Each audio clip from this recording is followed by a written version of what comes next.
Kaplan, let him finish his argument. I'm not accusing the state attorney's office of doing anything. I'm merely advising the court what transpired. Mr. Campbell advised that when somebody from the sheriff's office went to speak with this officer, the officer expressed to that superior that they were no longer willing to speak with us. And was no longer available, in fact, that the officer was going to be on leave.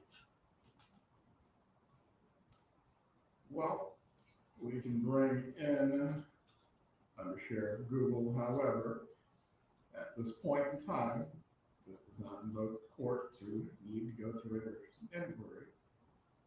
The witnesses that you're referring to, have they been disclosed to the state? It's not by us, Your Honor, because again, we have not had a chance to speak with her. Do you intend to call these individuals? If we can confirm the information. These are not answers. If you're not actually intending to call a witness that has not been previously disclosed, at this point, I do not have to engage in a Richardson hearing on this matter.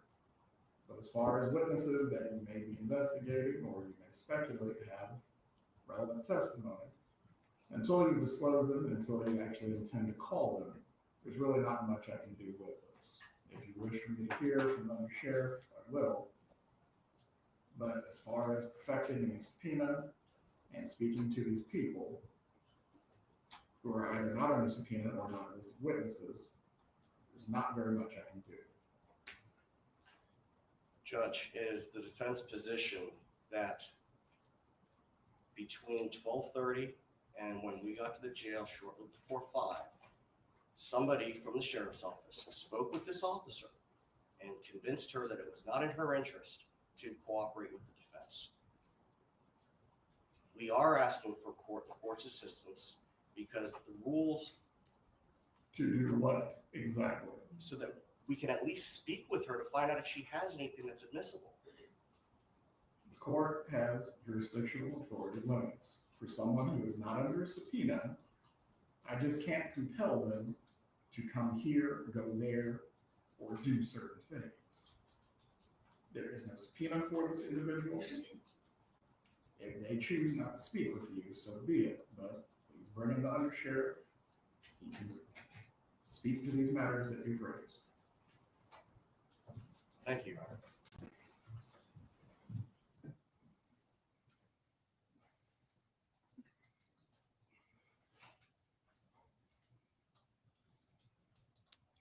Judge, if I may. Whatever happened after we spoke with the officer yesterday afternoon, even if we had a subpoena ready to serve, they have represented to us that she is not available to be served. Without the court's assistance, we cannot accomplish that. Well, and this goes to the timeliness of the witness itself and the fact that it's occurring in the middle of trial. But that part of it, again, these are certain things I cannot assist with. And the Sheriff Google, please raise your right hand, sir. Do you swear or affirm the testimony you're about to give to be the truth? Yes, sir, I do. If you can just stand in front of the court reporter instead of taking the witness stand. If you can explain to me what occurred with, I believe this is one of the correctional deputies that may or may not have testimony concerning this case. Please explain what happened with them to the best of your knowledge. To my knowledge, I was approached by Captain Georgia Dent, who had spoken with Deputy Franklin, and Deputy Franklin informed Captain Dent that she had received a phone call from inmate Addison's attorneys, and they were advising her that they were going to be at the detention facility later that afternoon, which was on yesterday, and they wanted to speak to her. So she was inquiring with Captain Dent if she actually had to speak to them, and she was saying that she didn't know what they wanted to talk to her about. Captain Dent then came to me and gave me that information. I then talked to our general counsel, the agency's general counsel, and we were in agreement that she could speak to them if she so choose voluntarily. If she did not want to speak to them, they would have to have a subpoena to compel her to speak. So after speaking with General Counsel, I spoke back to Captain Dent, and she relayed that information to Deputy Franklin. Did you or any other person in a position of authority over this guard instruct them not to speak to the defense? No, sir. Any examination for under Sheriff Google by the defense or state? Not from the state, Your Honor. Good morning, sir. Good morning. It is our understanding that Officer Franklin is now on leave and not available to be served. That's not my knowledge. I have no clue about that. So she is available to be served? I would think so. I'm not aware of her being on leave. Thank you. Yes, sir. Sheriff Google, there is no more inquiry that I will make of you concerning this topic. I appreciate you being here this morning. Yes, sir. Thank you. Concerning the other witness, who is not the guard, was the defense able to make contact with this individual? Just a moment, Your Honor. Judge, the information that we provided to Your Honor was purely to put it on the record that we had followed that On the information. record. After discussions amongst Ms. Fulford and I, we had decided that we were not going to pursue that given the status of that individual and the misinformation we believe we were being given. Right, as to the, I believe, second witness, is this person going to be disclosed, or are you going to seek to call them as a part of your case? No, Your Honor. As to the guard, if you need to follow up with a subpoena for this individual, as they have chosen not to speak with you, you need to do so with all haste. The jurors at the time of selection were told this would be 3 weeks, that it could possibly go longer, but 3 weeks is what they were told. For today's witnesses, let's go through that before the jurors are brought into the room. And I apologize, I did not have a chance to prepare a list. At least for this morning, our intent is to call Kristen Adamson, Linda Bailey, Sarah Newhouse, and Marisol Descalzo. For this afternoon, This afternoon is up in the air, and that's going to require some additional conversations with our client. during the lunch break, that would be your opportunity to have any final conversations concerning whether she will in fact testify. We'll give the jurors a longer lunch break if necessary to accommodate this. Instead of an hour and 15 minutes, it will be an hour and 30. After that, we are going to have to go on the record concerning is she or is she not testifying. Yes, sir. Please bring in the jurors. And Your Honor, I know that 3 of the witnesses are here. Ms. Descalzo's flight does not arrive until a little after 10 o'clock, you said. Yes, sir.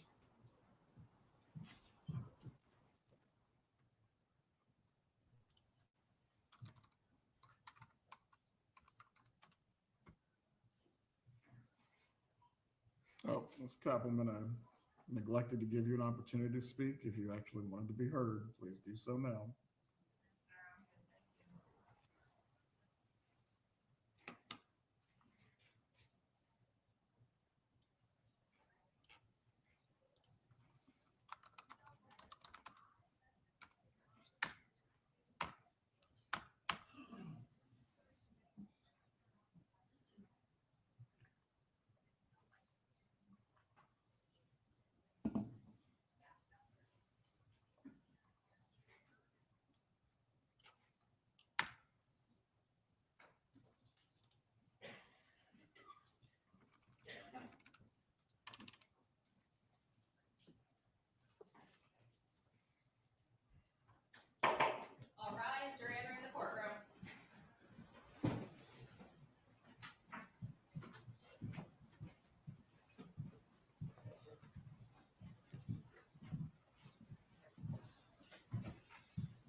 Good morning, members of the jury. Good morning. Everyone can be seated.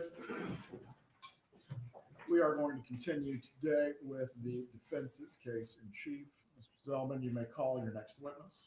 Thank you, Your Honor. The defense will call Kristen Adamson.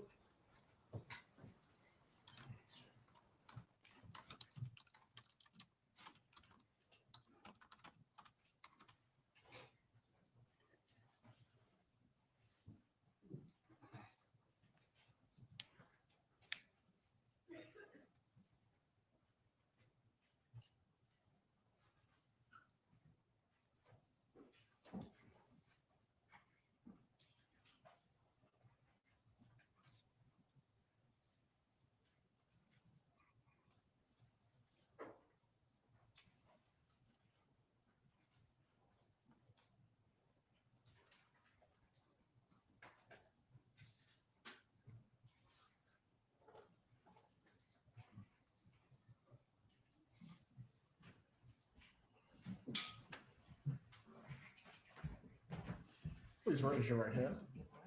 Good morning. Do you swear or affirm the testimony you will give today will be the truth?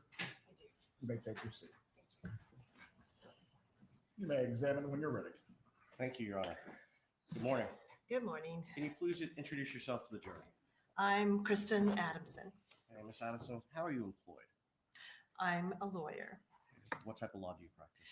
I practice family law and I have done so for 37 years. How long have you been practicing? 37 years. Okay. Are you board certified? Yes, I am board certified in marriage and family law by the Florida Supreme Court. What's involved in becoming board certified? And I've been board certified since 1996. I had to take a test on family law, and I had to pass a peer review by judges and my colleagues in the Florida Bar Family Law section. I have to recertify every 5 years, so I've had to also do that every 5 years. I'm coming up, I think 2026, I will be in my thing again where I'll have to recertify. Have you received any other accolades or awards throughout your career for your work in family law? I was heavily involved in the Florida Bar Family Law section on the executive council for a long time. I am a fellow in the American Academy of Matrimonial Lawyers, past president of the Florida chapter, and I am a fellow in the International Academy of Family Law Lawyers as well. All of those required board certification prior to being allowed to be a fellow, as well as another test nationally and locally, and written tests and oral tests as well. And how long have you been a member or a fellow of the American Academy of Matrimonial Lawyers? I have been a fellow since 2020, and I was president in 2012. How long have you been a fellow in the International Academy of Family Lawyers? Approximately 5 years. In your work as a family law attorney, did you have occasion to represent Wendy Adelson? I did represent Wendy Adelson in the end of 2012, I believe it was, 2013, and part of 2014. Would you call her divorce a bitter custody battle? I would not. That's not how I would characterize it. How would you characterize it? She had a relocation case where she desired to go to Miami.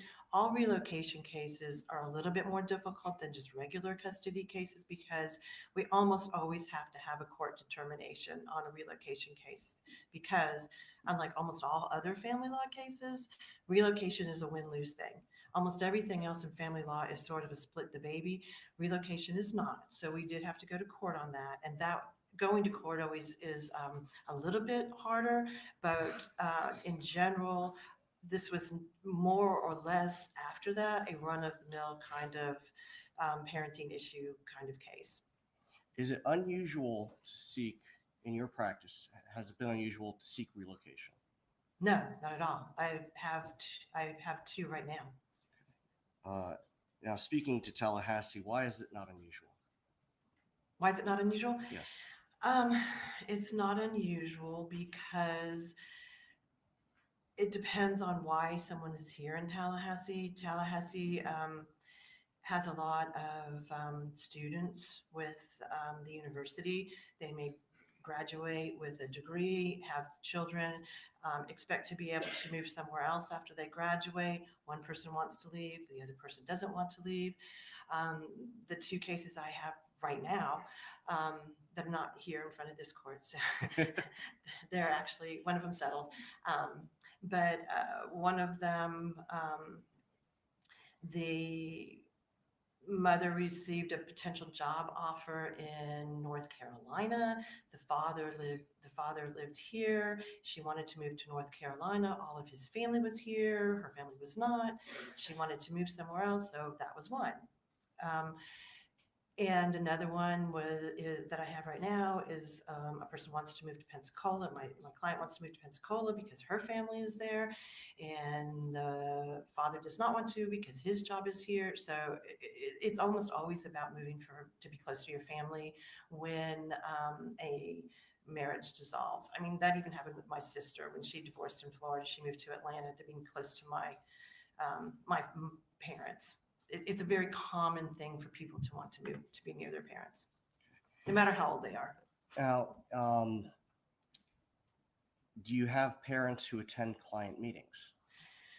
I do. And it doesn't seem to matter whether my clients are 20 or 40.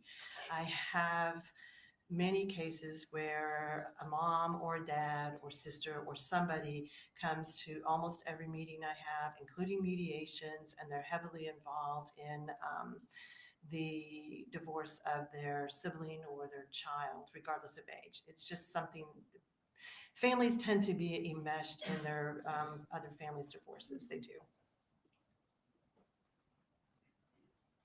I usually let them come to mediation because sometimes it's important to hear how the mediation is going so that they don't try to armchair quarterback it after the mediation. Understood. Now, you indicated that you typically have to go to court for relocation. How difficult is it to get court approval for relocation? Well, I always tell my clients in Leon County that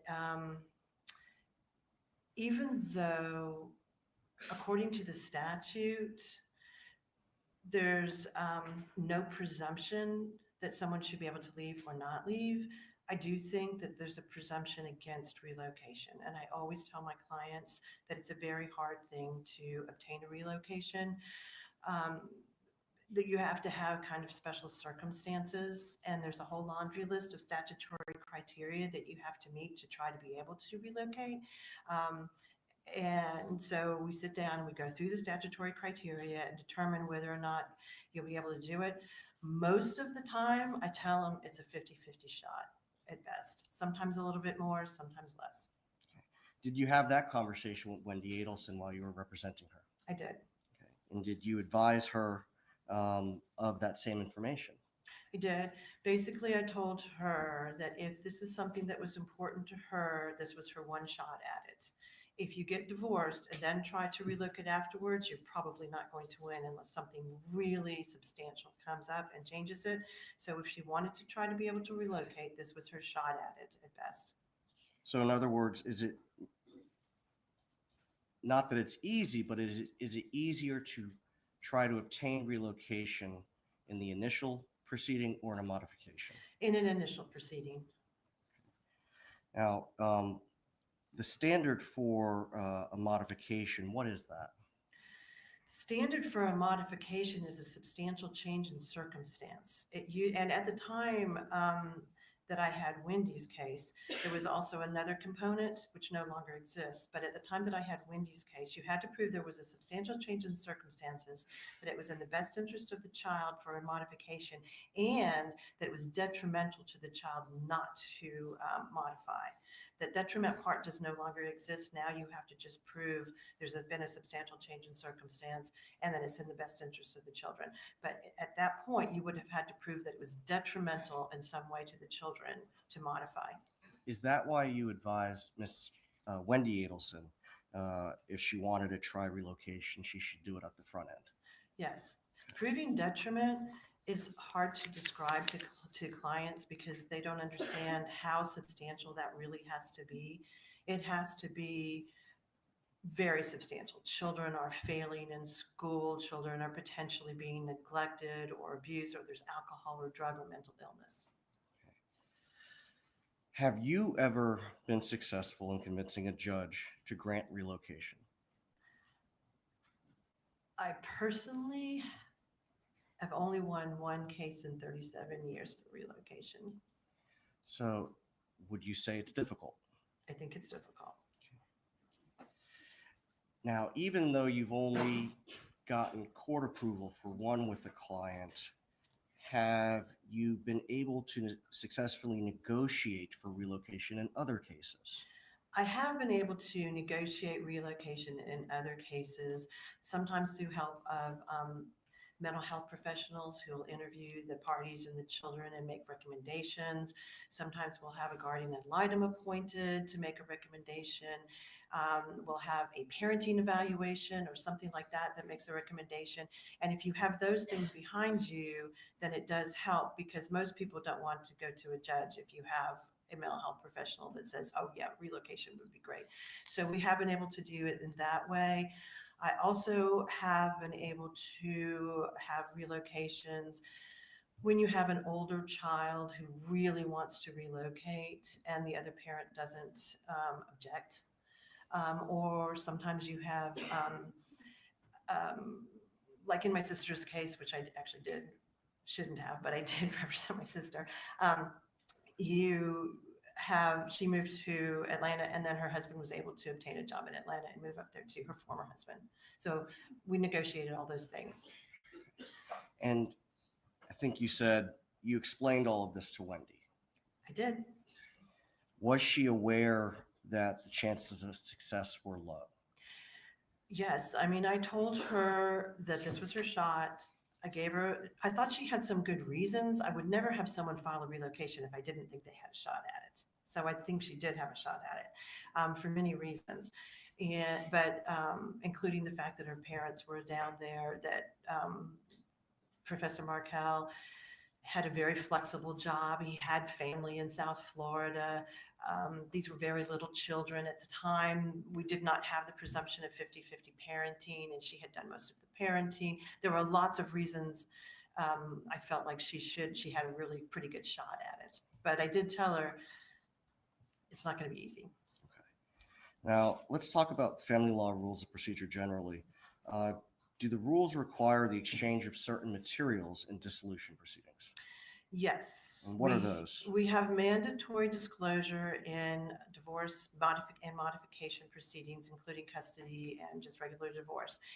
And pursuant to the Florida Supreme Court rules and 12.540, we have to file a financial affidavit under oath that the parties and lawyers and their paralegals help them fill out. We also have to provide a laundry list of documents that keeps getting larger. It's bank statements for 3 years, it's retirement statements, it's deeds, it is credit reports. I mean, it's a very large, voluminous amount of documentation that we have to exchange with the other party, the other counsel. And when completing the financial affidavits, specifically when you completed Miss Adelson's family law financial affidavit, did you gather records in the process of completing that so you could disclose everything appropriately? We did. We gathered all those records and we exchanged them. and gave them to opposing counsel. Sometimes what does happen is the other side has all the records. For example, tax returns, we have to exchange tax returns for 3 years. Sometimes the father or the husband might have all the tax returns, the wife might have all the tax returns. So you do rely sometimes for the other side to provide the documents that you should have. But Now, that does happen. Do you have to list all assets on the financial affidavit? Within reason, you do have to list your substantial assets. Sometimes I have people that want to list minutia assets, de minimis assets. We don't really do that. We try to keep it as global as possible. We don't list everybody's clothing but we list all the cars, generally speaking. But financial affidavits are also a work in progress. We can amend them. And that is part of what happens when you go through a dissolution. Sometimes more documents come to light. A lot of times when people are getting divorced, they're not always in their best mind, and they're not always working as well as you'd want them to. So it takes a lot of help to get a lot of these documents sometimes. So we amend financial affidavits. And I always tell them, don't worry, we'll amend before we go to court. If we have more documents that come up or we find out more information or you change jobs, we have to do that. What about non-marital assets? We generally list non-marital assets as separate if we have knowledge of them. Non-marital assets can be very clean, where you absolutely know something's non-marital or they may not be, because what people don't always understand, it's an education process as you're educating your client as they're going through divorce. Simply because it's in your name alone does not mean it's non-marital. So it can be in your name alone and still be marital if you have obtained it during the marriage. However, sometimes it can be both, and we have to separate things out. I know with Wendy's case, that was one of the things that happened, is she had an asset that was potentially marital and non-marital because she owned some of it before the marriage, and then she had some of it, she contributed some of it after the marriage. So it's hard to determine how much initially, and we sometimes have to hire expert witnesses, financial witnesses, to come and help us determine what part of this is non-marital and what part is marital. For example, if you have a retirement account and you've contributed to that retirement account before the marriage, everything you contributed before the marriage is yours. It's not marital. And whatever increase in value due to the market is also non-marital. So if you have $100,000 in a retirement account, you get married, that $100,000 theoretically, except for 2009, that $100,000 continues to grow. So you're entitled to the growth on it too as non-marital. So that's why sometimes it gets very complicated and we can't determine it initially when doing a financial affidavit, but we do try to determine it by the time we get to court at least. Now, I want to back up a little bit. What happened with Wendy Adelson's relocation? She did not win her relocation. Can you tell us what happened at that hearing? So we had a hearing on the relocation. We put on Wendy Adelson, and she testified about the reasons that she wanted to move. She did have a job offer in Miami. We put on the lawyer from the law firm that had offered her the job. He testified about what the job would be, how much more money she would be making, and the flexible hours, et cetera, et cetera. We put on all of that. And then at the end of our testimony, the judge asked to speak to counsel, which happens a lot. And she took counsel out. It was me and Professor Markel's lawyer. And she told us she understood why Ms. Adelson wanted to move. But she wasn't going to allow it because she didn't think she had met her burden of proving it was the best interest of the children. During that hearing, or after the judge made those comments, did Wendy go out in the hallway to speak to her parents? Well, after she made those comments, I went to both Mr. Duggar and I went to our respective clients. We told our respective clients what the judge had said.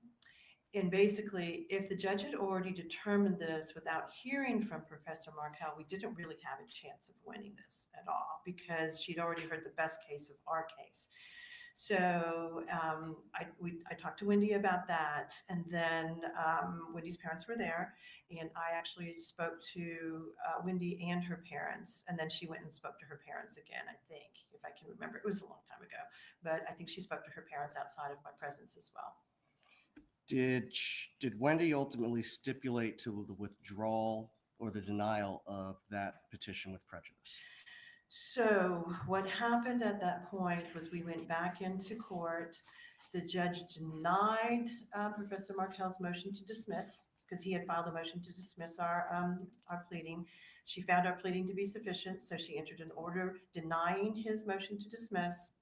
She entered an order that we stipulated on the records that we would agree to the denial of the relocation. And then she entered another order where we all stood there and worked through with the judge what the temporary visitation would be for the next summer and the next several months before we got to another agreement. And at this point in time, I believe it was approximately the third week of June of 2013. Yes. And what was Wendy's reaction? At that point in time, I think she was upset that she wasn't going to. I mean, nobody wants to not win their case. She was upset. She was always calm during all of my meetings with her. She understood. She's a lawyer. She understood what I was telling her in terms of the legal ramifications. I think she was resigned to it. We did speak a few times after that because we had to get geared up for the next round of this. We had already gone to mediation before that, and we had not been able to agree at the mediation on the relocation. So we knew we had to go to another mediation.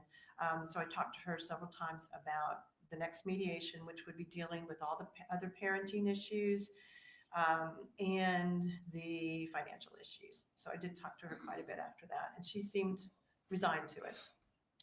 Now, although the court denied the petition, would it have been possible for Wendy Adelson to offer Mr. Markel any financial incentive in order to convince him to change his mind? Well, we hadn't finished the case. We still were going to go to another mediation. It's always possible. I tell everyone that even after an unsuccessful mediation, people settle their cases on the eve of trial all the time in some way or another. They do. And it's always best if you can settle your case and not leave it to a court. You have much more control if you are the decision makers rather than the court. Is there anything improper or illegal with one party offering a financial incentive to the other party to obtain relocation? No, and I actually have negotiated that in the past Now, and since that time as well. subsequent to that hearing, did you have another mediation on the dissolution, the distribution of assets, and the parenting time? We did. And at that mediation, we came very close to settling it, and we were there for quite a long period of time, but we did not settle it at the mediation. I think we settled it within a week after the mediation, where opposing counsel and I exchanged a lot of phone calls, and because we had gotten very, very close at mediation, and we were able to resolve all of it within a week of mediation. Now, And before we had a court trial set, I believe, and so we were able to do it before the court trial. Thank you. Prior to adjourning mediation, did an issue come up concerning a potentially non-marital asset that Miss Adelson had? It did. And what asset was that? It was if I remember correctly, it was the Charles Schwab account that we had listed on the financial affidavit in the marital portion. And then on the non-marital portion, we had listed Charles Schwab non-marital portion to be determined. And we went into mediation in that way, not knowing exactly what was marital and what was not marital. Now, I know in our pretrial discussions, you indicated, can you typically talk about what happens at mediation? Mediation is confidential, and that's one of the things I tell my clients is that the mediator can't be called to testify about what happened in mediation, and I can't testify about what happened in mediation, et cetera, et cetera. So the theory behind that is that people will be as open to negotiation without fear that it's going to come back in court and hurt them in some way in front of a judge.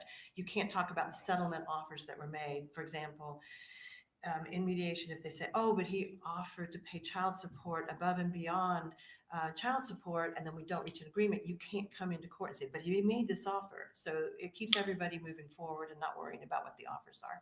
Is there an exception for disclosing what happens in mediation if you're ordered to do so by the court? There is, and there's also an exception about what happens in mediation if the marital settlement agreement is asked to be set aside for some purpose like fraud or overreaching or something like that, then the terms of it and the mediation would potentially be able to pierce that veil of confidentiality. But for our purposes, in order to talk about what specifically happened concerning that asset in mediation, do you need the court to order that you disclose that information? I would certainly like the court to order that. I don't want to fall foul of any mediation rules. I can tell you that my client has waived that confidentiality. The mediator, who was a friend and a lovely person, Joe Boyd, he is not with us anymore. And Professor Markel is not with us anymore. So a lot of people in that mediation are gone. And Ms. Adelson has waived confidentiality. You beat me to the punch, Ms. Edison. With the waiver of confidentiality by your client, I will order you to testify on the subject matters being inquired into. The state may cross-examine as to all subjects as well. You may continue. Thank you very much, Your Honor. Ms. Adamson, can you tell us that Charles Schwab account that you mentioned, how was that addressed at mediation? So this became sort of a last minute little dust up during the mediation. So what we did was we called the Charles Schwab account representative. And this is not uncommon in mediation. And I had Joe Boyd, who was the mediator, come in and talk to the Charles Schwab account representative. So it wasn't just me talking to the representative and telling the other side what had happened. I wanted the mediator to actually do it and to hear it. And so he talked to the Charles Schwab representative, who outlined in his opinion what the possessory status of that Charles Schwab account was, who owned it when, where it was, how it had been separated into multiple accounts apparently, and which ones were marital and non-marital. And then he went into the other room. We're not in the same room. We're in Ms. Adelson and I are in one room, and Professor Markel and his lawyer are in another room, and the mediator is going back and forth between the two rooms. So in our room, he listened to what the Charles Schwab representative said, and then he went into the other room and told them what he had said. And after that mediation, Mr. Duggar and I discussed the fact that it actually happened, and everybody felt comfortable with what was marital and non-marital. And that was when, along with other little things about the parenting and other loose ends being tied up, we were able to actually have a marital settlement agreement. The Charles Schwab account, in all its different permutations, was listed in the marital settlement agreement. And Professor Markel had almost $500,000 worth of non-marital Charles Schwab accounts of his own. So he had non-marital money as well. So based on what you've discussed, Mr. Markel was aware of the non-marital status of that portion of Wendy Adelson's portion of what she would get. He was.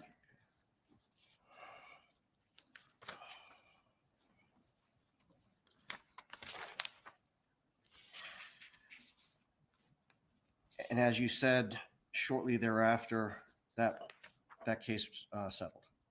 Within a week, I think, ish. Shortly after the divorce was final, did Wendy invite you to a get her groove back party? I don't remember when the party was, whether it was a month or 2 or 3, but she did invite me to a party in her new, I think it was an apartment or townhouse. I don't remember what it was exactly, but she invited me to a party. It was called Wendy Gets Her Groove Back. And I had several friends I knew of Wendy's that were there as well. And it was just sort of a Wendy's in a good place. Come celebrate my new life party. Yeah, in Tallahassee. Throughout the course of your representation, could you tell us the total amount of attorney's fees and costs that you incurred in this case? I think the total amount of costs and attorney's fees, we did take a couple depositions. We had 2 mediations. One was ordered by the court on that relocation case, and then that was a pretty short mediation. It was only a couple hours. The other one was much longer. I think the total attorney's fees were probably about $30,000. And costs of? That includes costs and everything, I think. Now, I know that sounds like a lot, but it wasn't that much compared to a lot of litigated cases. okay. Now, litigated cases have multiple evidentiary hearings. Correct. Did this? No, I don't believe we actually had any evidentiary hearings. The only other hearing that we really did have was post-dissolution. So aside from the relocation, prior to the divorce being final, there were no contested hearings. There were no contested hearings.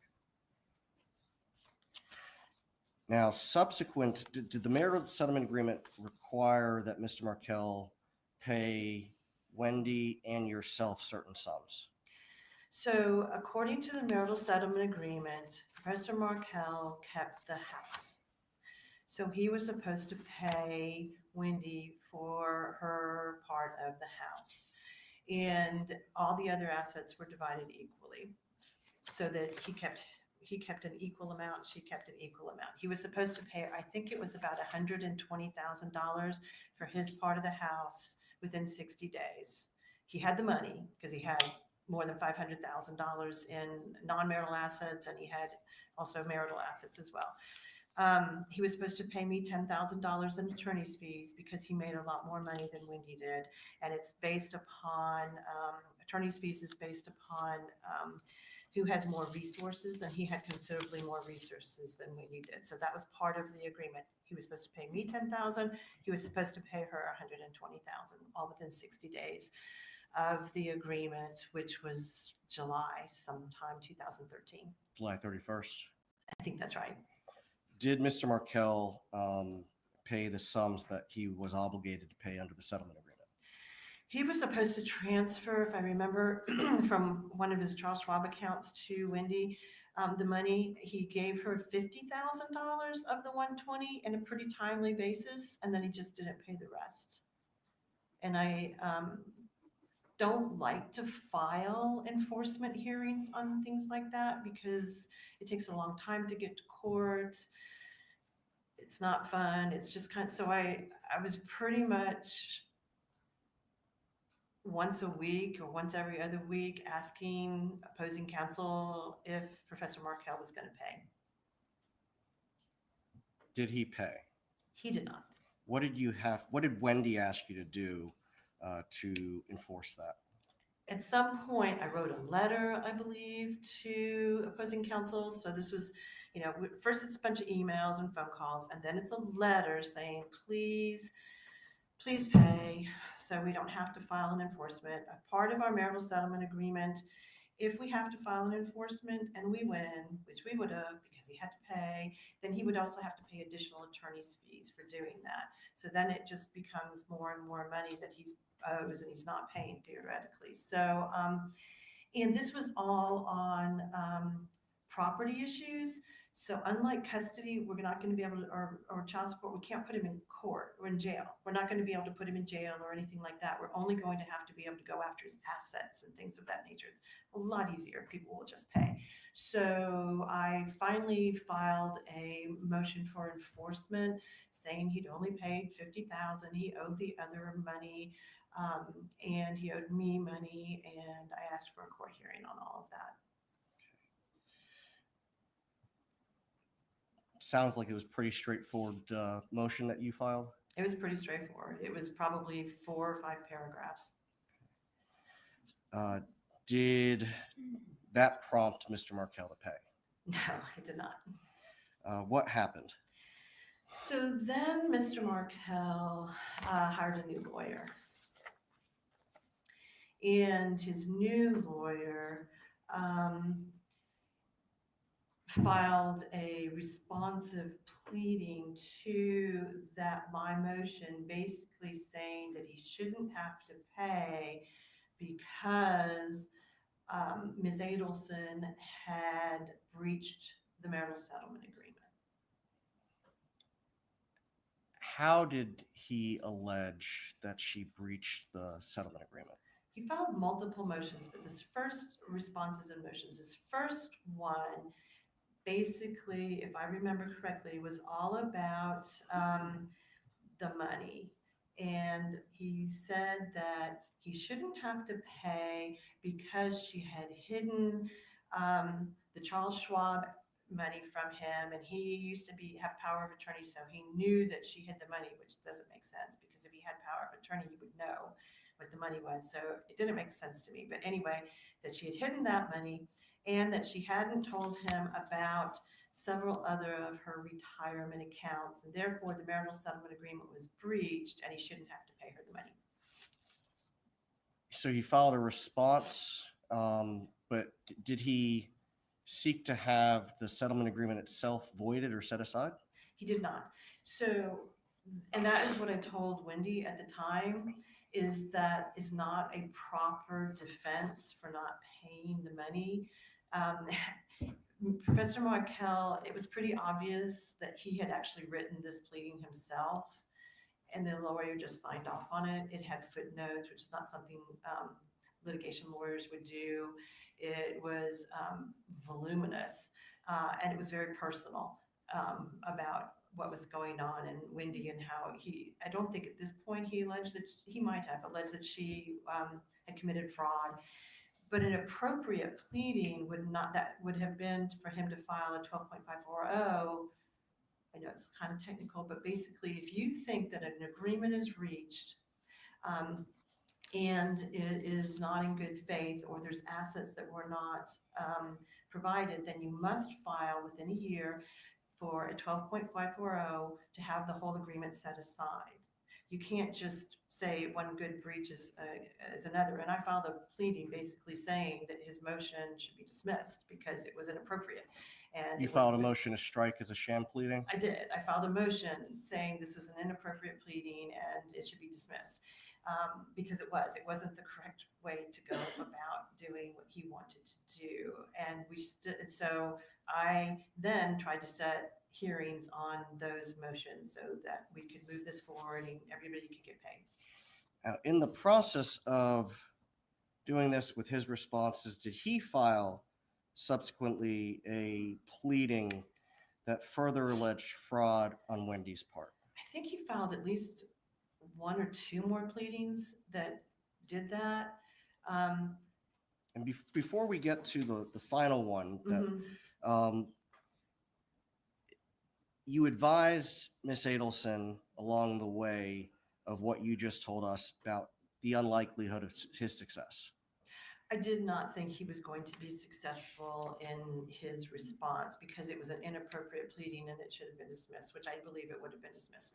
And you can't say, I'm not going to pay you because you breached this agreement by not giving me documents. That just, first of all, there's a lot of case law that says that if a case is heavily involved with mediations and lawyers and all these documents have been produced, you had your shot at it. So he was not going to be able to do that. Plus, I knew that he knew about these assets because we had that conversation at mediation, and I had several conversations with his lawyer afterwards, and the marital settlement agreement listed all these assets that he was claiming he had no knowledge of, and they were already listed on the marital settlement agreement. So it was not, in my opinion, a successful response, and I told Wendy that it wasn't, and not to worry about it. Now, there was a hearing in February of 2014. I think the records indicate that that Mr. Markel and his attorney were attempting to depose Ms. Adelson. So what happened was, I wanted to take his deposition so I could find out why he wasn't paying. And their response was to want to take her deposition, which I did not believe was appropriate because we were simply trying to enforce a marital settlement agreement, and there's nothing that would happen in terms of that marital settlement agreement that would require him to ask her any questions. So I did file a motion to protective order so that he would not take her deposition. We went to court on that issue in front of the same judge. And what happened at that hearing? At that hearing, which we did not have transcribed, which we usually do, but we didn't because it was pretty much a 15-minute hearing, the judge read all of the pleadings, and she said that she was very unhappy with Professor Markel's pleadings. She did not like them. She thought they were a poke in my client's eye, and they were not appropriate, and she never wanted to see pleadings like this in front of her again, but she was going to allow the deposition. With some limits? With limits, yes. Okay. I don't remember exactly all the limits, but they could only be about certain things. Now, subsequent to that, did Mr. Markel file an additional pleading concerning complaints that he had about right of first refusal, parenting time, and things of that nature? So that's the first time, and this is actually almost a year after the divorce, and we're done with the whole divorce. That's the first time that he brought up any parenting issues. And it was a series of issues that he had now about the parenting, and it was that Wendy wasn't allowing him to FaceTime with his children as much as he wanted to, that they weren't allowed to go to be present at the same birthday parties, that if there was a birthday party that he was at, she wouldn't come, things like that. And that she wasn't, I think there was a right of first refusal, and that she was let her mom watch the kids, and he didn't like her mom watching the kids. And I think he alleged that her mom was saying bad things to the kids, potentially about him. I think that was the first time. He also, I think it was that pleading where he went on a little bit more about Wendy and how she should probably be disbarred from the practice of law, and that I should be disbarred from the practice of law. I think it was that one. As he's filing these things, are you still trying to set a hearing or set the depositions and set hearing on your enforcement motion? I've still been trying to do that. There were a number of hearings that got canceled. Some of them I think were because of the court needed to move things. Some of them were because I was trying to work this out. Still, I'm always trying to work out a case and not go to court if I can. So we were trying to work it out, but he wasn't paying, and I was trying to set hearings on all of this so we could get the money and we could get his motions dismissed because they were frivolous. Okay. Now, the one motion concerning his my client, Mrs. Adelson, he referenced parental alienation. Have you dealt with parental alienation in your practice before? I have. And what is that? Well, it's not actually a recognized legal term, and it's not actually a recognized mental health term by the mental health professionals. But it does happen. I mean, we all know that there are parents who do alienate their children against their spouse by saying really terrible things or trying to put up roadblocks to parentings. And I've had cases that were pretty serious in the past where little children, it doesn't usually impact teenagers. By the time they're teenagers, they've already done they want to do their teenage thing.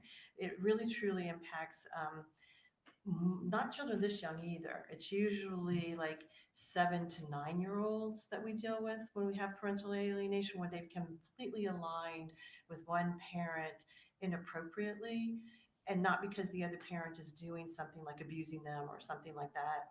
It's because the other parent truly is putting up these roadblocks. They do use those terms. I've seen it. The statements that were included in the March 26, 2014 pleading filed by Mr. Markel that were attributed to my client, would that have resulted in any sort of relief preventing my client from having any sort of unsupervised time with the grandchildren? No, it's not possible. And I told Wendy that. Now, as Professor Markel continued filing things, did you realize that you were going to have to become a witness? So I can't remember how many pleadings he filed on that regard. It may have been 3. And it was the last one that he filed. I believe it was in May, I believe, where he said that where he became very personal to me, which occasionally happens. It doesn't usually happen with professional people, so I was surprised. But he became very personal towards me and said that I had committed fraud and that I should be disbarred based upon what had happened. At that point in time, I knew that I was going to actually have to be a witness now in this case. And as a witness, you can't be a witness and a lawyer representing your client. So I knew that I had to withdraw. So I withdrew so that I could testify in the case that was going to come up. And I sought a new counsel for Ms. Adelson at that point. Did that result in the hearing that now, let me back up. Had you been able, prior to withdrawing, to schedule the hearing on your enforcement motion as well as Mr. Markel's motions? I had it scheduled. It was scheduled, but then I had to withdraw because he filed that pleading after it was scheduled. So I had to withdraw, and I called Jimmy Jenkins and asked him if he could please represent Ms. Adelson. He said yes, but he needed more time to get up to speed on that case, so the hearing had to be moved. And around this time, were you aware that Mr. Markel had to change counsel again as well? I did not know that. Were you aware that as Mr. Markel is filing these pleadings, including the one in March, that he continued to ask my client to watch the children during his time sharing? I don't know what they were. I don't know anything about their correspondence. I really only dealt with Wendy. And on that note, we discussed earlier that it's not unusual for parents or family to be involved in meetings. Was my client, Donna Adelson, involved in any of the meetings that you had with Wendy Adelson during her initial dissolution proceeding or any of the enforcement proceedings after the fact? She was not involved in any. I never spoke to her except for the one hearing on relocation that she and her husband came to. But even then, it was very brief. They were very nice, lovely people. I didn't, even after even afterwards, they were fine. I had no issues with them, but I never spoke to them. I never emailed with them. They never came to any meetings. They were not involved with me. And do you have a recollection of whether my client and her husband were in the courtroom for the relocation hearing, or were they out in the hallway? I believe they were in the hallway. I don't believe they came in. Just a moment, Your Honor.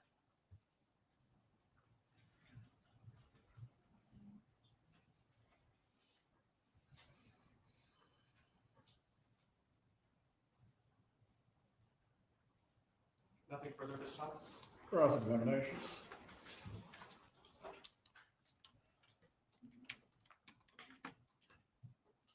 Morning. Good morning. So you said you weren't aware of Donna Adelson's involvement. in the- She was not involved with me. Okay. So no. Did you know that she was drafting Wendy's filings and having Wendy copy and paste them to send to you? She couldn't have drafted any of the filings because I drafted the filings. What she would like to be put in the filings? How about that? I'm not aware of any of that, no. Okay. Do you know that she was drafting things for Wendy to put in her filings in Wendy's voice? Not that I'm aware of. Okay. Did Wendy, though, give you input on things maybe to put in filings or things that she would like said on her behalf? Not a lot. I talked to Wendy on a pretty regular basis when I was filing something on the phone or by email. And she was a very good client, in all honesty, where she listened to me and she basically, we have clients that don't.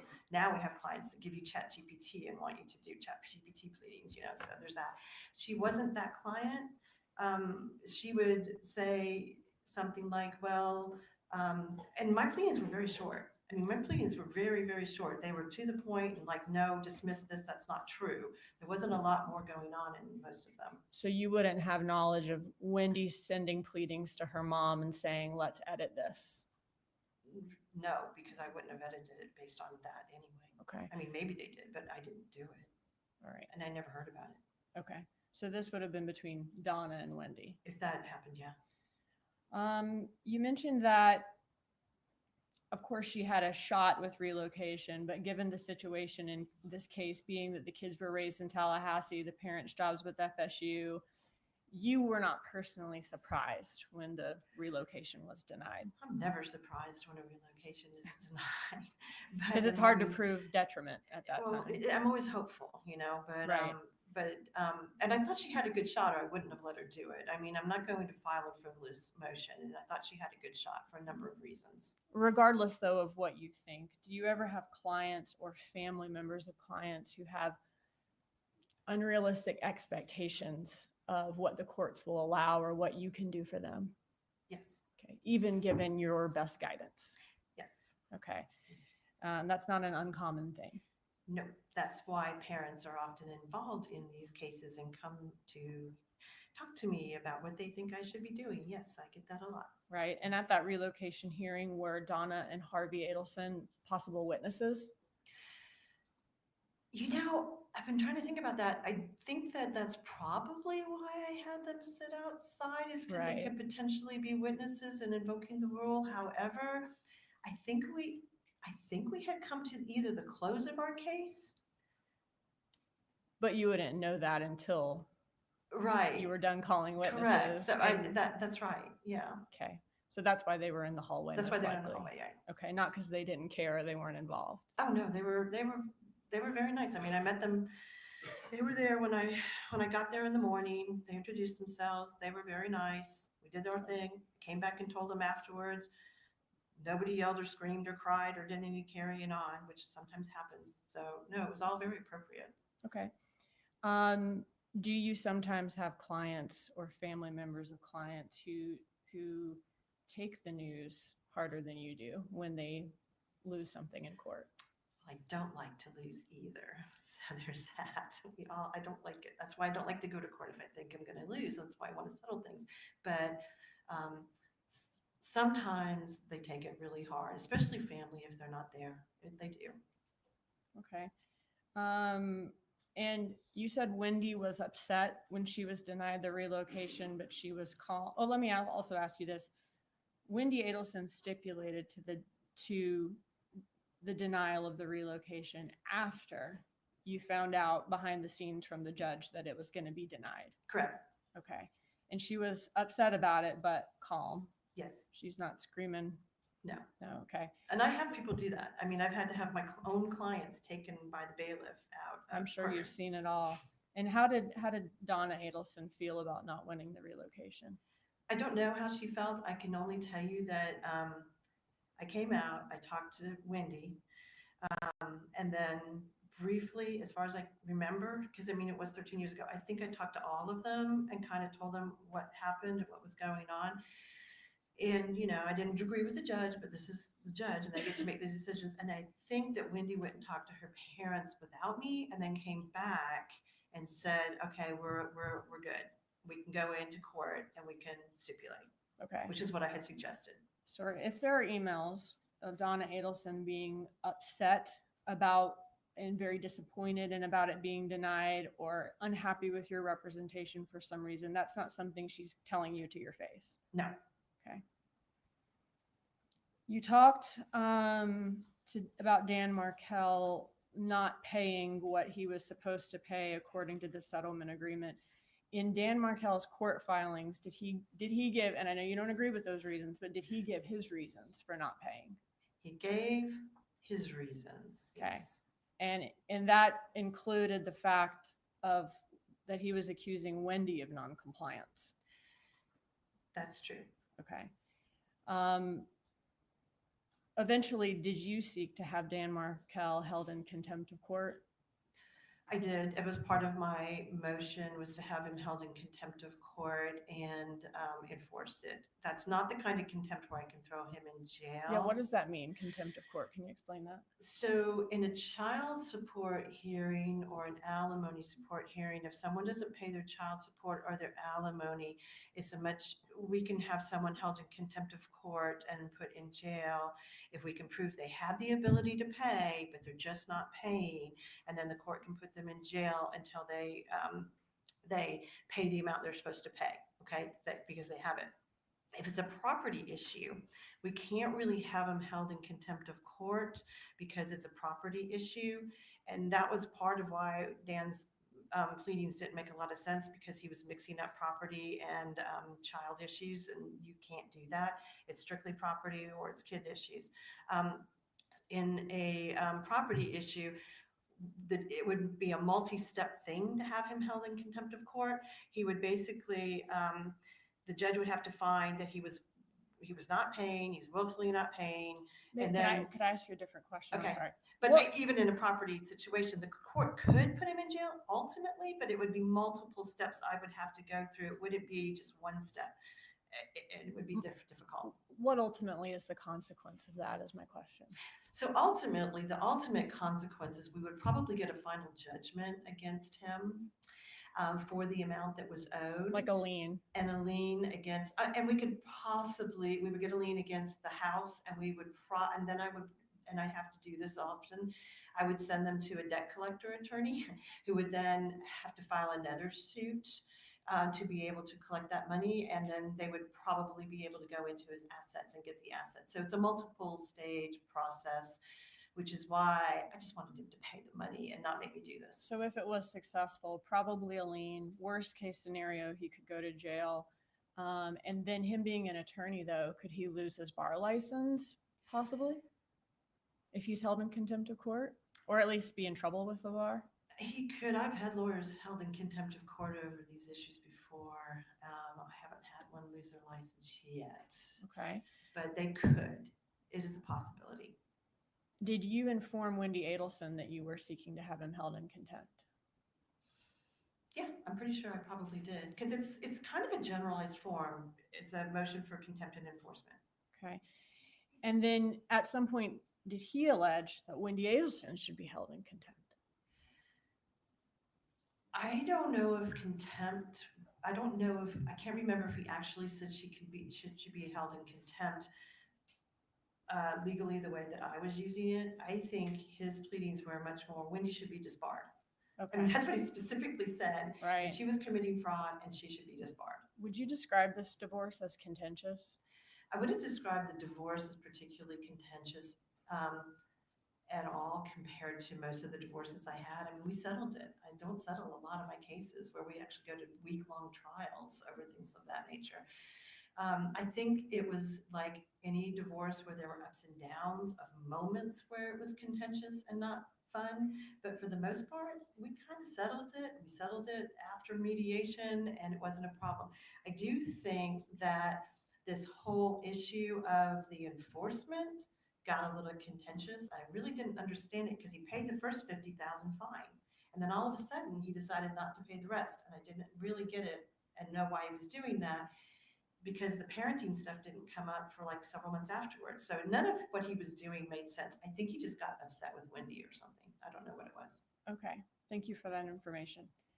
It wasn't contentious, but you did say that his motions were very personal. His pleadings were very personal. That's where I think it became contentious, is And when he did that. Was that personal attacks on both Wendy Adelson and you? Correct. And he was alleging that Wendy Adelson committed fraud, right? Yes, He's alleging you committed I fraud. did.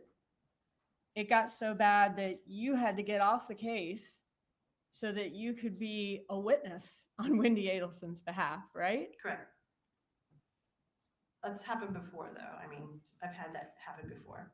And he alleged Wendy should be disbarred, you said. Correct. And he's having issues with Wendy's mom, Donna Adelson, even being able to watch the kids, is what you said in one pleading. One of the pleadings said something about the right of first refusal that he had, and she shouldn't be allowed to have the kids unsupervised, I think, during right of first refusal, because she was saying things about him to the kids, he thought.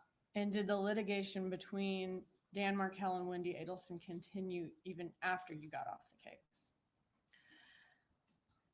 Once I got off the case, it was the end of June, and I think that he was gone within a few weeks after that. So you were supposed to be a witness on Wendy Adelson's behalf, right? Correct. Were you ever able to have that hearing? No, Why not?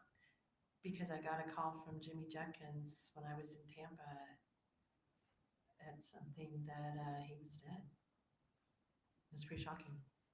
Does that happen very often in your divorces? That does not, we've had a few people get murdered, and I've had a few suicides, but it's rare, and I remember all of them. Right, but not contentious. Sometimes, I don't know with the suicides, I don't know. That's all. Thank you. Redirect examination. Briefly, Your Honor.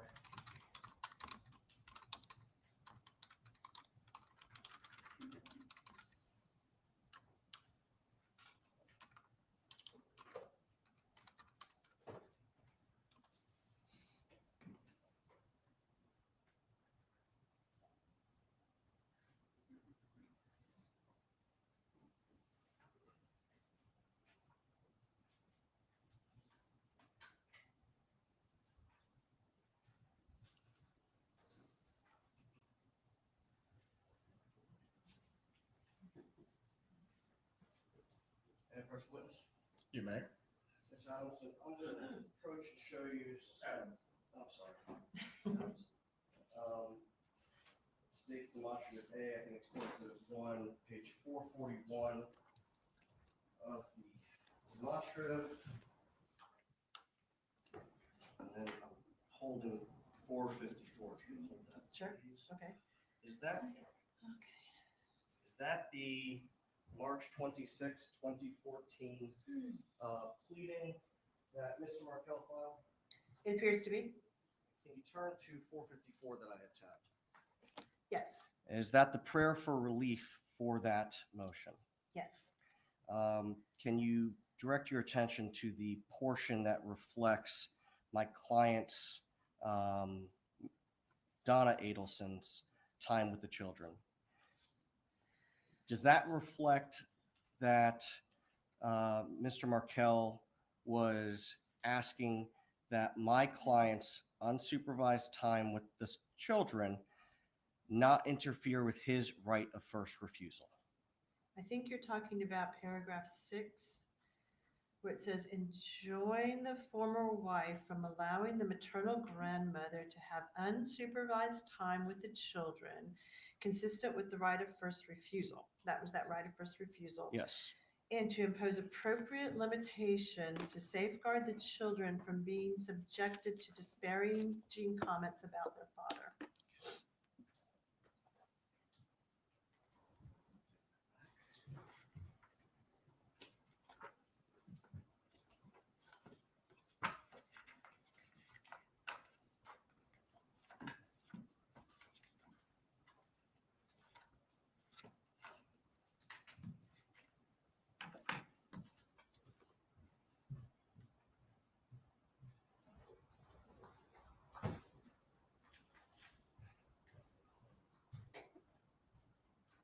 Ms. Adelson, did you testified that the divorce was not contentious, but some of his pleadings post-divorce were contentious? I think that's accurate. And that his pleadings were personal. He essentially he attacked both Wendy Adelson and yourself. Correct. Is that what caused you to withdraw? I'm very used to personal attacks. I've had a lot of personal attacks. The only reason, and I'm fine with that, the only reason that I withdrew is because I was going to be a witness, not because I cared what he said about me. Had Mr. Markel not included in his pleadings these attacks, would that hearing have gone forward in May of 2014? If he had not included personal attacks against me that I would have had to testify about, then I would have continued with the hearing.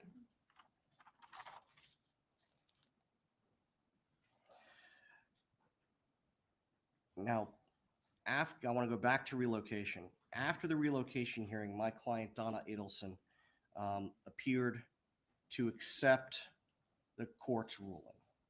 To you, As far as I know, you don't know what she said privately, do you? I do not. Concerning Wendy Adelson's involvement in drafting of pleadings, I understood your testimony on cross to be that you'll take input from clients, but ultimately you're the one who is drafting the pleadings. I take responsibility for my pleadings, and I've never filed a pleading based upon what a client told me I have to do. I will take input because I don't know all the facts. Sometimes I need more facts from them so that I can do it, but I'm ultimately responsible. My name's on those pleadings. And so you're not going to cut and paste from what a client sends you.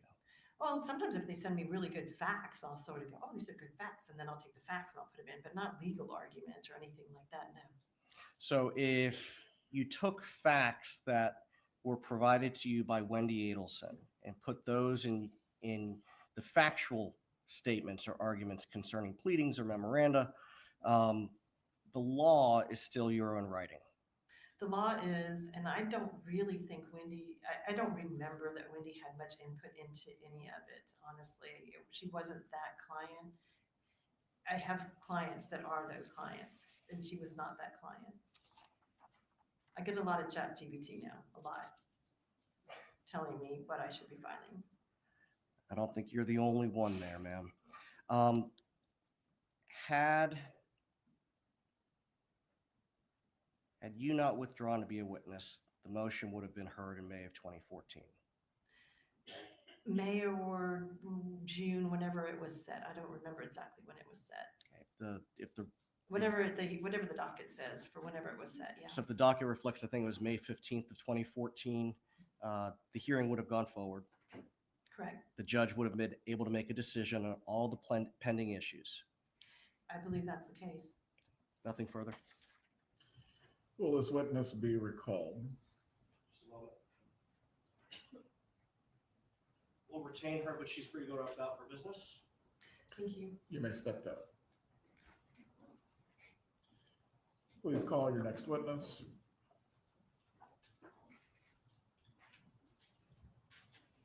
Your Honor, the next witness is Linda Bailey. She could be quite lengthy. I don't know if Your Honor wants to take a brief break. Jurors need one. Do any of you need to take a break or use the restroom? Please raise your hands. A very equivocal wave, but I'll take it. The bailiff will take you to the jury room. Resume at 10:05.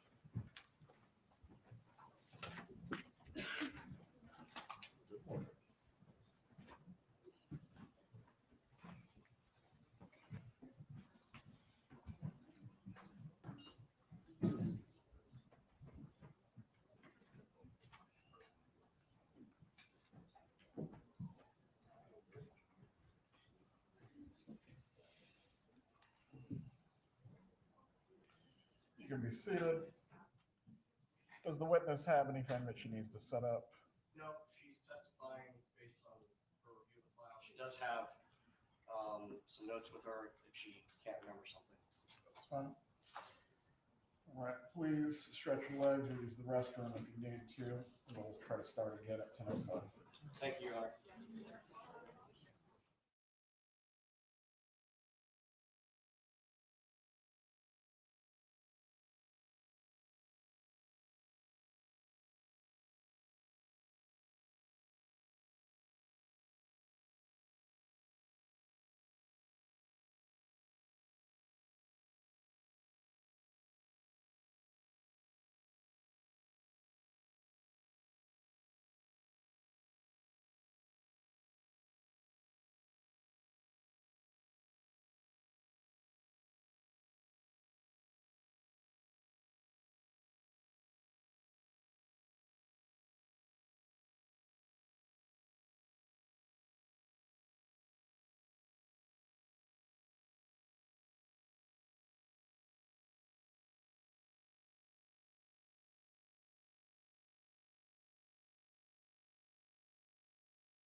whoever's listening on digital, if you can go ahead and look through the sidebars for Thursday and Friday to determine when the topic of Linda Bailey as a witness was discussed.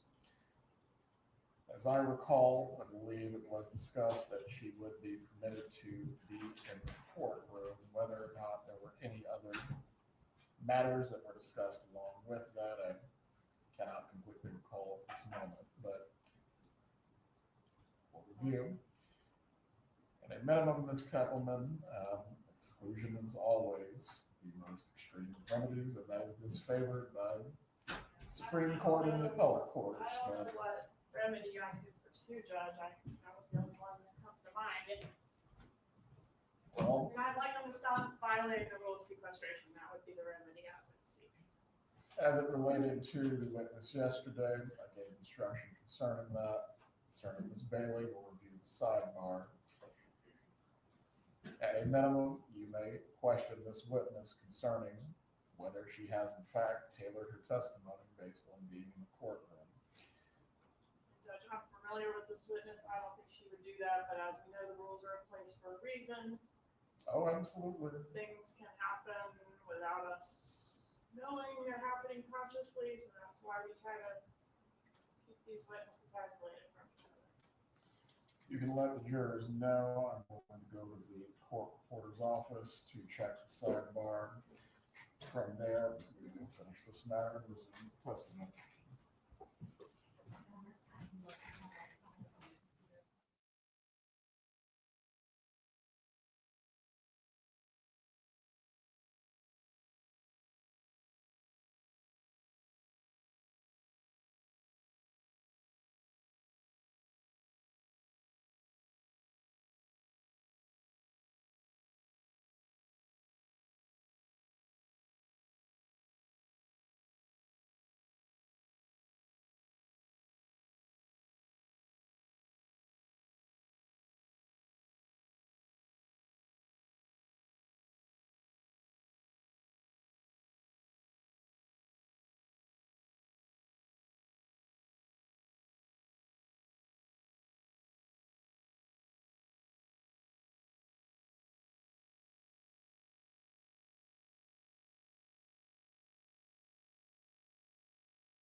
hot from the presses from our very capable court reporters. Has everyone reviewed the transcript at this point?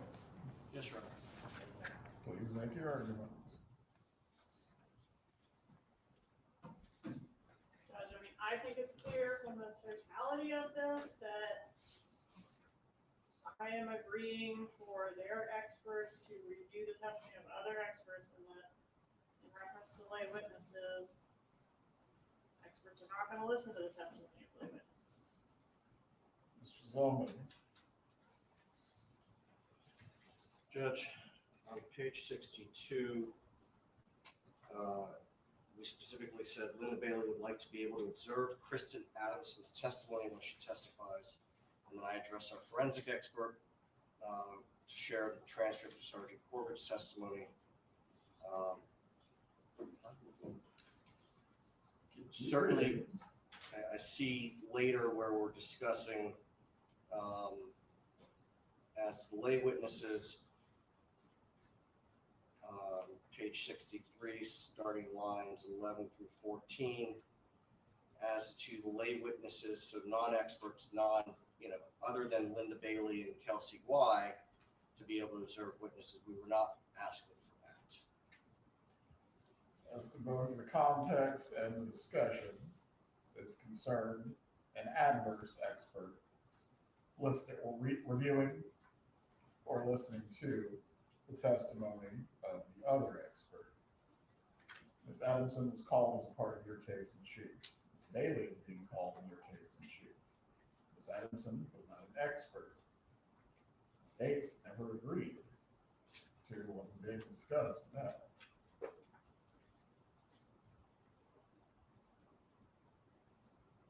Why should this witness be permitted to testify, Mr. Zellman? Judge, the prior page specifically says that Linda Bailey would like to be able to observe Kristen Adamson's testimony when she testifies. You brought this up, yes, but the state made no agreement as to anything but an adverse expert as to observation and testimony that would otherwise go to the rule of sequestration.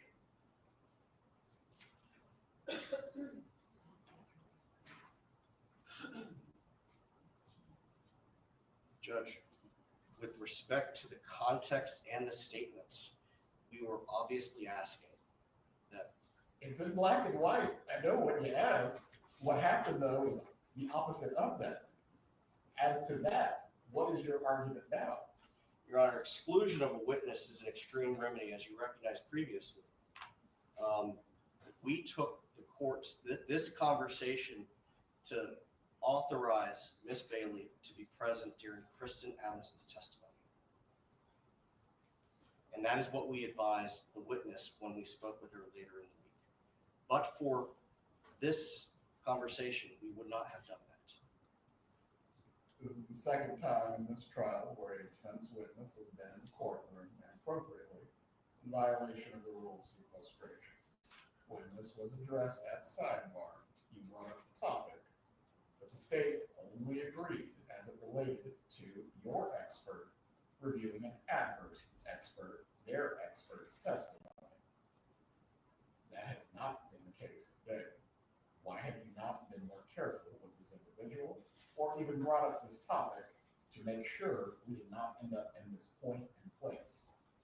Judge, we thought we adequately addressed it last week during the sidebar. Ms. Katherine, what are you asking for? Seeking exclusion, Your Honor. As to exclusion, what is your argument?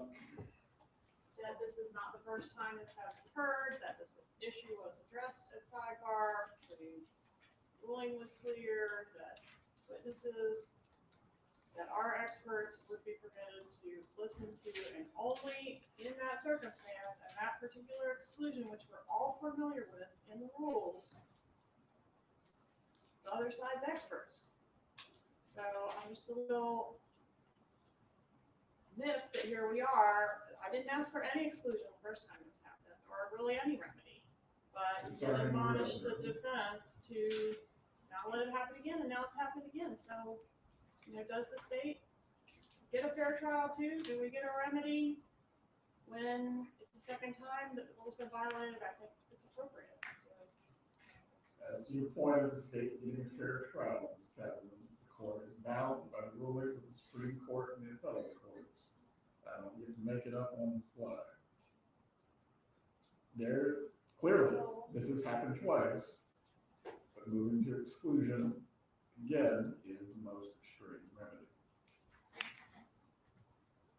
Judge, if I may, Last word. reviewing Earhart, exclusion of the witness, court may exclude the witness only if it finds that the testimony of the challenged witness was substantially affected by the testimony to be heard, to the extent that his testimony differed from what it would have been had he not heard testimony in violation of this rule. This is why I believe you wanted Ms. Bailey to listen to Ms. Adams' testimony in the first place. I'm sorry? You wanted Ms. Bailey specifically to listen to Ms. Adams' testimony for a reason. Our expert requested it, yes. As it relates to what you just read in that passage, how the expert's or the witness's testimony somehow would have changed or been affected. I think the only way to determine that is to speak with Ms. Bailey concerning her testimony. Ms. Bailey, come to the witness stand so that Proffer can be taken on this matter. After that, I will step down, briefly review what I need and make a ruling.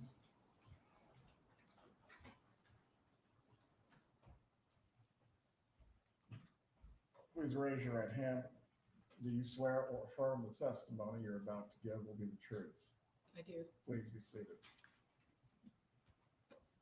You may inquire for the purposes of the proffer. Thank you, Your Honor. Good morning, ma'am. Can you please introduce yourself to the court? Yes, my name is Linda Bailey. And Ms. Bailey, were you retained as an expert on behalf of the defendant, Donna Adelson, in this case? I was. Specifically in what area? The scope of my requested testimony was to evaluate the divorce docket, pleadings, motions, orders, etc., in the Adelson-Markel divorce, and to opine whether or not the divorce would be exceptionally contentious or unusual within the context of a family law case. In the course of preparing for your testimony, can you briefly summarize what you reviewed? Yes, the primary source that I reviewed was the family law pleadings, motions, notices, orders that were provided in a prior litigation in this matter. I think it was an exhibit from the state which detailed all of the pleadings in the family law folder. So that was my primary source. Then other than that, I spoke to Ms. Adamson for about an hour a couple of weeks ago, just to confirm what I supposed were facts. And I have known Kristen for 40 years. We went to law school together. And I know how she practices. I practice against her often. So I had some ideas about the lack of strength of Mr. Markel's motions. And she agreed. I read her prior testimony in one of the other trials. I think it was Charlie Adelson's trial. I reviewed some exhibits, but they weren't very helpful to me. They were, one of the officers had done some sort of a PowerPoint presentation with faces and arrows and timestamps for communication, and I don't even know why those were provided. I didn't take anything from those. I reviewed. Did you review some emails? I reviewed texts and I reviewed emails. So I reviewed emails between Donald Adelson and Wendy Adelson. There were a couple between Donna Adelson and Charlie Adelson that were much later, but they happened to be in the tranche of documents that I had. I reviewed text messages between Wendy Adelson and Dan Markel. I read some text messages between Donna Adelson and Wendy as well. And in preparing for trial in this case, did you request court authorization to sit in on the testimony of Kristen Adamson? I did. And why was that? Just to confirm that I had the facts correct. Okay. And I did. And you sat this morning through Miss Adamson's testimony. I did. To what extent, if any, is your proposed testimony impacted or affected by the testimony you heard from Miss Adamson? It was very consistent with what I believe the facts to be, so it didn't change what my opinion is. Nothing further for purposes of proffer? Job well done. An examination for the purpose of the proffer. You said it was very consistent with what you knew before. Was there anything new that you learned from Ms. Adamson today that you had not learned previously in your No, I don't. preparations? I think so. No, Your Honor. Please step down, Ms. Bailey.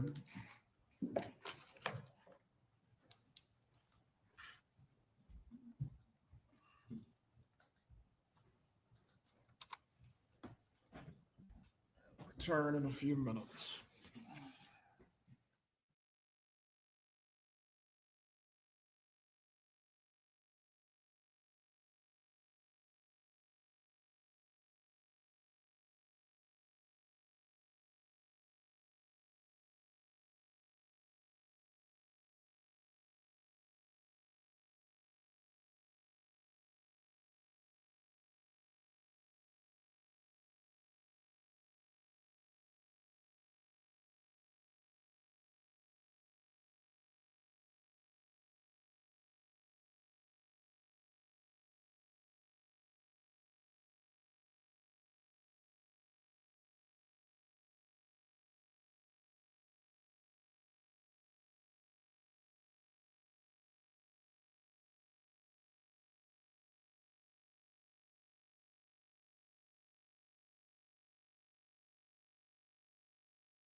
Concerning this issue of the testimony of Linda Bailey, the court is going to find there has been a second violation of the rule of sequestration by the defendant. The matter that was discussed at sidebar brought up the issue of the witness sitting in court. However, the state made no agreement beyond an adverse expert listening to the testimony or reviewing the testimony of their expert. With no other ruling being made on the issue, Ms. Bailey should have not sat in the courtroom. The test for determining whether a court may properly exclude the testimony of a witness for violating the rule of sequestration is whether the testimony of the challenged witness was substantially affected by the testimony that the witness heard, to the extent the witness's testimony differed from what it would have been had the witness not heard the testimony. And this is citing to a Florida Supreme Court case, Steinhorst versus State, 412 Southern 2nd 332. The same test also applies to expert witnesses who violate the rule. Concerning the proffer, the witness has indicated that in preparation for her testimony, she reviewed materials provided by the state. She reviewed testimony from the same witness from prior trials, and ultimately her opinions, whatever they may be, to be offered, have not been affected. As a member of the bar, I am going to give credibility to what Mrs. Bailey has stated concerning these matters, as I have no other evidence to the contrary. Although the state has asked for exclusion of this witness, this being a second violation, it still remains inappropriate. Concerning how the jury is to be instructed at the end of the trial as to this testimony specifically, if the state is asking for instruction for how the jury is to weigh the credibility of Ms. Bailey or the previous witness who is subject to the rule of sequestration, I believe they are entitled to based on the circumstances of this matter. Does either party need to be heard further?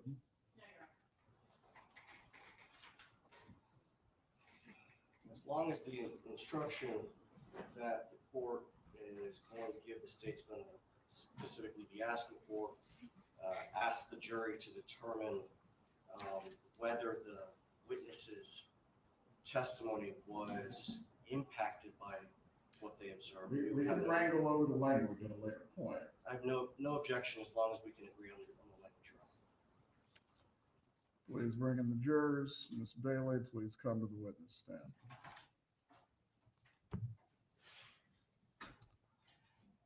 Are there any additional matters that need to be clarified? This needs to occur so we don't have any more issues with witnesses or other problems.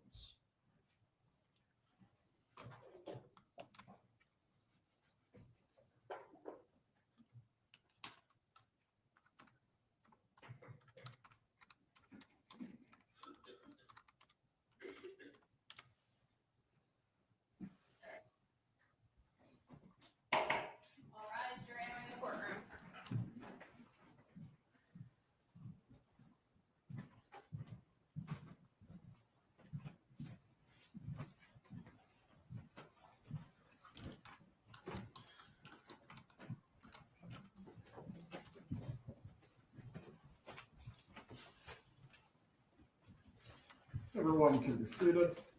Ms. Bailey, please rise to be sworn. Ms. Bailey, please rise to be sworn. Do you swear or affirm the testimony you're about to give will be the truth? I do. You may take your seat. You may examine as you're ready. Thank you, Your Honor.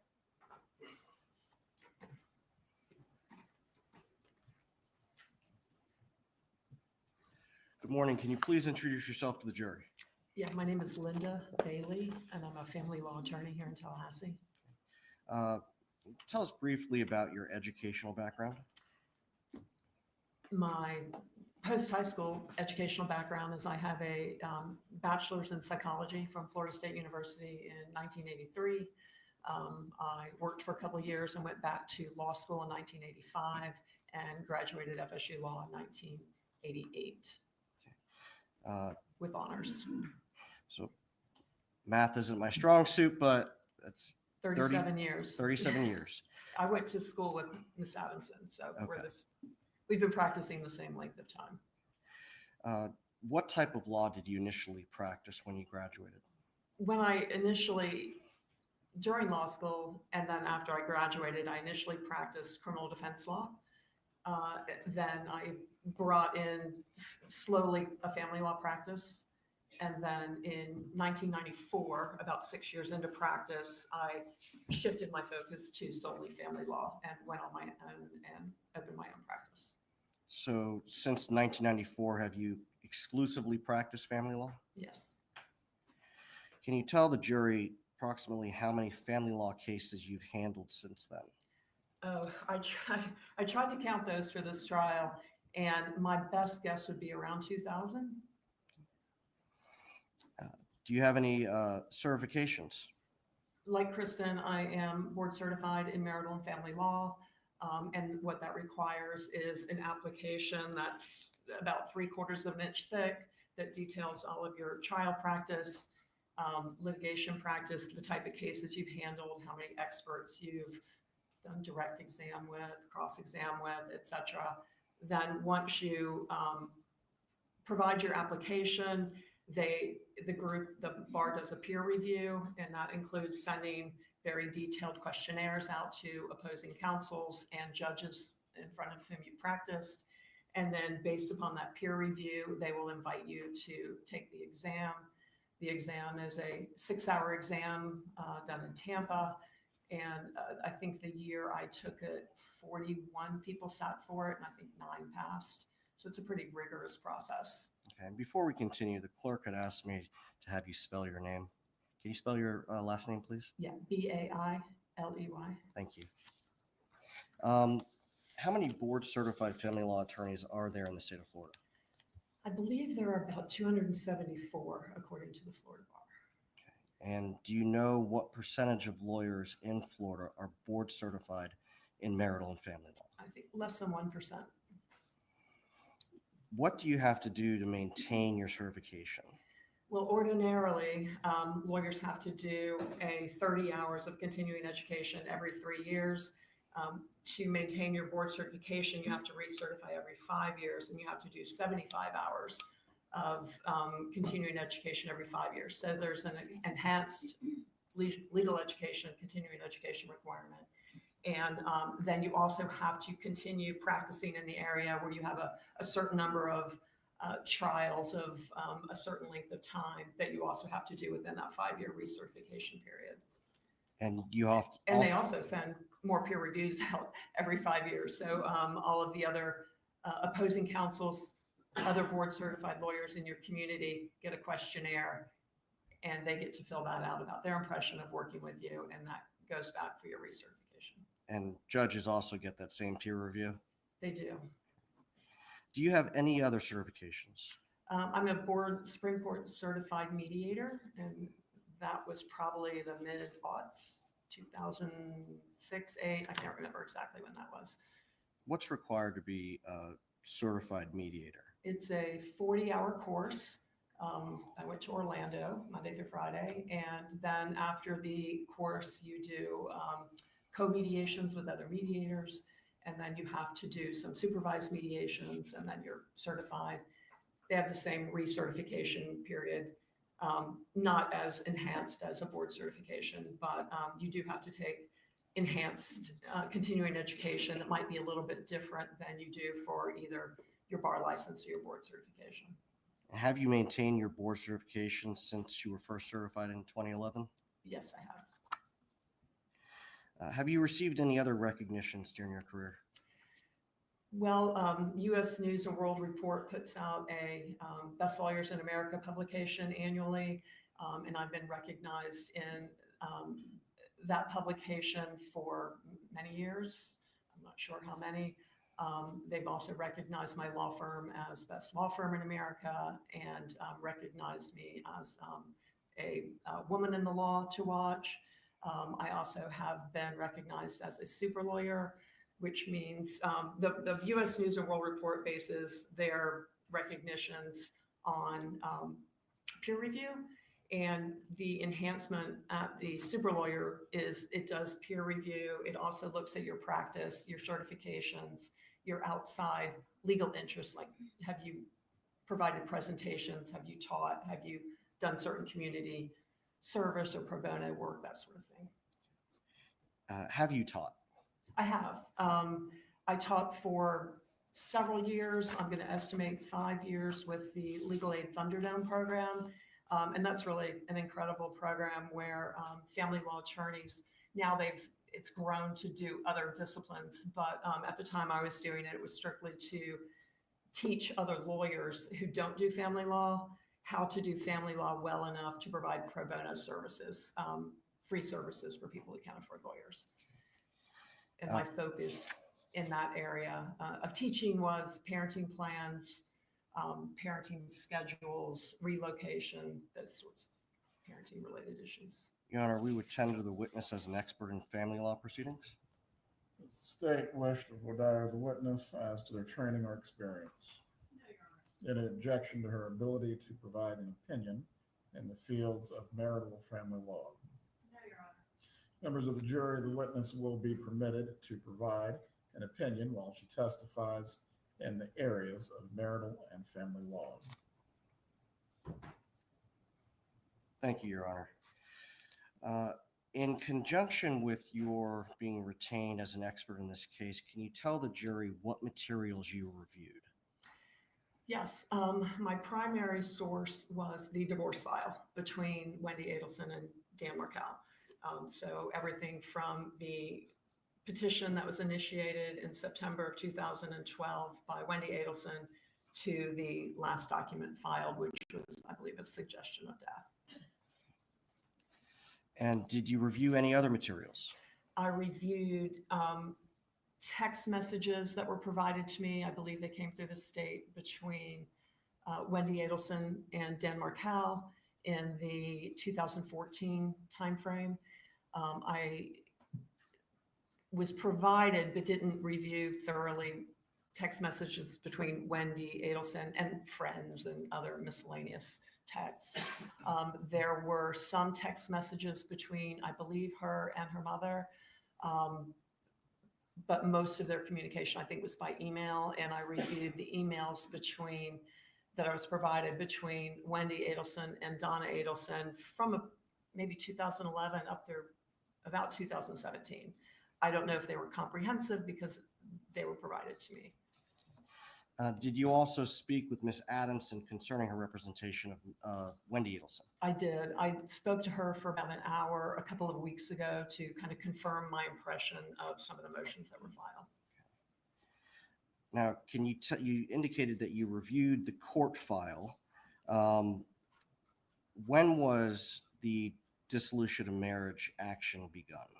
It was begun with a petition filed actually by Wendy, which she had a lawyer, Shannon Novi, for a brief period of time, and then she switched to Kristen Adamson. So I reviewed that petition, and that was filed mid-September 2012. Did Wendy Adelson in that process file a motion for the court to determine a temporary parenting schedule? Yeah, just about a month after the initial petition, she filed a motion for the court to order a temporary parenting plan, which is normal, so you don't have chaos pending a final resolution. So that the filing of that motion is a typical step in a dissolution of marriage that involves children. Well, it's very routine because what you don't want is both parents showing up to school, picking up the kid on the same day, and the kid doesn't know where they're going. And it creates a lot of stress for the children if they don't have a plan. So it's important for the parties to get together early on and figure out what they're going to do until the court can make a final ruling. And what specifically was Wendy Adelson's request in that temporary parenting plan concerning time sharing? She asked for a plan that would provide 51% of the time to her and 49% to Mr. Markel. Which at the time, it was much more traditional, if you will, for there to be a primary parent and a secondary parent. And it was thought at that time that having a child more solidly in one household versus splitting the 50-50 was more advantageous for the child. That thinking has now changed where there's a presumption of 50-50, but back in 2011-12 time period, she had initially filed for majority time sharing, which was ordinary, but then actually in her motion for temporary parenting, she asked for a 59-41, which is 51-49, which is essentially 50-50. Why would one party ask for 51-49?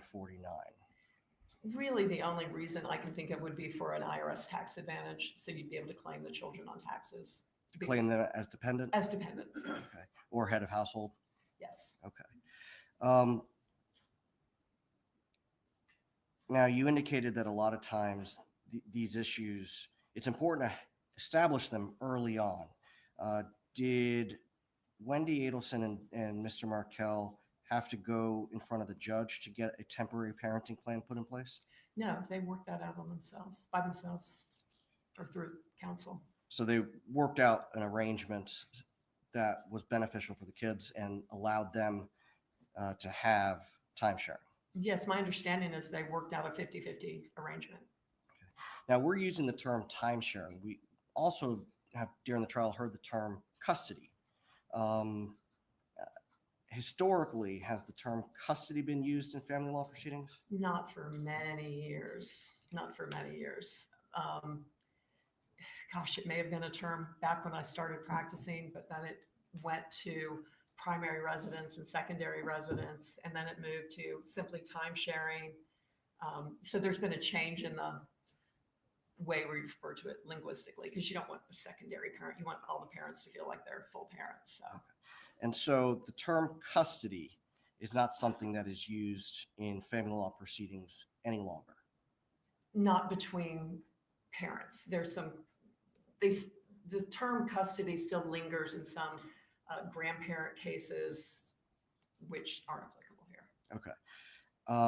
But when we're talking 2012 moving forward, the term custody was not used in family law proceedings for dissolution. Correct. Okay. And the term at that time was time sharing and parenting time. I believe back then it had shifted to time sharing. It may have been primary and secondary residence, but I didn't see that in the petition. She just asked for majority time sharing. So that must have been when that law switched. It was around that time. When Wendy Adelson initiated this dissolution, did the pleadings indicate that she was trying to prevent Mr. Markel from having substantial time sharing? No, I didn't see anything throughout the whole file. She tried to prevent Mr. Markel from having substantial time sharing. Can you tell the jury what is substantial time sharing? Well, substantial time sharing, again, the definition has changed. It used to be more, in this era, it was more than 40% time sharing. And now for the purposes of child support adjustments, it's kind of been reduced to 20% or more. But I think when we're talking about time sharing versus how it impacts child support, substantial time sharing, I think everybody would accept would be 40% or more time sharing. So in other words, when Wendy initiated the dissolution against Mr. Markel, she was not trying to prevent him from having 40% or more of the overnights. I never saw anything other than the 49-51. In your review of the family law pleadings, can you tell the jury how many contested hearings took place prior to the final judgment being entered? From my review of the pleadings, one partial hearing occurred, and that was the June 21st, 2013 hearing on Mr. Markel's motion to dismiss the petition for relocation. And then he had filed a motion to enforce life as he would have liked to have seen it. And then the relocation was all within one hearing. The court adjudicated the first two issues. His motion to dismiss was denied. His motion for enforcement was denied because there was nothing to enforce. There was no court order that required the things he wanted to enforce. So- And then In other words, he was asking the court to enforce something that they had agreed on, but hadn't been a court order? Well, I don't even know that they had agreed on things. He had kind of a sense of the way he would like to see life, which had to do with being really intrusive at Wendy's home. He wanted to go over there often during her time sharing. He wanted to have a great deal of contact. He wanted video contact, things like that.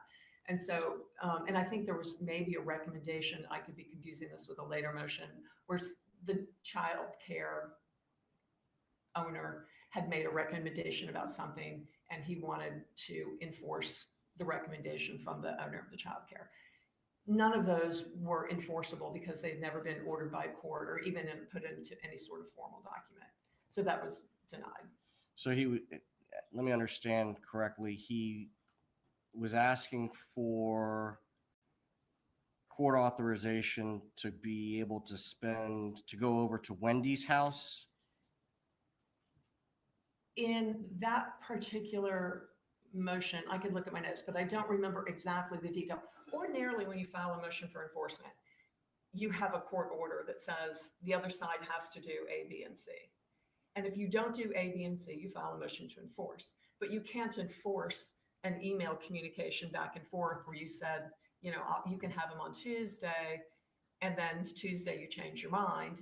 There's no court order to enforce. They just changed their mind. So he was trying to enforce conversations that he had had with Wendy that had no court-ordered basis. Okay. Now, you mentioned the motion, Mr. Markel's motion to dismiss the petition for relocation, his motion for enforcement. Was that also the same hearing where the relocation petition was heard? The same hearing. Okay. And based on your review of the file, what happened at that hearing? Based on my review of the file, the court adjudicated his motion for enforcement and denied it, adjudicated the motion to dismiss and denied it. And he was basically saying that the petition for relocation was baseless and that the court should deny it. And the court said, no, it had merit, so we're not going to dismiss it. And then my understanding is before the hearing finished, Wendy essentially capitulated and said, okay, I'll agree to the denial of my relocation.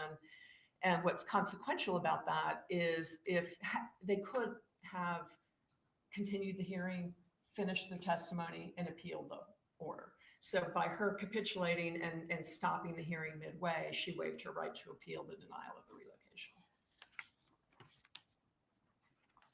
Subsequent to the June 21st, 2013 hearing, did Wendy Adelson and Mr. Markel resolve the other issues in their dissolution of marriage? Yes, on July 31st, they signed a full marital settlement agreement that addressed all issues. So within 5 weeks of the denial of relocation, they resolved all their financial issues. Wendy waived alimony. They adjudicated child support. They put into place a parenting plan, which is kind of also new lingo. A parenting plan is kind of the overarching rules on how you make decisions, how you communicate, who's able to go to events for the children, plus the time sharing schedule, plus communication provisions, how often you can speak to the children. Sometimes, like in this case, it was very general language, maybe what school the children go to. So they resolved everything 5 weeks later. Now, the marriage settlement agreement also put in place a parenting coordinator? It did. What is a parenting coordinator? A parenting coordinator is a professional, generally a lawyer, but it can be a therapist who is trained.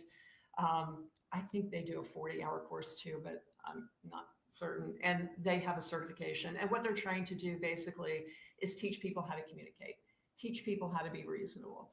There's no parenting plan that you can draft that deals with all contingencies. People are always going to come up with something, and we don't have a provision in the marital settlement agreement to deal with that. So a parenting coordinator helps people set, for example, communication guidelines. Maybe one person is calling 10 times a day, and that's overbearing and it interferes with the other parent's life in households. So a parenting coordinator may help them reach agreement on what a reasonable communication might be. Maybe it's once a day at 7 o'clock. Maybe it's every other day. Maybe it's 2 times by video and 4 times by, telephone or something like that. So they help them work out the details and just keep the conflict low. Now, can a parenting coordinator put in place provisions in parenting plan that are not already included in the marriage settlement agreement? No, the parenting coordinator's role is to help the parties have a civil discussion and come up with a reasonable resolution. But if there's no reasonable resolution that they accept from the parenting coordinator, then they can go to the court and ask for a remedy in certain circumstances. In certain circumstances? Yeah, for example, the parenting coordinator is not permitted to add provisions that are not in the marital settlement agreement. In that circumstance, you can't just go to the court and say, hey, I want this provision added. You have to file a supplemental petition that requires a material and substantial change in circumstances plus best interest. Kristen talked about that earlier. And it's basically starting a case over. It's very difficult to modify a marital settlement agreement. What you can go to the court for that a parenting coordinator might be involved in is somebody's not returning the child on time chronically, or violating communication provisions that are already in the marital settlement agreement. You may go to the parenting coordinator first to try to avoid court and say, hey, can you get him, her to stop? Can you get them to be more timely? Can we find a new meeting location, something like that? And you can go to the court for those types of issues, violations, but going to the court for modifications isn't going to happen unless you've had a material and substantial change. And the case law says that has to be an extraordinary change. So it's very difficult to get a modification or add terms. Now, with respect to the Adelson Markel case, other than that June 21st, 2013 hearing, were there any other, did they litigate any other issues? During the divorce? Yes. Up through July 31st? Yes. No, they resolved everything: temporary parenting, permanent parenting, support, property. How many months elapsed between when the initial petition for dissolution of marriage was filed, and when the final judgment of dissolution was entered? 10 months. How does that compare with cases that have similar issues? If you take the relocation issue out, it's probably average. If you add the relocation, it was brief. Most relocation cases take 2 years or so to get to trial. And as of the final judgment of dissolution on July 31st, 2013, would it be your opinion that this case was in any way unusual or highly contentious? no, to the contrary, it was settled amicably and everybody was moving on with their lives. And quickly. Yes. During the underlying litigation, so between September of 2012 and July 31st of 2013, when it was when the final judgment was entered, did either party file a motion to compel against the other? No, and what that is if you're upset with the other side because they're not providing either the required financial documents that Ms. Adelson spoke about earlier, or if you do a request to produce more documents and they don't comply, then you would file a motion for the court to compel them to provide those documents. And that's what we call discovery. Correct. Were there discovery fights here? No, there were no discovery fights. There was afterwards when Mr. Markel's lawyer was trying to depose Wendy about the money he had not paid, but prior to July 31st, there were no discovery fights at all. There were, I think, requests to produce, and there was no motion to compel or any complaint about the responses to those. I didn't see any third-party subpoenas to banks or holding companies or brokerage accounts or brokerage companies. Can you explain to the jury what a third-party subpoena is?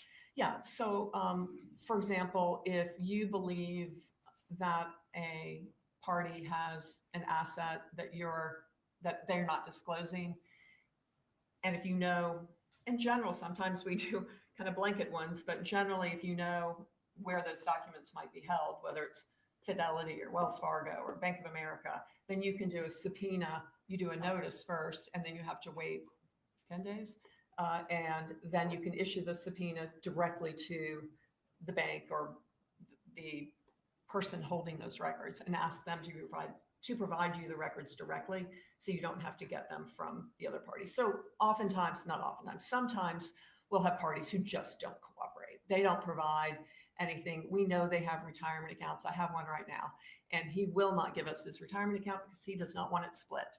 So we are having to send third-party subpoenas out to all his prior employers to get his retirement records because he's just not doing it. So it's an easier way to get those records than fighting him directly.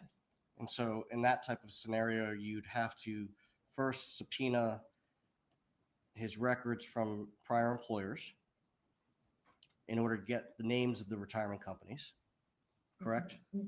If I need to do that, they could be company-held employment plans, depending on what kind of company, you know. But potentially in that scenario where you're having to issue third-party subpoenas, there are multiple layers that you might have to go through in order to get the information that the other party is not providing. No, it's really more direct than that. I mean, once you file your notice of intent to subpoena a third party, you issue your subpoena to that party. The difficulty comes if you don't know who the party is.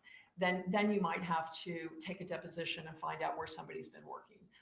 Generally, your client knows where their spouse worked, so you have that information in that example. But there could be, like we have a case right now where there's like 140 something real estate properties all over the country. That makes it more difficult, obviously. So we're having to go into databases all over the country in different states to look for people and then find out who the management company is and then third party subpoena the management company. But that's an outlier. Needless to say, you didn't have to do any of that, or none of that had to be done for Wendy Adelson's divorce. None of that happened. What about non-party depositions? What I saw was there was one non-party deposition from Dr. Phelps, who was the owner of Creative Preschool where the children went. And essentially, I did review that deposition, and it essentially said the kids were doing great. And then there was a deposition of someone who worked at the law school. And aside from those two, were, I believe Wendy, was she deposed? I don't recall seeing that Wendy or Mr. Markel were deposed. Now, you testified earlier that you reviewed emails between my client and her daughter. I did. Did you find anything unusual about my client, Donna Adelson's involvement in her daughter's divorce? No, we have parental involvement, as Ms. Adamson said, often. Sometimes it's employer involvement. Maybe they're very attached to their employer and they want to nurture them, or we'll get siblings who are lawyers involved. So family involvement, and especially moms, I see a lot. A lot of mothers? A lot of mothers. They're worried about their babies no matter how old they are.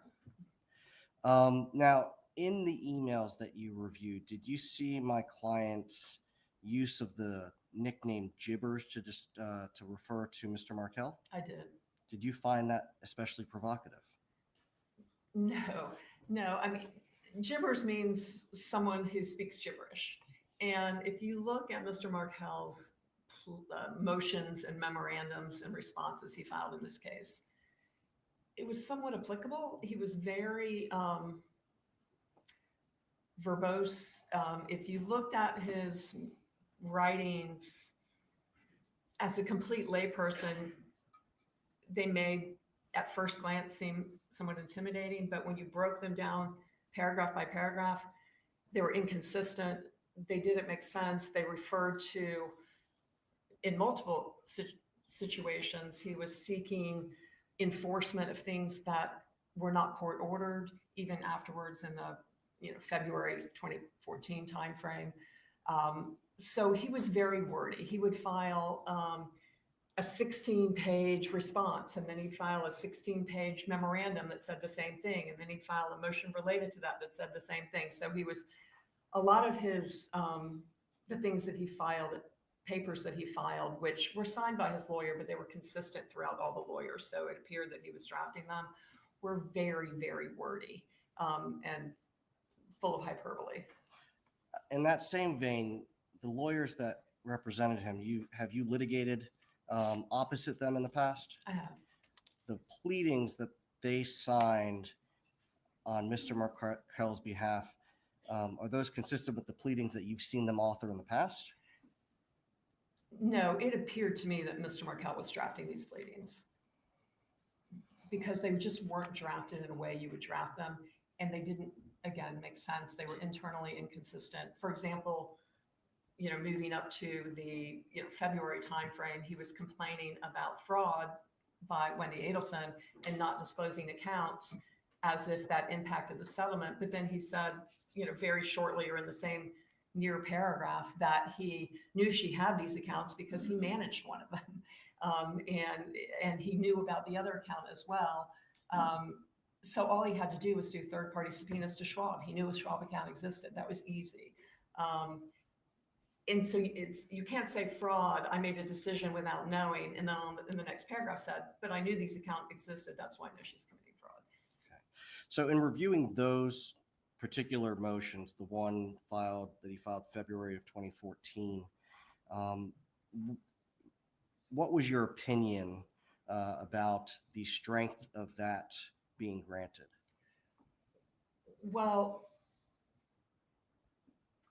Wendy filed a motion for enforcement at the end of October 31st, I believe, 2013, which complained about the $80,000 or so dollars. I think there was some question whether he paid $50,000 or $51,000 or $52,000. But anyway, he was essentially just around $80,000 underpaid. He hadn't paid his obligation. So she filed a motion at the end of October. Then there was no response, nothing. His lawyer withdrew. There was nothing in November. There was nothing in December. Then January 31st, so 3 months later, he filed a response that basically said, he didn't deny not paying, but he said her bad behavior, her unclean hands, give me a valid excuse for not paying her, essentially is what he said.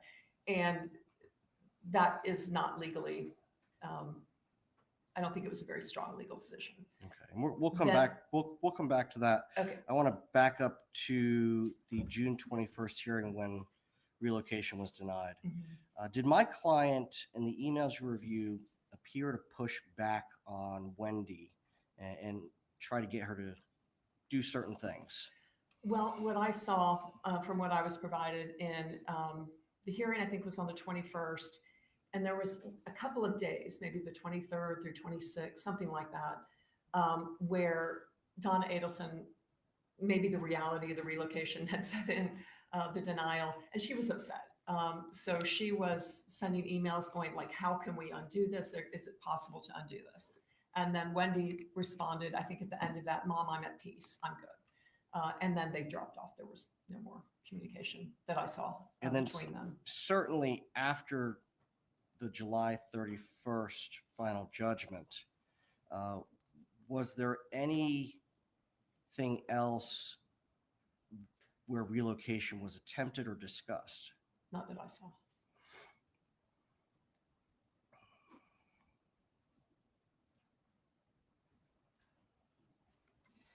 Now, when you are representing clients, how do you handle the involvement of their parents or loved ones in your client's divorce? If I know that they're very involved, I'll ask to meet with them and bring them in, because what I don't want is our third parties interfering with my advice, frankly. So if they misunderstand the law or they're giving advice to my client contrary to my advice, then I want to talk to them. I want to hear their point of view, and I want to give them my point of view. And I find it's easier for my client to have everybody around them on the same page. So I just want to educate them. If it's a mediation and I feel like they're involved, I'll ask the other side if I can bring the mother or the brother, whatever, whoever it is, into the mediation, because if they're in the mediation process, then they see how it changes over the course of the day because other facts might come in, other considerations might come in. Because mediation is not just an opportunity to reach a resolution. You learn a lot of information out of mediation. So it's always helpful to have, if there's a family member who's very involved, it's helpful to have them there so they learn as you learn and they understand how you reached an agreement, and then the litigant, the party, doesn't go home and have to explain what happened.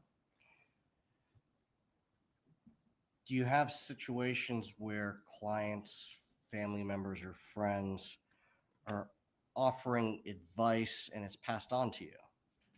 Sure. How do you address that? I ask them to call me. Sometimes I say, if you don't trust my advice, maybe you should get a second opinion. And generally they don't. And I say, this is why I don't think that advice is valid or is going to help you. And we can have that dialogue. And if they're really strong about it, then I'll definitely ask to say, let me speak to your boss, your brother, your mother, so we can kind of talk through this, because I need them to understand my position and maybe theirs will change. Now, you were provided with a number of emails that Wendy was sent by her mother. Did you see evidence that Wendy shared those with Kristen Adamson? I saw no evidence that Wendy shared them. And did you speak with Miss Adamson about that? Yes. Did she receive any of the input from Donna Adelson? My understanding from Ms. Adamson is she really didn't understand that Donna Adelson was involved at all. I mean, she was there at that one hearing, but that's very common.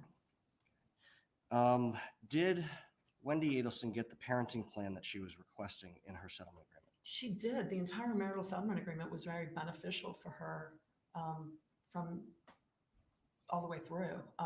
She actually got a parenting plan that was more, I think it was more like 45, 55, something like that. It was instead of 7 days out of every 14 days, he was getting 6 days out of every 14 days with 5 days and then 1 day in the off week. So it was split up a little bit,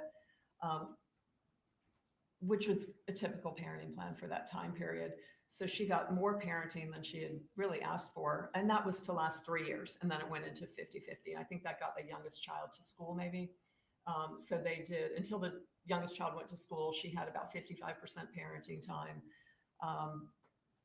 Child support, the division of childcare, that sort of thing. And without going into too much detail, child support is a mathematical calculation. It's a formula. And it's based on a number of factors: income, childcare, insurance, health insurance, and parenting time.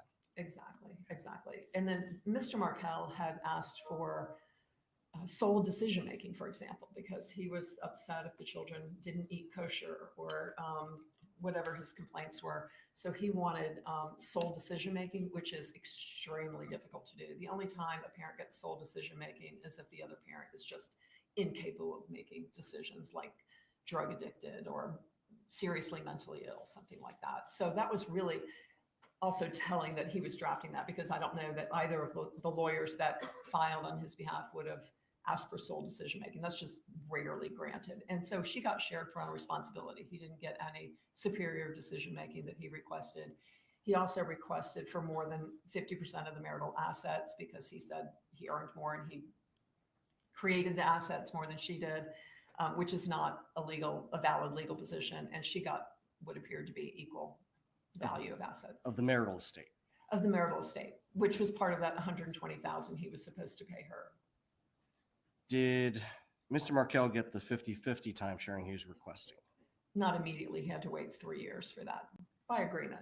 And you mentioned keeping the boys kosher.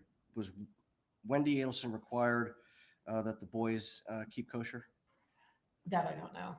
I think there were some issues about that. In the marriage settlement agreement, was that required?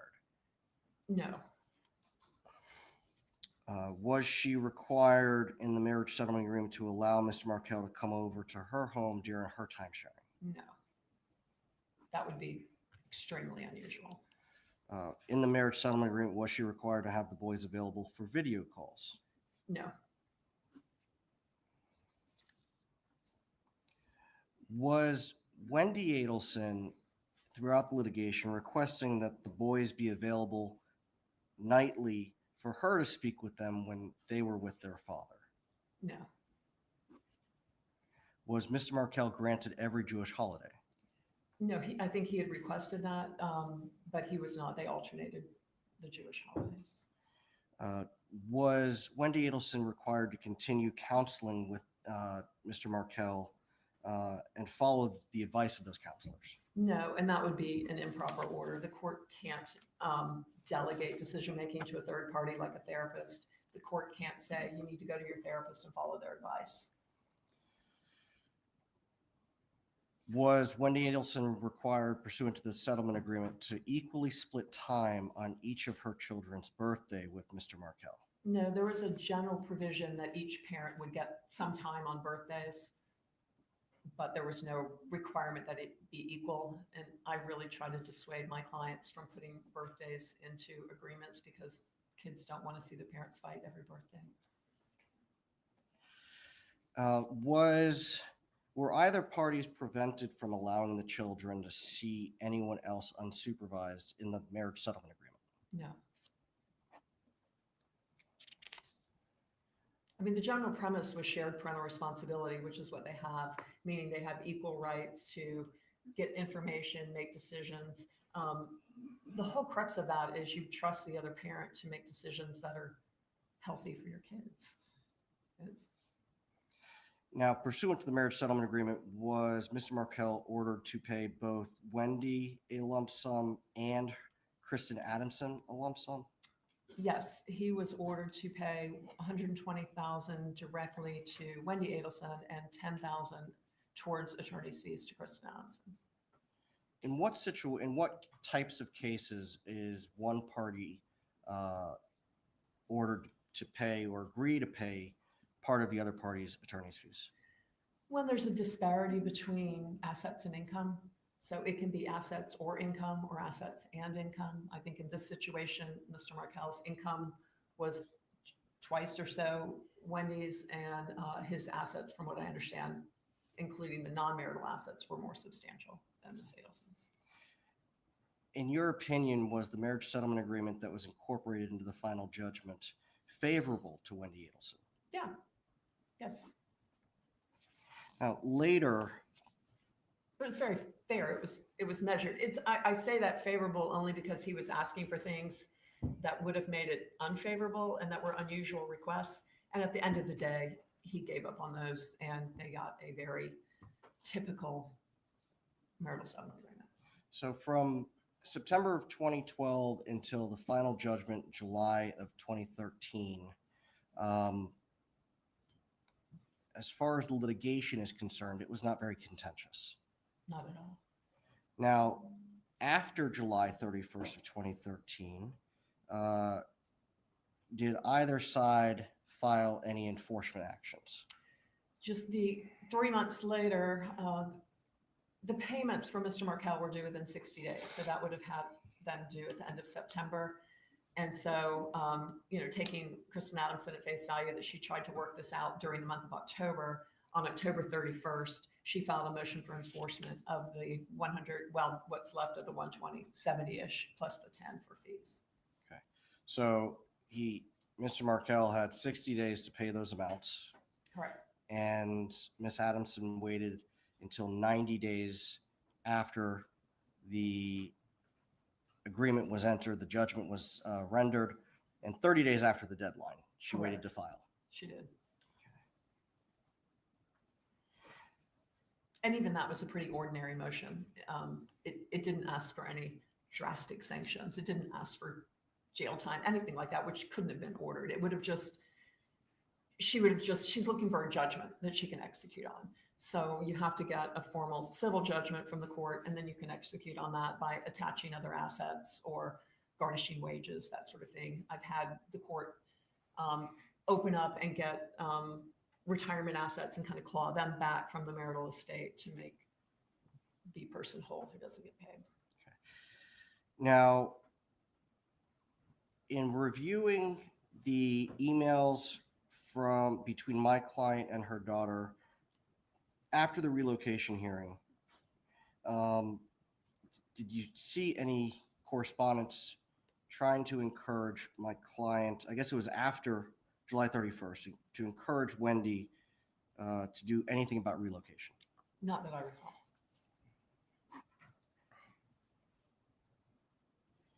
From your review of the emails and the pleadings, did it appear my client accepted that Wendy was going to be staying in Tallahassee? Yes, it was done.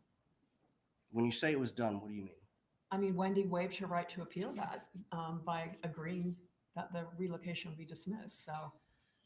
Now, prior to final judgment being entered, would Wendy have been able to attempt negotiating with Mr. Markel to try to get relocation even though the judge denied it? She could have. Would there be anything improper with Wendy or her family through Wendy offering some sort of financial incentive to Dan Markel to convince him to agree for her to relocate? I see that all the time. I mean, I had a client pay $850,000 to somebody who didn't, to get her to not relocate. I've seen $35,000 to get whatever parenting plan you want, or to get less time. So depending on your financial circumstances, that number can be wide ranging, but it's common. And in mediations, it's often common to see where the pain points are. If the pain point is money, then you use that pain point to get what you want on parenting. It's a negotiation. So that's routine. Nothing unusual about that. Routine. Now, you testified earlier that you were provided text messages between Wendy Adelson and Dan Markel after the divorce was finalized. Yes. Although they didn't agree on everything, did it seem to you that it was amicable? Yeah, I was only provided, I think, what the state provided to you, which was between maybe April of 2014 through June of 2014. So it was a few month period, even after these motions had been filed that kind of upped the temperature a little bit, and they were working well. I saw some communications where Mr. Markel was inviting her to join him in the Boys for Ice Cream. I know that there were many occasions where he was traveling and his travel plans adjusted, and she adjusted exchange times based on his travel. I think he did the same for her. They were swapping days. It was actually much more amicable than many cases I see. They were very flexible with each other. Now, you indicated earlier that October 31st, 2013, Kristen Adamson filed a motion for enforcement. Correct. You mentioned a motion for enforcement and contempt. What is contempt? Well, in this context, I think that's just the title of her motion, because in the body of the motion, she didn't ask the court, I don't believe, to find him in contempt of court. She was just looking for a judgment so she could execute on the judgment and collect her money. So although the motion itself may have been entitled enforcement and contempt, the prayer for relief didn't include any request that the court find him in contempt? I don't recall seeing that at all. I think the court said make him pay, ask the court to make him pay. And what that means is give me a judgment so I can enforce on that judgment, however that may be. It's just a collections issue. You indicated that you don't think it was there. It would be helpful to see the pleading itself. Sure. May I approach the witness?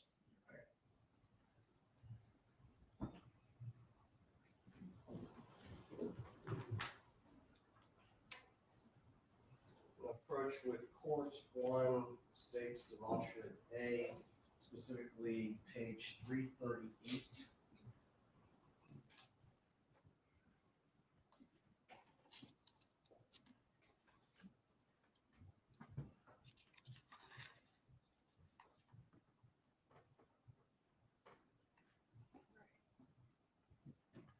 Is that the October 31st, 2013 motion that Ms. Adamson filed? It is.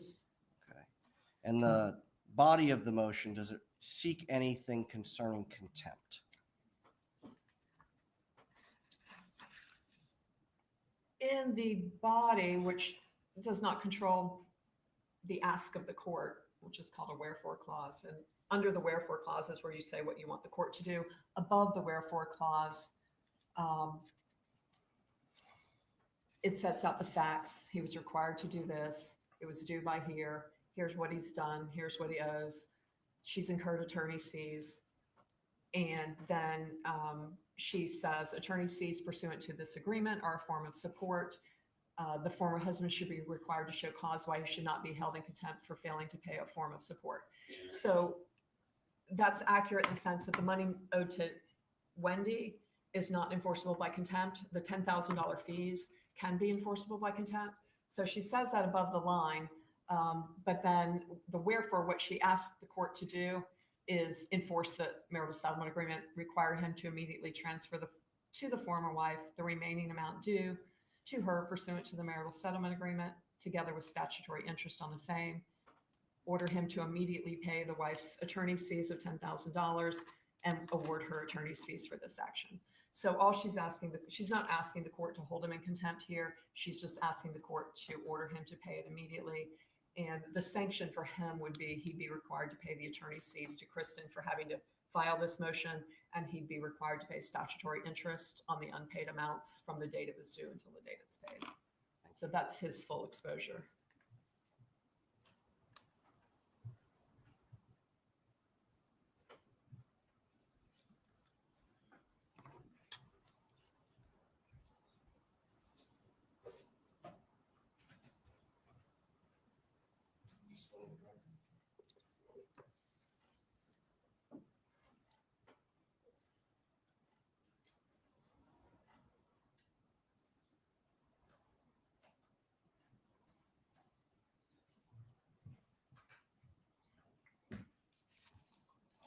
In the scheme of this dissolution and the circumstances of this case, was the amount of money that Ms. Adelson was seeking through this enforcement motion an enormous amount?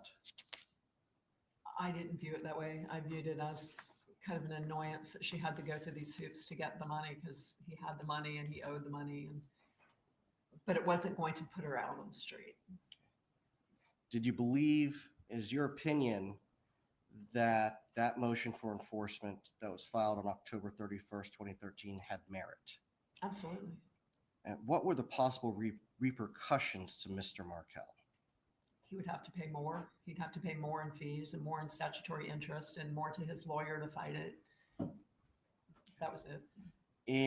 Were you provided with a series of emails in mid-December of 2013 where Mr. Markel emailed the parenting coordinator and Wendy Adelson complaining about a host of issues? I did.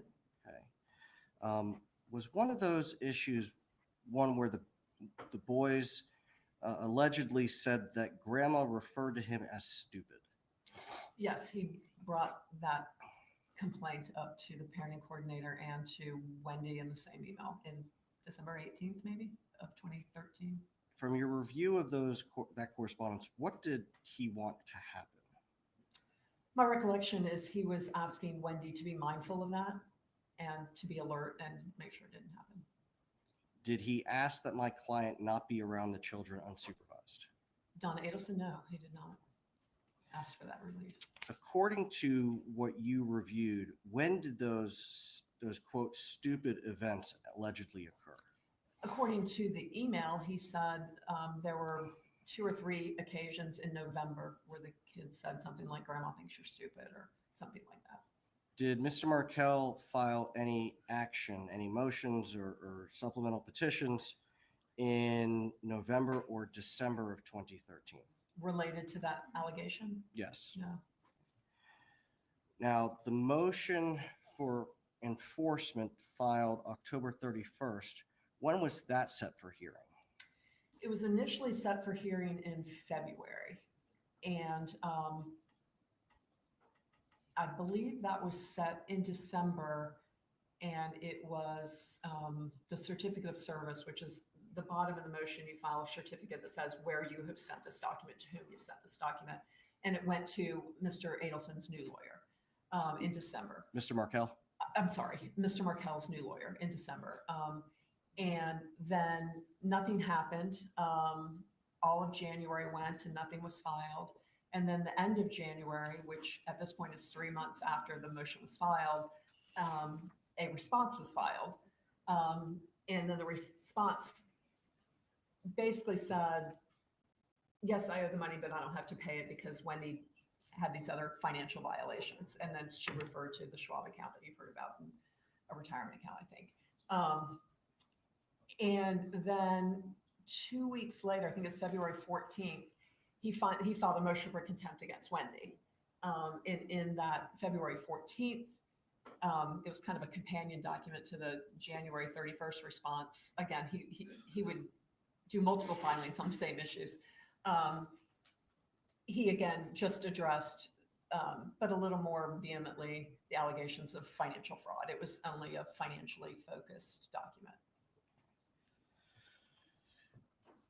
What defense did he claim to have to avoid paying Wendy Adelson as he'd been ordered? My recollection is his defense was that she did not put on her financial affidavit a certain non-marital asset, but he knew that an asset existed, but it was fraud. It was kind of circular. And there was, he said he didn't have a updated document at the time of the marital settlement agreement or something like that, to know what the then value was. But those are all pre-divorce issues. So he had ample opportunity during the divorce to do third-party subpoenas or motions to compel or other ways to get those documents. And then according to Chris, all of those were dealt with in the marital settlement agreement anyway, and I don't have any reason to doubt that.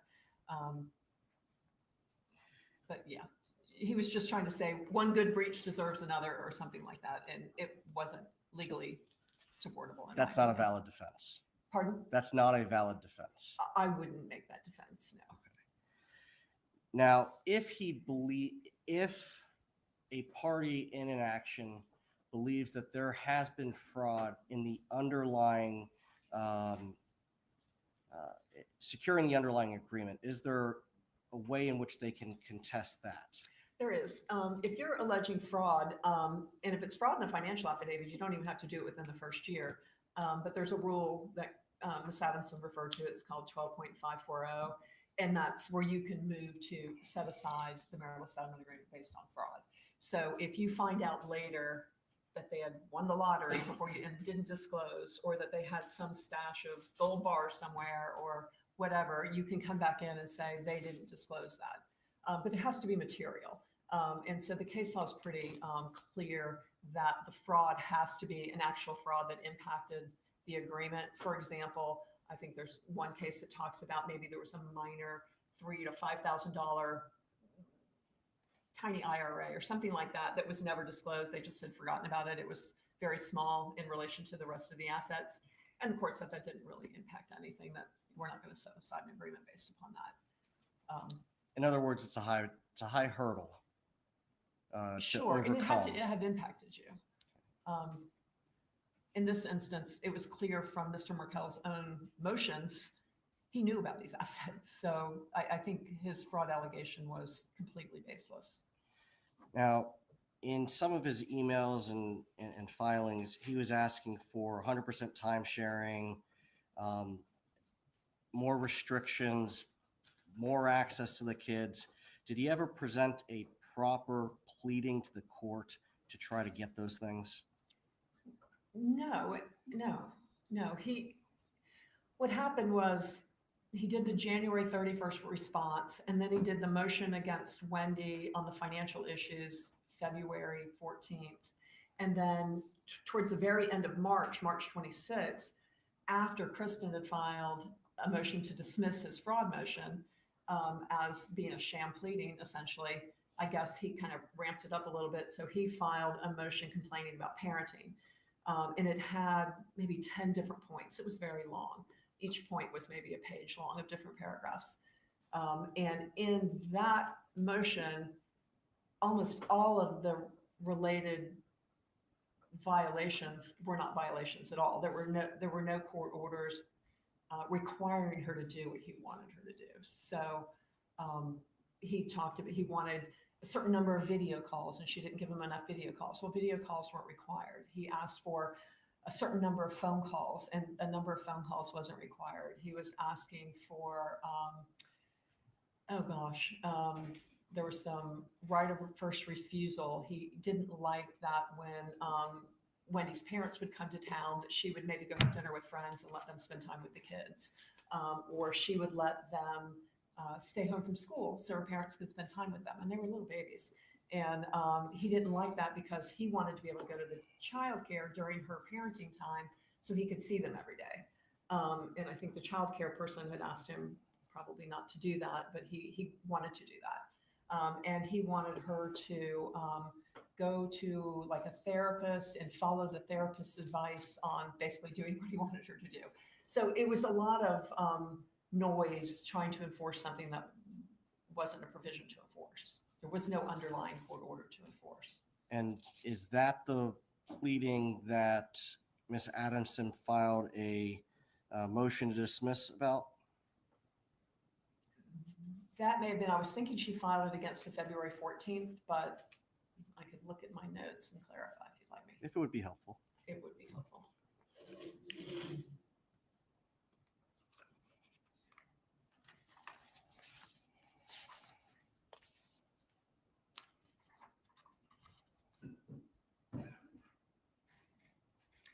Yes.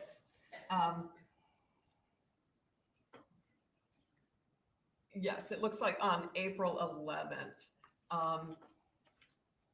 Nope, that's his response. Let's see.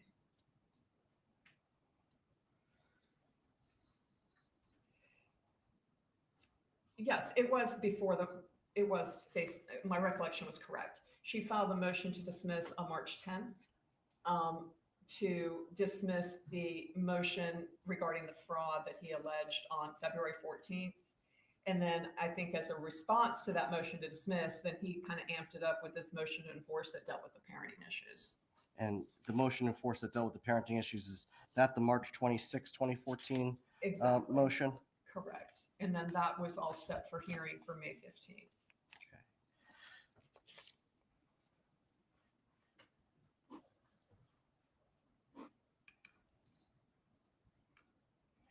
The complaints that he raised in the March 26, 2014 motion, you indicated there were things that he was asking for that hadn't been ordered.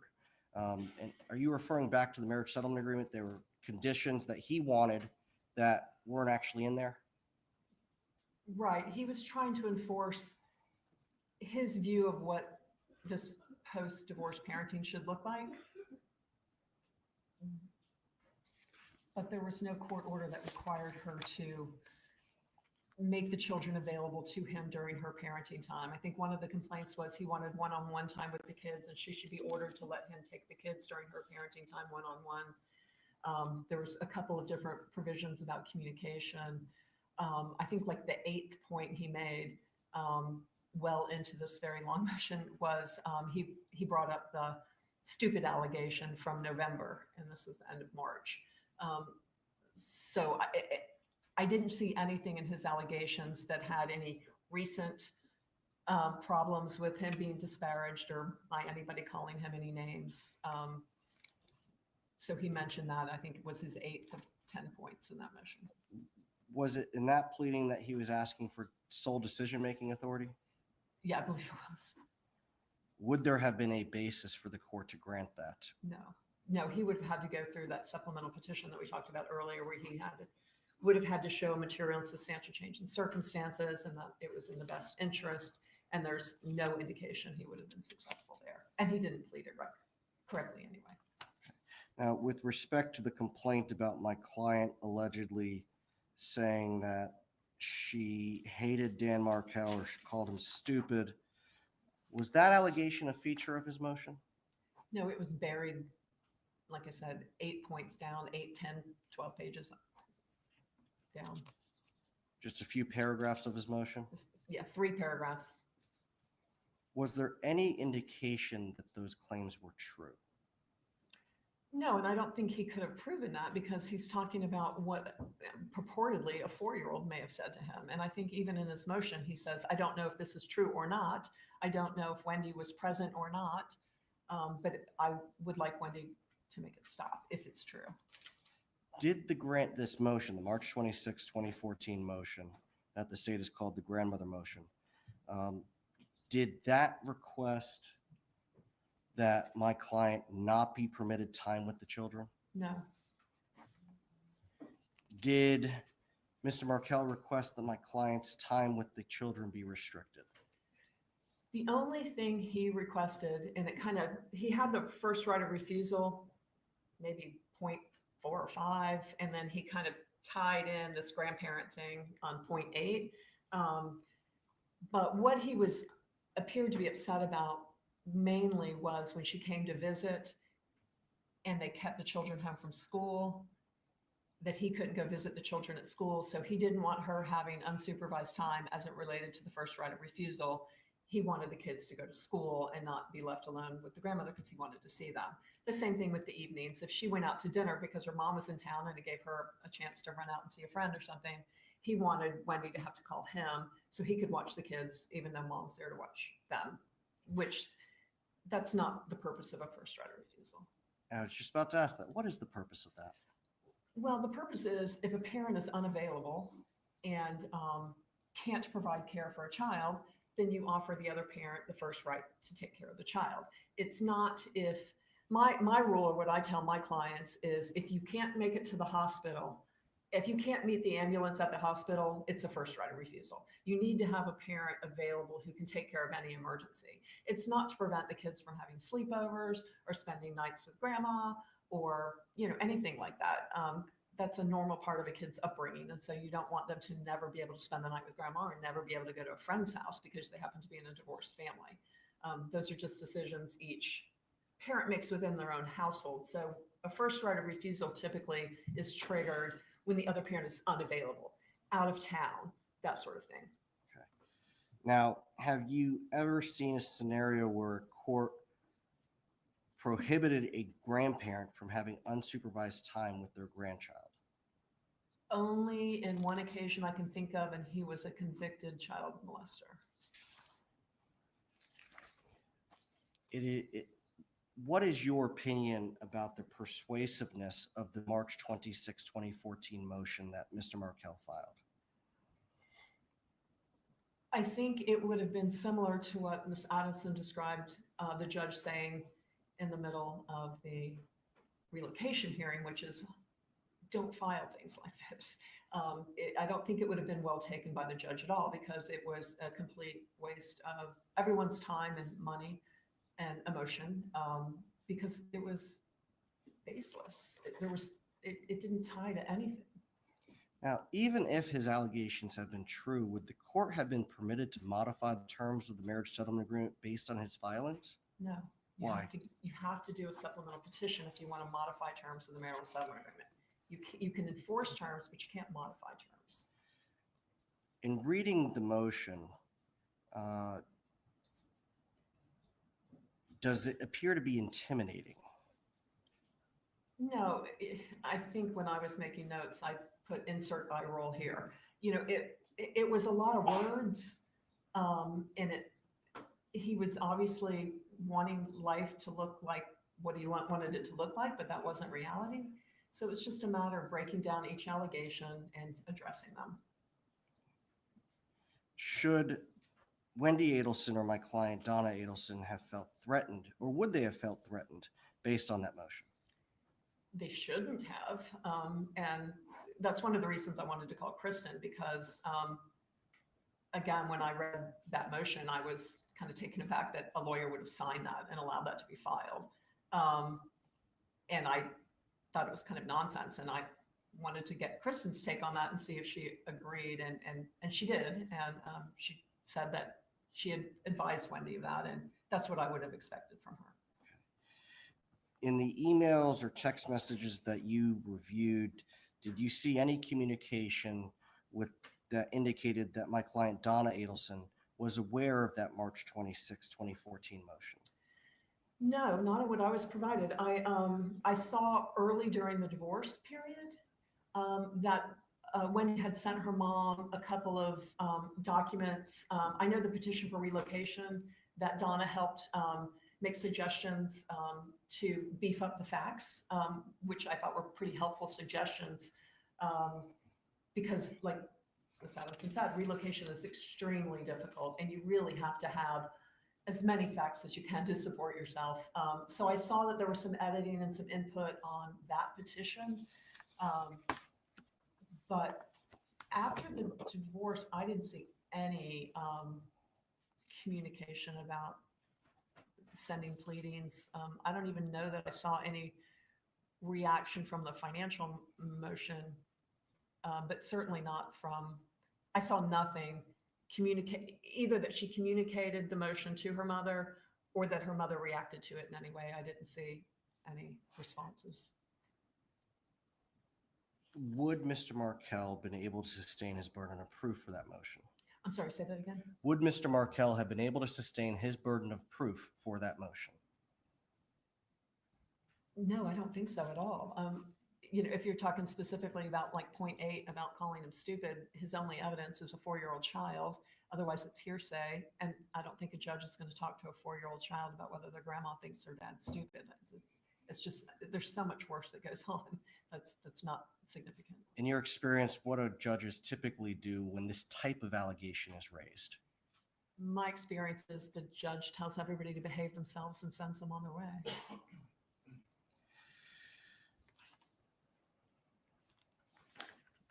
So we've talked about this not being a hotly contested case or a high conflict case.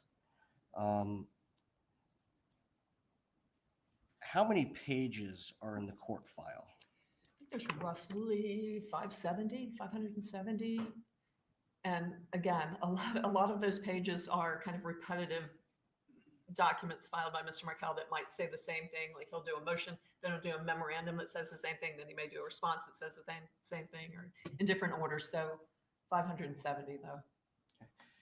Do you know how much in attorney's fees Wendy Adelson incurred, attorney's fees and costs for the dissolution of marriage and the enforcement proceedings that began afterwards? I only know what Ms. Adelson said, which is around $30,000. Now, in your career, have you worked true high conflict custody cases? I have. In particular, do any come to mind that involved an attempt to seek relocation? Yes, I had a particularly conflictual relocation case that started in 2018 and went through 2021. So about 3 years? Yes, including an appeal. May I show the witness the demonstrative? You may.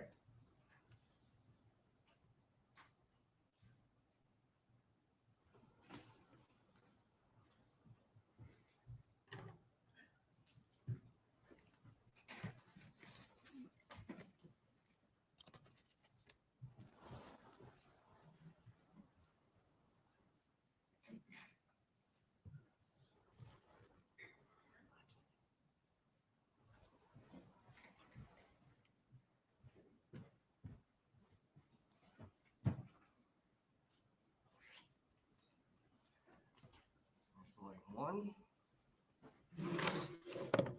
Volume 2. Volume 3. Volume 4. Volume 5. Is there a question for the witness?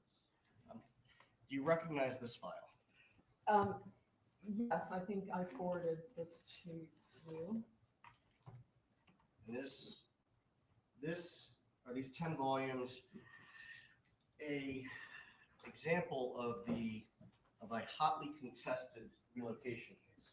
Well, and I just count 500 pages per binder. So that looks to be about 5,000 pages. I think the actual pages were over 10,000. So this doesn't appear to be all of it. Okay. And there were 2 volumes on the record on appeal. So perhaps only one of those volumes got printed. So the clerk's file in the case that we're referring to as the demonstrative is twice as big as what we have in front of you. Yes, based on just assuming 500 pages for notebook. Thank you.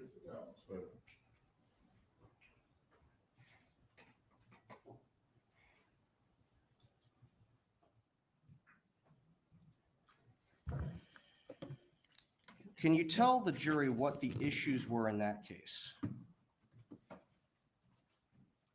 Judge, what's the relevance? Object.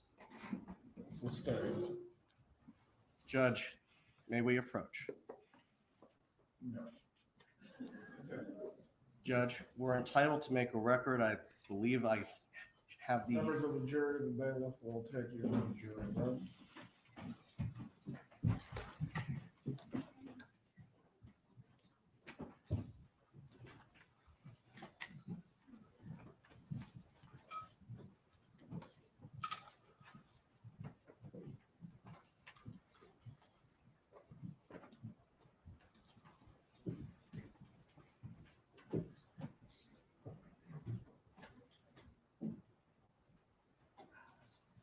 You may be seated.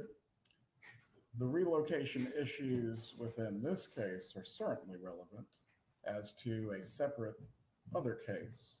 What is the argument that you're seeking to make for the record? Your Honor, the relevance of this proceeding is witnesses identified this as a hotly contested custody and relocation matter. I think we're entitled to have her explain what the issues were, what was involved in litigating that, as well as the amount of her fees that were incurred and the expenses that were incurred, so that we can make the comparison to the case that involved Charlie Adelson and Mr. Dan Markel. Kappelman, any other argument on this issue? Just relevance, Your Honor. As to the point on relevance, the court's ruling remains the same as to issues of relevance. Again, the relocation that is disputed within this case as it relates to the divorce file certainly is an issue.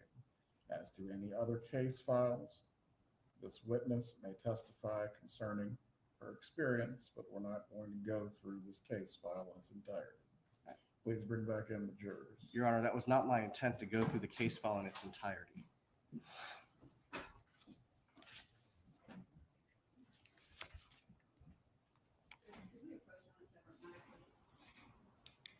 Ms. Bailey, please step down, step out of the court or the courtroom doors.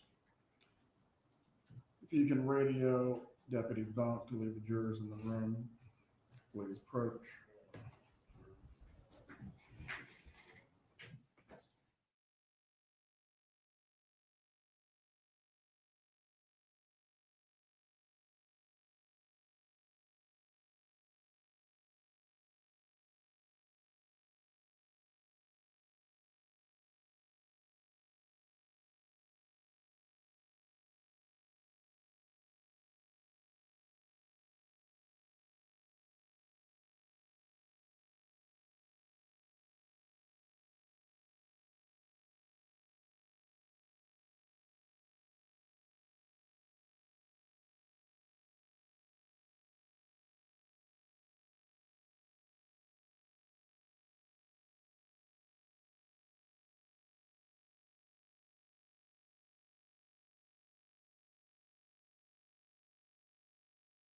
I'm going to remind you, do not make any gesturing, do not make any comments, do not make any expressions in front of the jury in any way that would be intended to inappropriately influence them.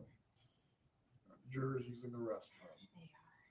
Please use the restroom or stretch your legs if you need to. We will continue with the witness after that.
Everyone can be seated. Please continue with your examination. Thank you, Your Honor. Ms. Bailey, how did the Adelson-Markel divorce compare across the variety of cases that you've handled? Simply, it was routine, it was amicable. I've done similar cases that have had anything from 2-day to 7-day trials. I've had them range from $200,000 to $500,000 in fees and costs. I've had multiple financial experts, child development experts, vocational experts, all retained, deposed, testifying. I've had cases with multiple discovery issues, discovery over psychological records, financial records, third-party subpoenas, 2 full days of deposition of just one party. This was an easy case compared to many. Did it look worse than it was because of the way in which Mr. Markel's pleadings were drafted? Yeah, I mean, he drafted pleadings, motions, I think responses would be more appropriate than pleadings, but that's kind of technical. He drafted them like he was drafting a law review article or something. They weren't technically correct. They were verbose, they were hyperbolic. He used a lot of inflammatory language, but when you really looked closely at his requests of the court, there was no foundation for his asks. Nothing further, Your Honor. Cross-exam.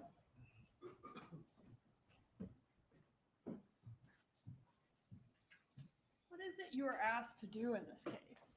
I was asked to review the documents I was given and to opine about whether this was truly a highly contentious custody case, essentially. And why would your opinion about whether it was a highly contentious custody case matter? Well, that's for somebody else to decide. I mean, I've done 2,000 cases, or give or take 100 on each side, and I think I have a pretty good judge of where this falls as far as contentiousness. Sure, but you're somebody that has vast experience with a ton of divorces, right? Sure. The parties only have experience with one divorce, right? I don't know how many they have experience with, So but isn't sure. the contentiousness in the eye of the beholder, in the sense that to you it might not seem like a big deal, but to the parties it might be the most important thing in the whole wide world? Do you Well, that's agree one with reason- that? Do you agree with Ms. that? Kappelman, Ms. Bailey, wait for the question, wait for the answer. Do not speak over each other. Do you agree that a case as a lawyer might be routine, whereas to the parties it's the most important thing in the world? To some degree, that's one reason I called Kristen, is Ms. Adamson, in particular, of the lawyers in our community of the family law bar, is extremely measured and calm. And I find that when I litigate against her, we reach resolutions, that people stay measured and calm, and we get things done. She's not one of the other lawyers in town who may stir cases up or play on those emotions. So our job as lawyers is to explain to our clients when we get emotion. If I get something, for example, that, although I've never had, something similar to what Mr. Markel would file, the immediate response is to call your client and go, I know you're going to read this at first glance, so it's going to seem messy. But there's no legal basis for this, so don't worry. And my understanding is that is what she communicated to Wendy. And when you communicate these things to your clients, hey, this is no big deal, this is no problem, this is a bunch of gibberish, do they always accept that? Well, that's not the way I would present it, but Do they ever get upset about the gibberish in the pleadings, the offensive materials in the pleadings, regardless of whether or not it's going to impact their chance of success in court? It can be emotionally charged, can it? I would say annoying more than emotionally charged. You would not say that divorce and child custody issues are emotionally charged? They can be, but in this case, they weren't. They weren't? How do you know? From the pleadings, because I don't have 10,000 you're pages in not- front of me. You're not in the mind of the people that whose lives are impacted by these pleadings. It's not just about pieces of paper and a binder, is it? I don't think that's what I said. People's lives are impacted by the decisions that go on in court, which for you are routine. Would you agree? In this instance, they reached agreement on all issues, so they had complete control of what was coming out of the court. Ma'am, could you please answer my question? Are people's lives impacted in drastic ways by routine matters that we see in court as lawyers? People's lives change after divorce, certainly. So, like, I may think I've got a bag of stinky garbage, but the garbage man might not think it's stinky at all. Do you get the reference? I don't. What is no big deal to us is a big deal to these litigants, right? You can't agree with that. Perhaps. You can't agree with it. Strike the question. You were asked, let me ask you this. Let's go on to something else.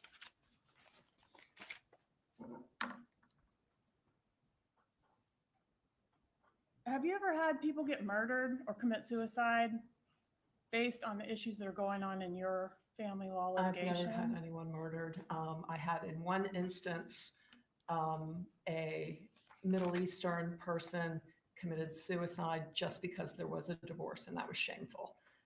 So nothing was it was literally the day after the petition was filed, and he had threatened, if you file, I'm going to kill myself, and indeed he did. And to you, divorce is not shameful, is it? To me, divorce is not shameful. Divorce is not a basis to commit suicide, is it?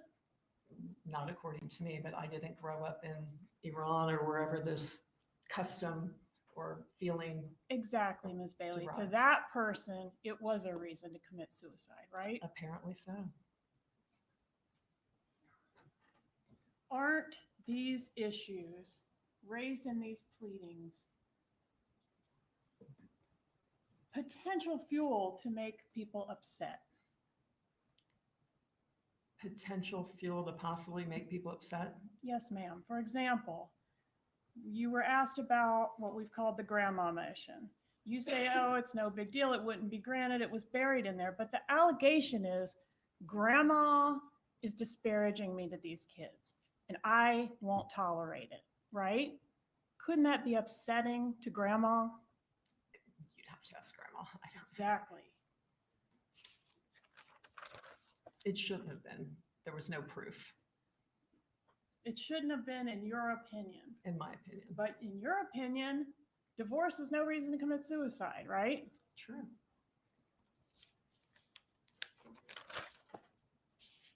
Gibbers, according to the evidence in this case, means Jew in boots. It's not a flattering term by that definition or by your definition of someone that speaks gibberish. Can we agree it's not a flattering term? No, it's probably not flattering, but I've seen far, far worse. You've seen worse. I have. If Mr. Markel wasn't paying by the deadline, isn't that something that would be potentially upsetting to the parties or their family members? I don't know how upsetting $80,000 would be. I don't know. $80,000 is a lot of money, isn't it, Ms. Bailey? It depends on who you are. Exactly. So we'd have to ask the parties, right? Right? Sure. Okay. Yeah, I think on that issue, he clearly had the asset. So at the end of the day, he was going to pay. It was just a matter of jumping through hoops to get the money. He was either going to pay, or he was going to get sanctioned by the court, or he was going to end up in jail, right?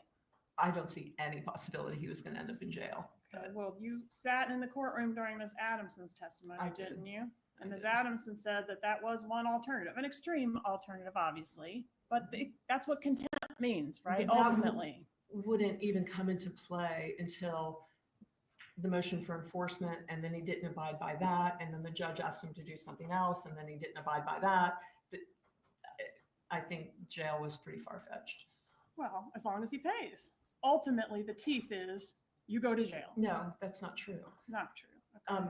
Ms. Yeah. Adamson was incorrect on that point, I guess. Objection, Your Honor, that question that we just strike. I'll Was rephrase the- it. Was the objection again? It's an improper comment on the witness's testimony. Stay and please rephrase your question. I said Ms. Adamson was incorrect on that point when she said jail was a potential option. Is that correct? Well, I could break it down. There's two different matters in that financial motion on October 31st. Mhm. One was the $70,000 still due to Wendy. Jail is not a possibility on that. That you don't send people to jail for failure to pay money. We don't do that. The $10,000 in fees to Kristen was more debatable because that could have been in the specter of support. And if you don't pay alimony or child support after repeated chances, I guess you could say, jail might be an option, but there's always a purge to that. So I've seen many times in child support, if you don't pay child support, then the judge says, bailiff, get, Mr. So-and-so or whatever. And then all of a sudden he comes up with money out of his pocket and he pays, he never goes to jail. So you always have the key to the jail when you owe a support obligation. So technically, if he wanted to go to jail rather than pay Kristen the $10,000, eventually there may have been a hearing where that happened. I've seen one person in my career go to jail over child support. Right, because they pay because they don't want to go to jail. If there was no jail and no consequences, they would never pay, right? Some people wouldn't. Right. And that's just support. There's no jail consequence to the $70,000 to Wendy. It was only the $10,000 to Kristen that could have possibly remotely been a possibility. Did you see evidence in this case of Wendy taking her mother's suggestions, cutting and pasting them into an email as her own, and then forwarding those questions to Ms. Adamson? No, I didn't see any. And did you see in your review of the evidence in this case, Ms. Adamson responding to those questions and Wendy then forwarding those answers to her mother? I don't recall that. I don't recall saying that.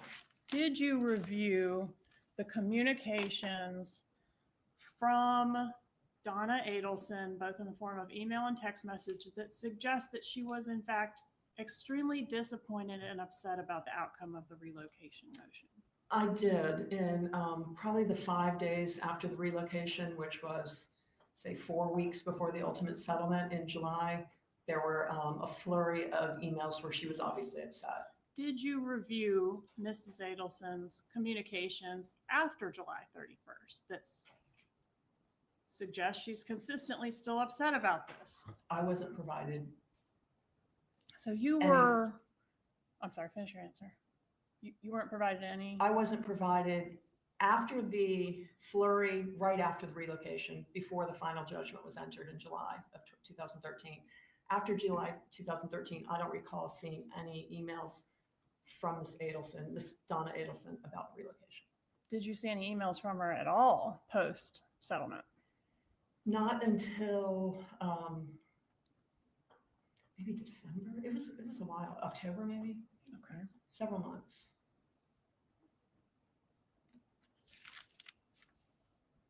If Dan Markel had agreed to the relocation post denial, post stipulation, post, it could still happen, right? I mean, if he agrees, it could happen. Sure, if he agreed, she could have relocated. All right. And if he was murdered, it could happen, right? Well, obviously.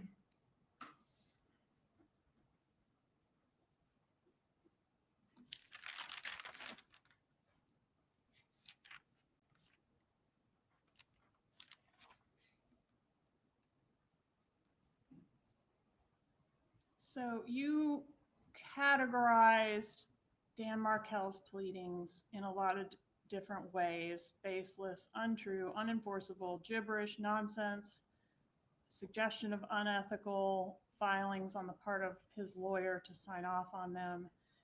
are you saying, I think what you're saying is that those things wouldn't amount to much in court because it's not really effective filings.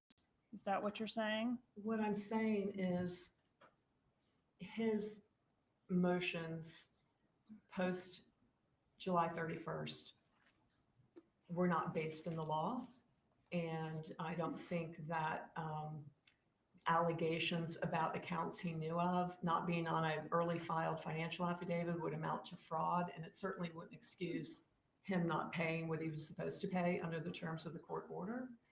And the motions related, the motion in March 26th related to parenting, he was trying to enforce things that weren't in the marital settlement agreement. There was no court order to make her do the things he wanted her to do. So there's no basis for the court to have granted his motion. Right, so they weren't going to be successful. It's your opinion, they weren't going to be successful. Yes, that's my opinion. But would you agree that the things he was putting in there are inflammatory? I would agree that they were inflammatory. And they potentially could make the parties or their relatives upset to read those pleadings and those inflammatory accusations. Sure, nobody wants to read those allegations, true or not, about themselves in a public record. You were shown a bunch of binders on a case. That case has nothing to do with this case, right? No, it was a relocation case. All right. And that case, was anybody murdered in that case? No. Okay, so if somebody had been murdered in that case, there might have been a lot less paper, right? Case Well- would have been shorter if somebody gotten murdered, wouldn't it, Miss Bailey? If there wasn't a party, the case would have ended. If that's And if our case, we hadn't had a murder, we might have a lot more paper in our case, wouldn't we? no, because the divorce was over in July. Divorce was over in July, but they kept filing papers, didn't they? Well, and the case was set for hearing March 15th. May 15th, 2014. So the motion that Ms. Adamson filed in October, and the motion that Mr. Markel filed in February, and then the motion he filed in March, were all set for hearing May 15th. And then Mr. Markel amped it up again, and on May 5th, he filed the motion that accused Kristen of fraud. So she had to withdraw, so they had to move that motion. So had that not been filed, they would have had a resolution on May 15th. We don't know that. How do you know it was going to go on May 15th? Could have gotten continued for any zillion different reasons, couldn't it? It was set for May 15th, and it was noticed for May 15th. Set for May 15th, but at the time of Dan Markel's murder, litigation was still ongoing in this case. It Yes? Yes. And even after that was resolved, there was be nothing stopping them from having a bunch of other time sharing issues or whatever come up, and they might have ended up with reams of paper, right? Overruled, the witness is providing an opinion, the state Well- will cross-examine. I guess my It's- response to that would be, I think it would have been to Wendy's benefit to proceed with those hearings, because nothing makes someone stop filing nonsense pleadings and motions better than having them ordered to pay the other side's attorney's fees. So had they gone to the hearing on May 15th, and had Wendy have been successful, he would have very likely had to pay Wendy's attorney's fees. And I really encourage my clients in these situations to take it to hearing. So once the other side gets kind of slapped down, if you will, by the court and made to pay your fees, then they tend to back off. So But that hadn't happened yet. it had not happened yet. And we'll never know when that was going to happen because we never got to that point, right? Clearly. Because he was murdered. Clearly. May I have a moment to confer, Judge? Go ahead.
Redirect examination. Briefly, Your Honor.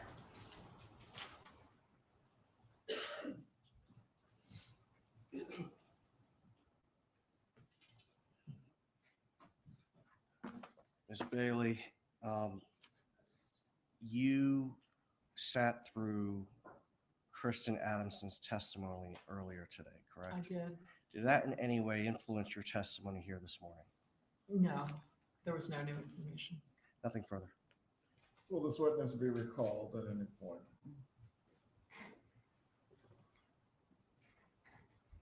Potentially, Your Honor, but she's free to go about her business. You remain under your subpoena. Please do not discuss your testimony with any other witness in this matter. Have a good day. Members of the jury, at this point, we are going to take our lunch break. Once again, I will instruct you not to discuss your testimony with each other or any other person. Do not review or seek out any information outside from this courtroom. We will resume with the trial this afternoon today at 2:20. Please report by 2:15. Enjoy your break.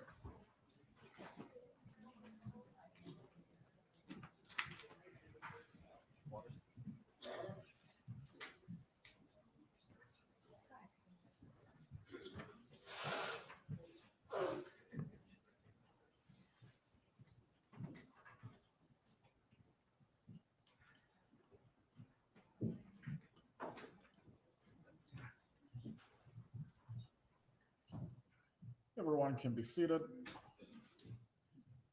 Any discussion that needs to take place concerning whether the defendant will testify does need to occur during the extended lunch break at this point. Are there any other matters that we need to address? Judge, I'm still hearing reactions from the gallery over my right shoulder during witness testimony. I heard it again after the court, cautioned the gallery again. I don't know what steps the court needs to take in order for that to stop, but the fact remains that they're doing this in front of the jury, could have an impact on the jury, and it could impact my client's right to a fair trial.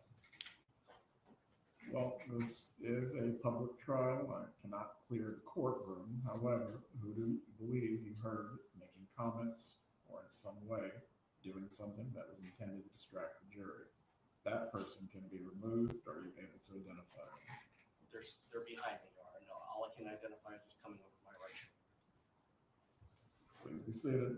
I want to make this crystal clear for everyone who is observing the trial today.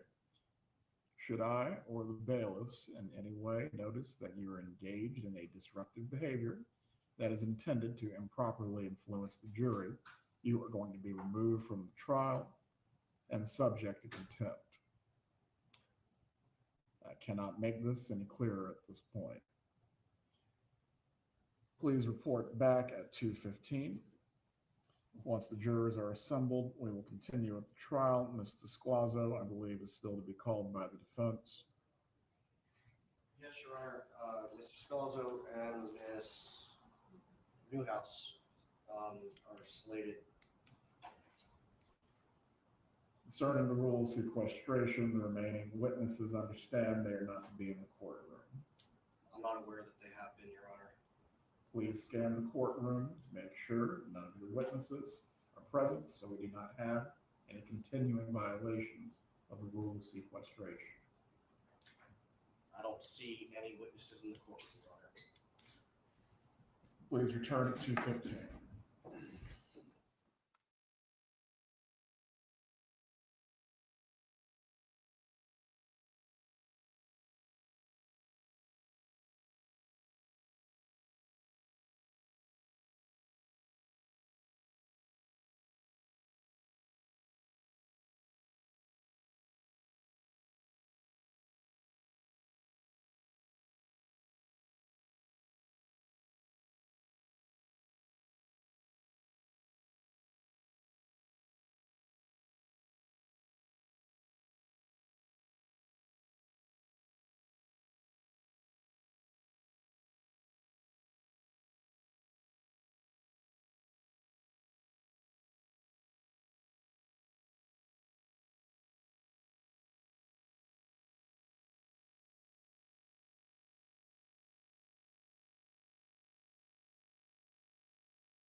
right, two matters to briefly address before we bring the jurors on. The first concerning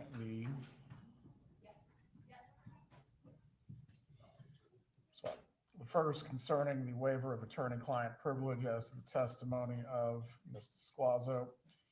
I am going to need to place the defendant under oath concerning this. Ms. Adelson, please rise, raise your right hand.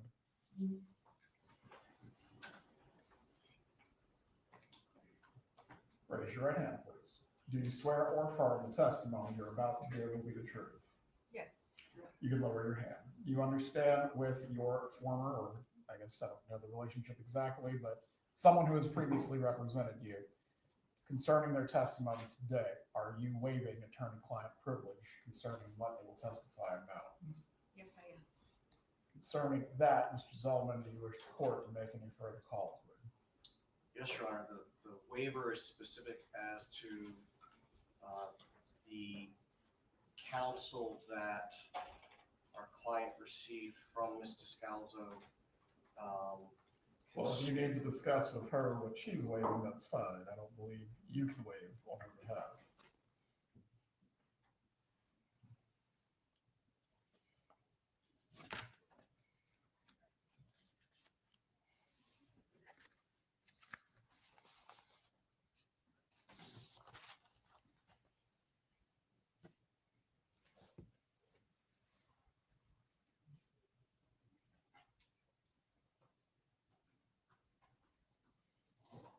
Mrs. Adelson, do you understand the scope of the waiver that you're providing?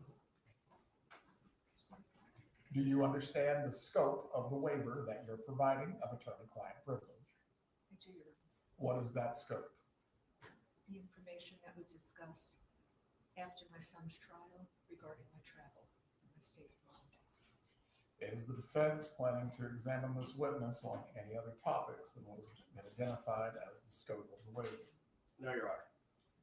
Very well. If any matters are inquired into that exceed the scope, at that point, we are going to have to send the jury out of the room. As I previously stated before, the state is permitted to cross-examine as to all topics that are inquired to on the defense direct, and also as well matters of impeachment and bias. Does the state need to be heard in any way? As to the other matter concerning whether Mrs. Adelson will testify as a part of the defense case in chief, Mr. Zellman, were you able to speak with her as to a final decision? I'll allow, the short answer is we were allowed 20 minutes during the lunch break to speak with Ms. Adelson. In addition to the time that you had yesterday and other times? Yes, Your Honor. Yeah, if I may judge, the issue is that Well, one moment. Who's handling this matter? We're not tag teaming any arguments of any sort. Your Honor, what Ms. Fulford and I had discussed was the factual issues that are concerning our client's decision. She was more involved in than I was. So the only thing that I intended to address was the time that we had during the lunch break. Aside from that, I'm asking that Ms. Fulford be allowed to address the court. Ms. Fulford, go ahead. the issue that we're facing, Judge, is this was 6 days of testimony from witnesses for the state and a great deal of evidence that they have entered. We have discussed with our client, of course, her right to remain silent or whether she wants to testify or not. We have not had an opportunity to go through all of the evidence that's been entered in this case and have a full and frank discussion with her about that evidence. If there are any issues that she thinks need to be addressed for her testimony, whether she thinks she needs to testify or not, and what her decision is on that. When we had the break yesterday at 2:45 in the afternoon, you did not speak with your client concerning whether she wished to testify or review Absolutely. the evidence? Yes, Judge, and that's what I said. We have discussed with her whether she wants to testify or not. The defendant in every single case, Ms. Fulford, is faced at this moment as the defense case in chief ends. What are you asking for? I'm asking for additional time to be able to go through all of the testimony and evidence with our client so that she can make a fully informed decision as to whether she wants to continue to remain silent or testify in this case. Ms. Fulford, concerning that has been provided by the court. If she wishes to testify, we do need to go through the colloquy. If she does not, it's a simple matter. But there has been time pre-trial to prepare for this moment. There's been time during trial, and specifically, we recessed court early for you to address any issues of witnesses or whether your client would testify. Yesterday, when you allowed us to recess early, Judge, Mr. Zellman and I spent time going through the evidence that was admitted, making sure that we understood everything that was there, because there was some confusion during the trial about things being added and things being removed. So we wanted to make sure we understood completely what there was there. We left here, went straight to the jail, and had the issue with the potential new witness and spoke with our client. But that's not an ample time to discuss with her what is actually coming in the state's case. Your client is in a no different position than any other defendant who has to decide whether they wish to testify or not.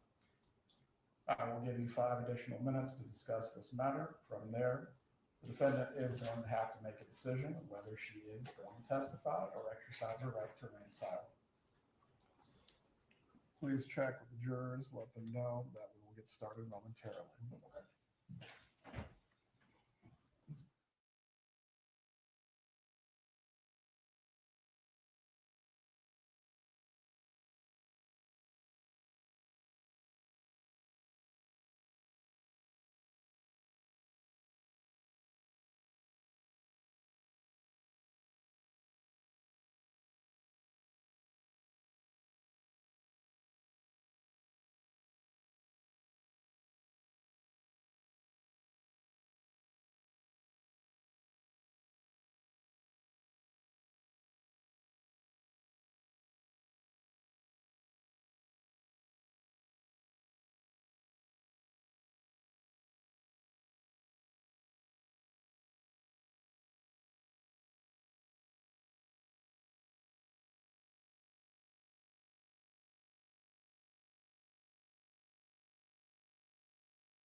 Times is the response from the audience concerning things that are said by the defense.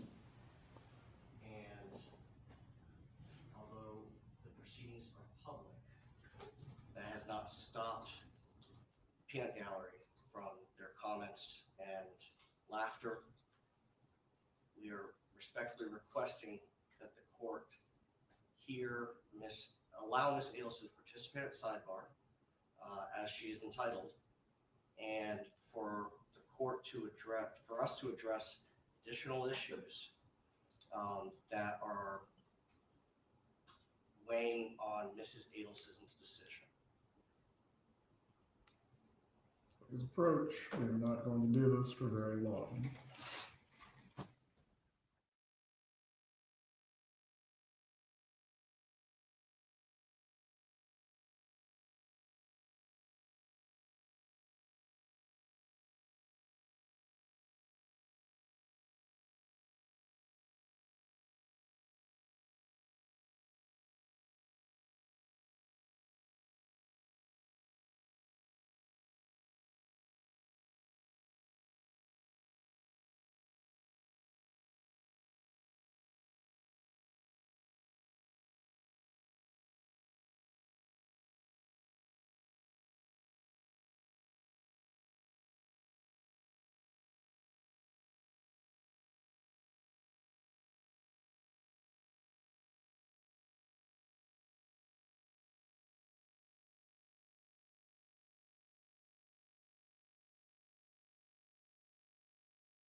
bring the juries.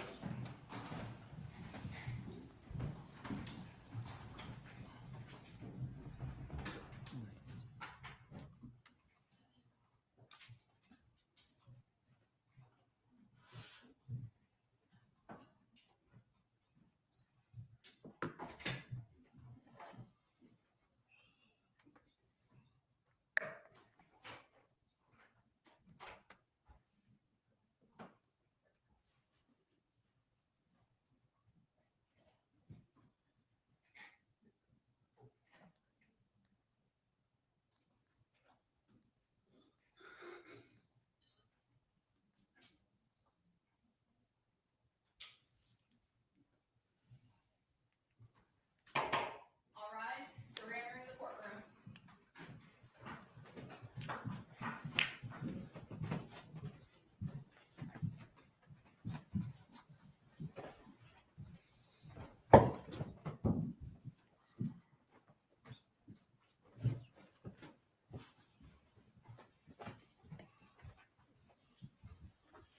Everyone can be seated. Members of the jury, I hope you had a restful lunch break. We are going to continue at this point with the defense's case. Please call your next witness. Before we call our next witness, we laid the foundation through Luis Rivera for Defense Exhibit 50. At this point in time, we'd like to introduce that into evidence. Any objection from the state? No, Your Honor. Defense 50 is admitted. Thank you. At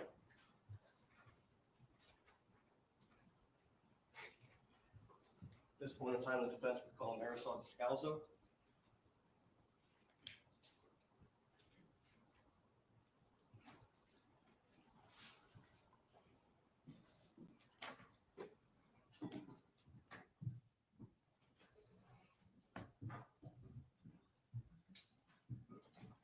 Please raise your right hand. Do you swear or affirm the testimony you're about to give will be the truth? I do. You may be seated. Thank you. You may inquire. Thank you, Your Honor. Good afternoon, ma'am. Can you please introduce yourself and spell your last name for the jury? Marisol Descalzo. My last name is spelled Descalzo. And Ms. Descalzo, can you tell us how you're employed? I'm an attorney, Okay, what type of attorney? a criminal defense attorney, And how long have you been practicing? since 2003. During a period of time ending shortly after her arrest, did you represent Donna Adelson? Yes, I represented her sometime in 2022 through maybe 3 months after she was arrested. And I want to direct your attention specific to October, the late October and beginning of November of 2023. During that time period, was her son on trial? I'm not sure about the dates, but it sounds about right. Okay. During that time period, when her son was on trial and shortly after, did you have some concerns based on statements that she was making?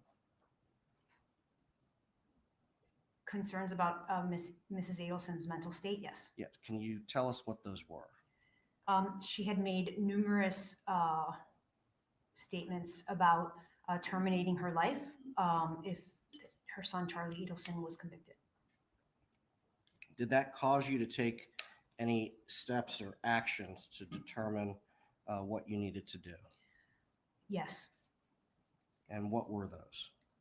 Well, first, I conferred with Daniel Grashbaum, who represented Charlie Adelson. So we discussed it, and we decided that we needed to call Ethics Council and call the Florida Bar to determine if we needed to take any additional steps, such as Baker acting her, or Baker acting as putting her in a mental institution, or anything else. Okay. After doing that, did you have further discussions with Mrs. Adelson about her mental state and what she was going to do to try to clear things up? Mr. Rashbaum and I spoke to her further, and, you know, she told us that what she really wanted to do was she wanted, you know, to to get away on a vacation with her husband. Her husband agreed that this would be good for her mental state. And so we discussed a potential vacation. At that point in time, was there anything preventing Mrs. Adelson from traveling? As far as Mr. Rashbaum and I knew, there was not. And specifically, there were no warrants for her arrest. My understanding from speaking to Mr. Rashbaum, that Mr. Rashbaum had communicated with law enforcement and that there was no outstanding warrant. I had been in touch with the prosecutor of this case, and I apologize because I only remember your first name, but with Georgia. And we had discussed previously, not around this time, we had previously discussed that I represented Mrs. Adelson. So I assumed that if anything would happen, that if there was a warrant or if Ms. Adelson was going to be arrested, that I would be contacted. Did you advise Mrs. Adelson that if a warrant was issued, that you would provide her with that information so that she could self-surrender? So the discussions I had with Mrs. Adelson weren't exactly like that. Mrs. Adelson discussed what would happen if there was an arrest warrant, and the potential things that might happen. The prosecutor had never guaranteed for me that Mrs. Adelson could self-surrender. Okay. Did you tell her did you tell Mrs. Adelson that self-surrender was something that could happen? Yes, I did. And on November 6th, her son was convicted. Did you speak with her after that, specific as to her ability to travel? I don't remember the dates, but there was discussions about her traveling after the conviction, because around that time was when she was making a serious threat, was when Mrs. Adelson was making these serious threats about her life. Just a moment, Your Honor.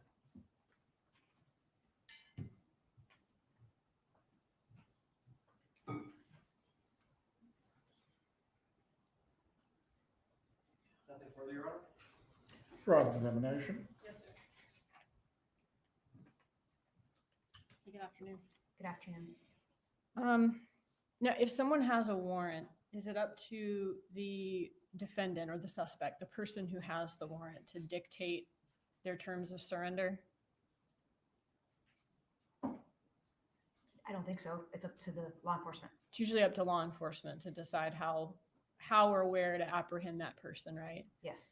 But so it's not a requirement of law enforcement to notify someone when they have a warrant, but that is sometimes a courtesy that's extended. Is that right? That's correct. And that is a courtesy that's sometimes extended in situations where, let's say, someone is not a flight risk, right? It's in all sorts of situations you can have self-surrender extended to. I wouldn't limit it to only people that are not a flight risk. Okay, would that be one situation? I would assume so, yes. Okay. And you were told that by Georgia, by Ms. Kappelman, that you wanted to know whether she had a warrant, she could turn herself in. That was some amount of years ago. It was definitely before Charlie Adelson was convicted. It was on a phone call that I had. I offered it, and as I stated, Georgia Kappelman did not guarantee that. Okay. But that was before Charlie's trial or verdict. Correct. Okay.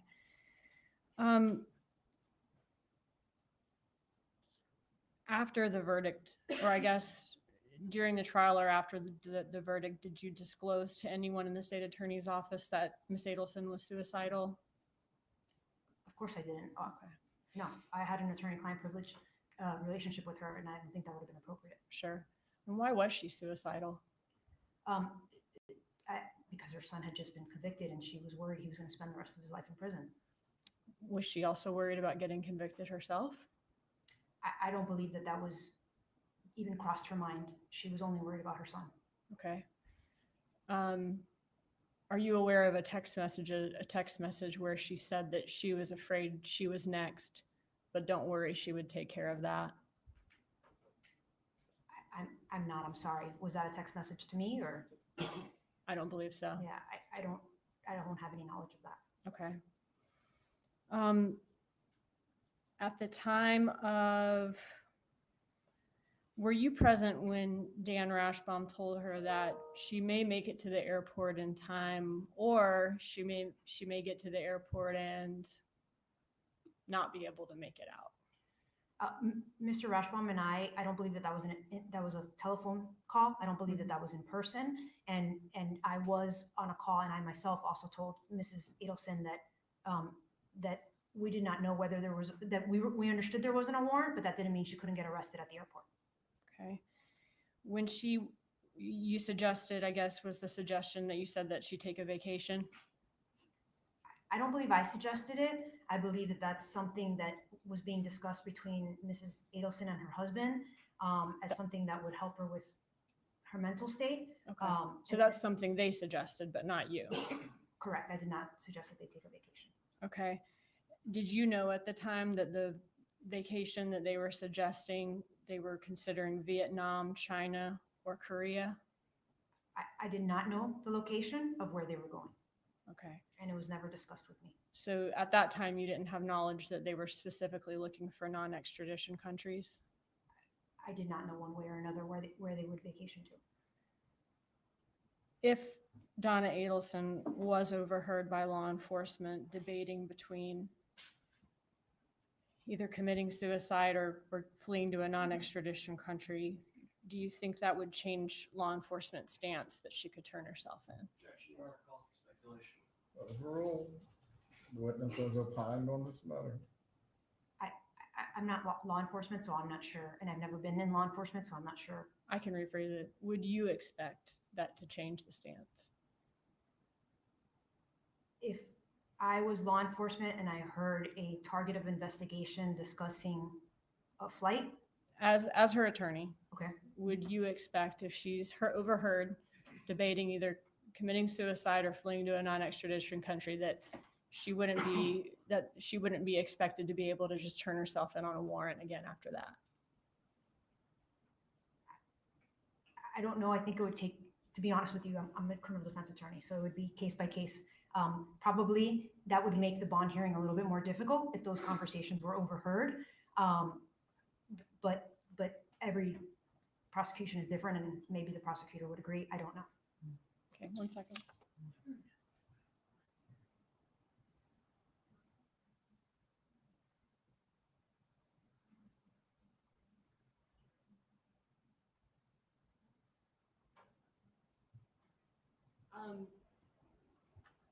Specifically though about self-surrender, would you expect that to change law enforcement's stance as to self-surrender, not as to a bond? Again, I think that that's specific to each case, and I don't know exactly what was overheard, so I apologize, but I don't really have a concrete answer for you, other than what I said before, that it would come up at a bond hearing. Thank you. Redirect examination. Thank you, Your Honor.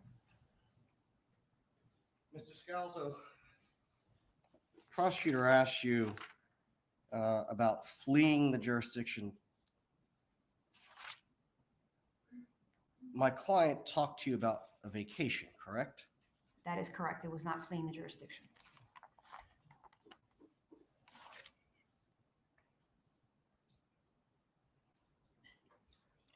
And the state also asked you about fleeing or going to a non-extradition country. Have you in your career dealt with extradition from foreign countries? Yes, I have. And merely because someone is in a non-extradition country, does that prevent the United States from attempting to seek their return or their extradition to the United States? It absolutely does not, especially if you're a U.S. citizen. Nothing further. You may step down. Is this witness going to be recalled for any purpose? No, Your Honor. I believe she might be able to get the early flight this evening. You are released. Please call your next witness. Just a moment, Your Honor. Defense would call Sarah Newhouse.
Please come up to the witness stand.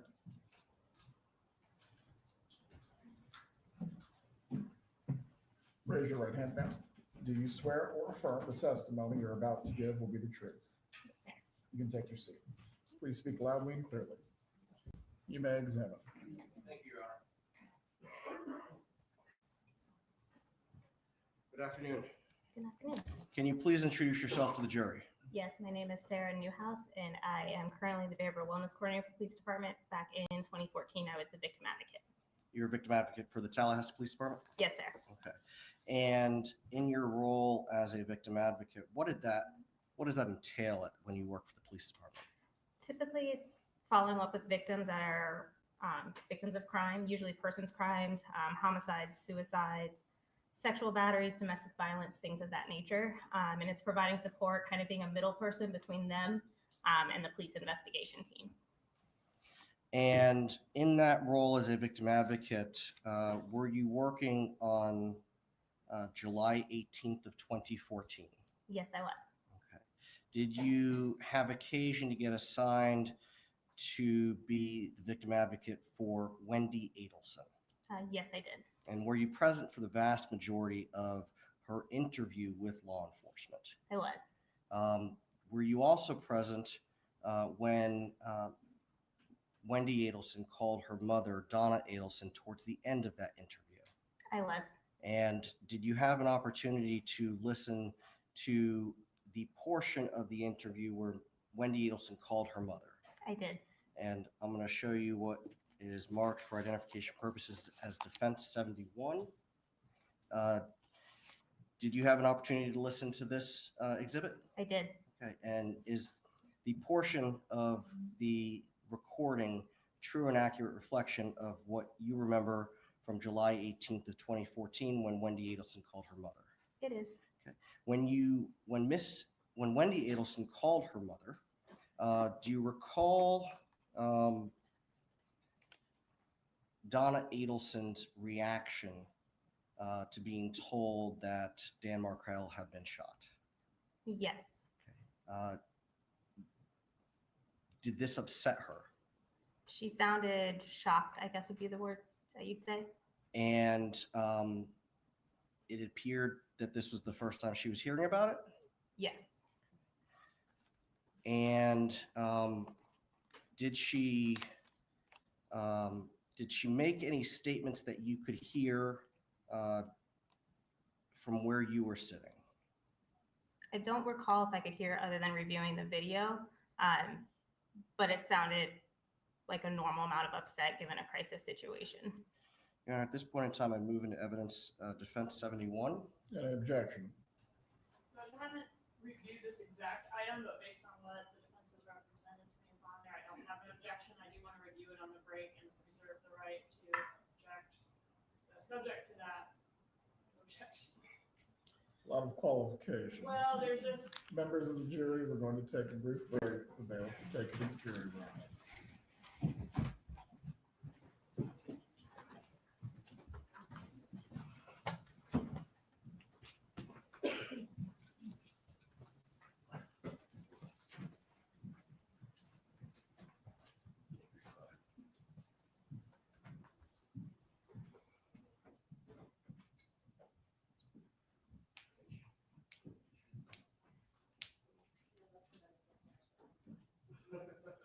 You can be seated. If anyone needs to stretch their legs or use the restroom, please do it now.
dog on the call after the call disconnects. So I would object to those two comments.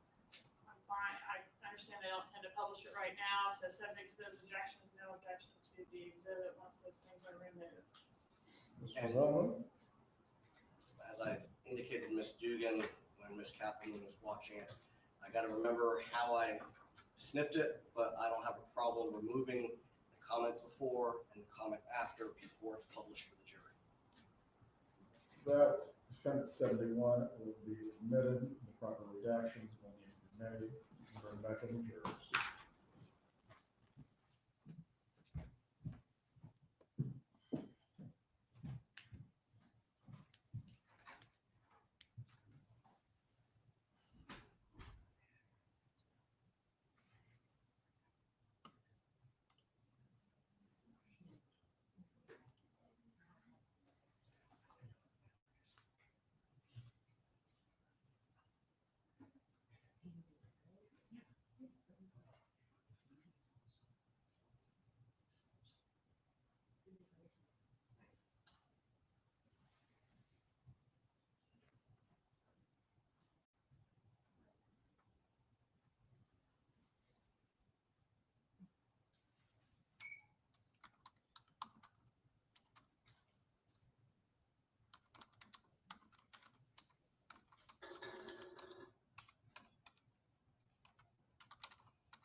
All right, they're in the courtroom.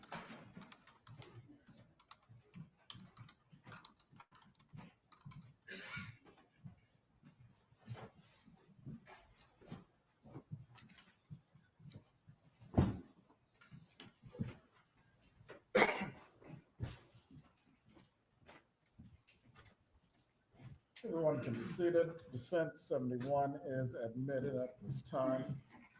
You may continue with your examination. I have no further questions for this witness, Your Honor. Cross-examination.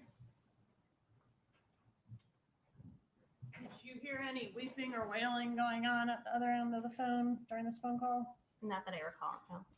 Did you know Donna Adelson? No, Have you ever met her? no, So you don't know what her normal demeanor is like? correct, I don't. Okay. But Wendy Adelson, her daughter, presumably does know.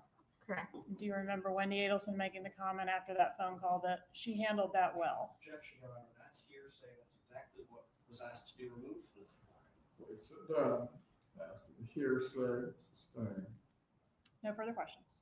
Redirect. Your Honor, move to strike the question from Ms. Kappelman. Members of the jury, you are to disregard the last question of the prosecutor is to be struck from the record. You may step down. Will the witness be recalled? No, Your Honor. As to your exhibit, do you wish to publish or just leave in evidence?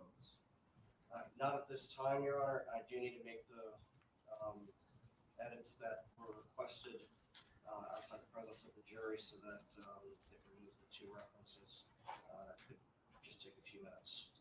Well, the jury will have a brief break. They'll take the jury room once again.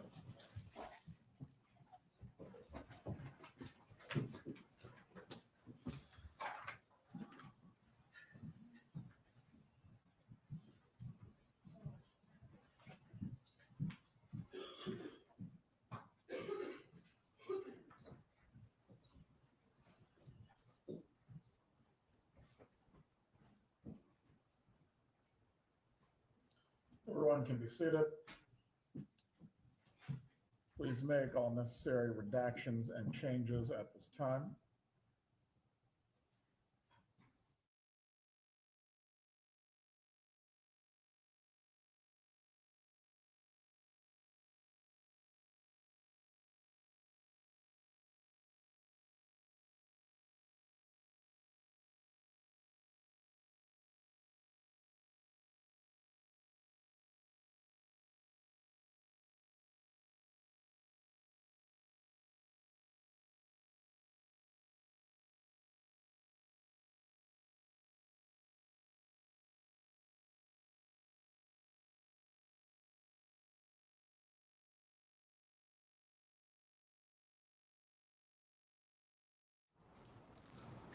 no other witnesses for the defense, it is time for the decision to be made.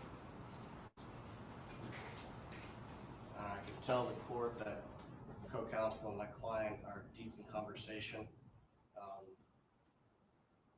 concerning this. I am capable of seeing that, Mr. Zeldin. No narration is needed.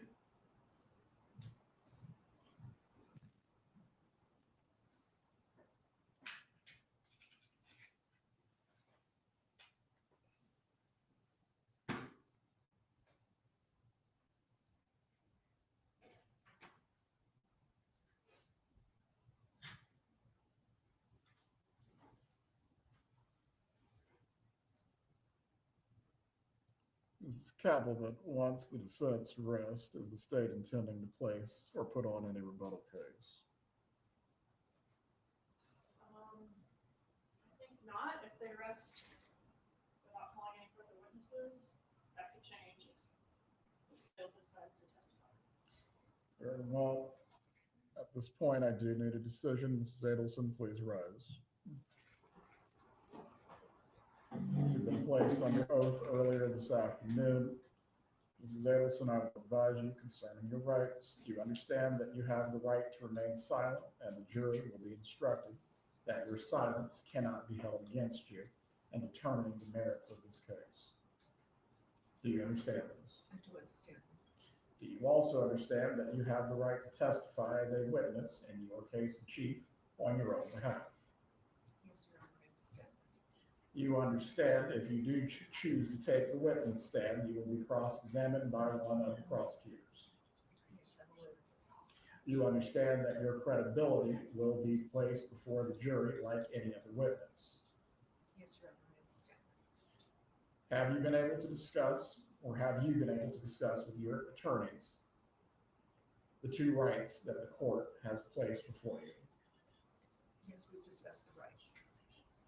Concerning those rights as to whether you will remain silent or whether you will testify, have you made a decision concerning this matter? I haven't. I'm not prepared to make that decision. This decision affects the rest of my life. Mrs. Adelson, you're in the same position as every other criminal defendant who faces trial. Ultimately, you must decide whether you will testify or whether you will not. I cannot make you testify. Your attorneys cannot make you testify. But ultimately, you must choose whether you will testify or not. I don't have to choose. I was hoping I would have some time to speak to my attorneys. This has already been discussed, ma'am. What is your choice?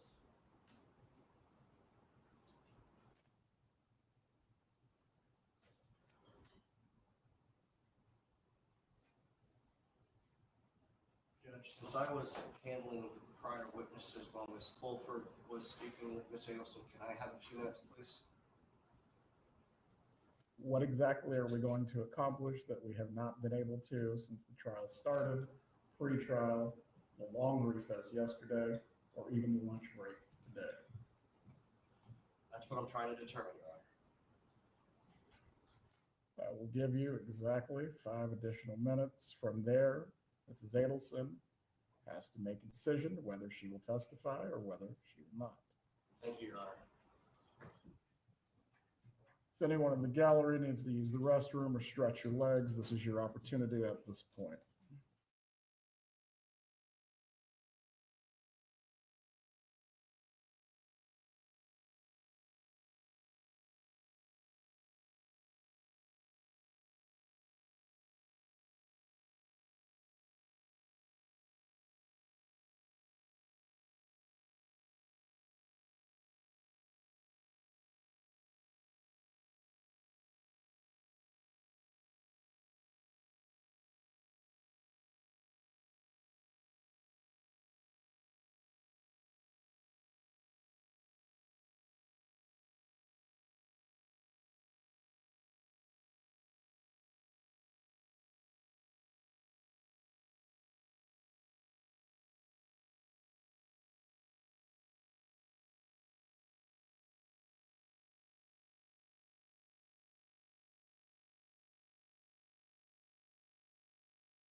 One can be seated.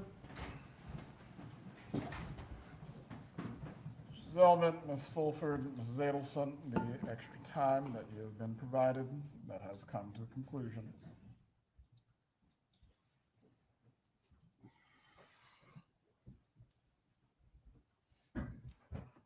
We are not finished with the colloquy quite yet.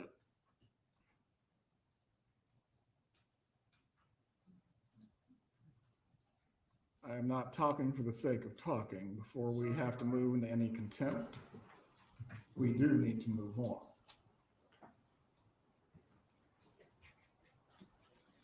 Mrs. Adelson, the question remains, as it relates to your right to remain silent and your right to testify, what is your decision concerning these two rights?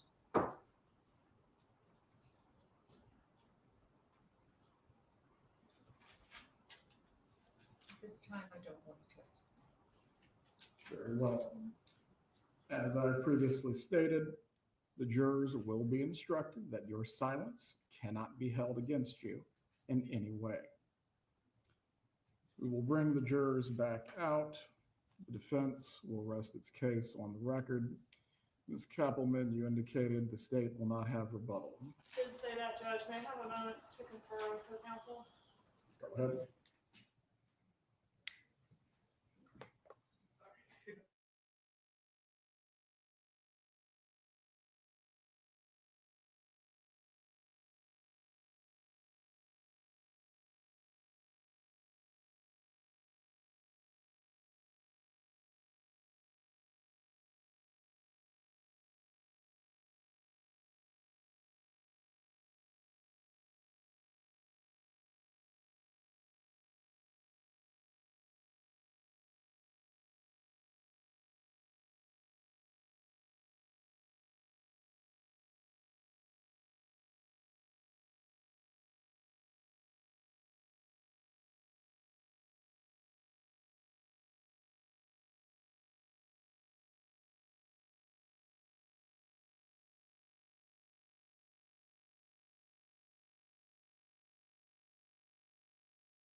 There is one matter, Judge, that I thought we might be able to reach an agreement on, and we have. I will need to prepare a written stipulation for Your Honor to read to the jurors. Or we can decide the language now. If you find that more acceptable, it's a one-liner. The parties have stipulated or agreed that Patricia Bird was never listed on the defense witness lists.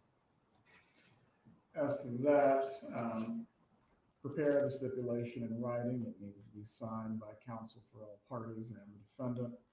From there, the stipulation will be read prior to the court going into further instructions. The preliminary copy of the jury instructions was sent to everyone this afternoon. Did everyone receive it? We received it, Your Honor. We have not yet had a chance to look through it. All right. We'll bring the jurors back into the room. The defense will rest. We will send them home for the evening. We'll give you a few minutes to look through the instructions. We'll go through the charge conference. And then tomorrow we will move into instructions and closings. Your Honor, the counsel have a moment to confer concerning whether or not we are going to rest at this point. Do you have another witness to call? That's what we need to discuss, Your Honor. We've done a lot of conferring. Please quickly come to a decision as to whether there is another witness, in fact, for the defense.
there another witness to be called?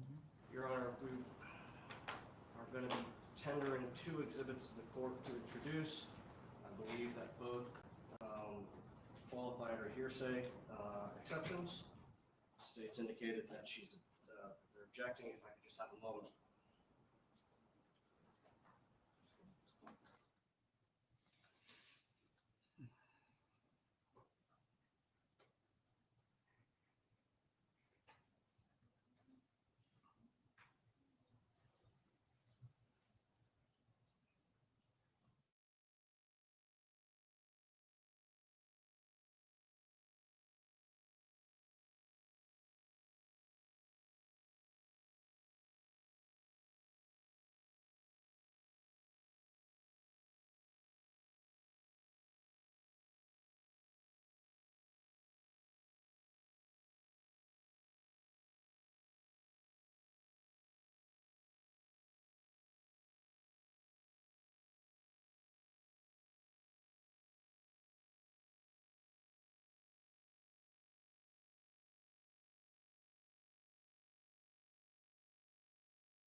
Zalman, concerning the items, we do need to move on so a ruling can be made.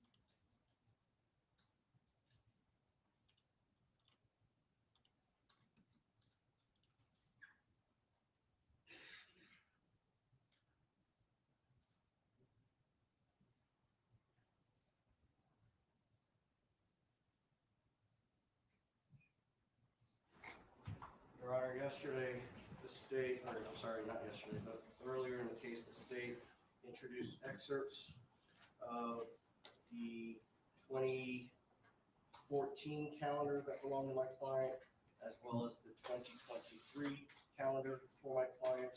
Under the rule of completeness, we are asking that the court admit the complete 2014 calendar, as well as the 2023 calendar that is, I believe it's states 51. No.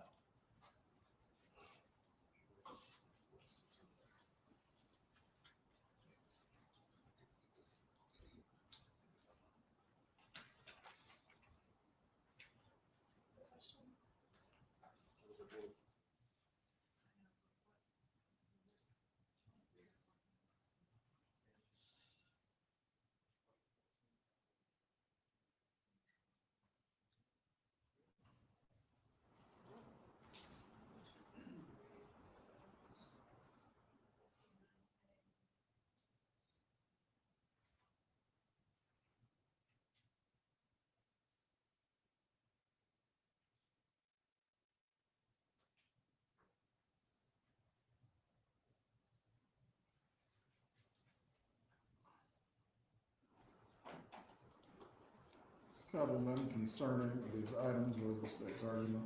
State's objection is hearsay, Your Honor. The portions that were admitted by the state were for very specific purposes.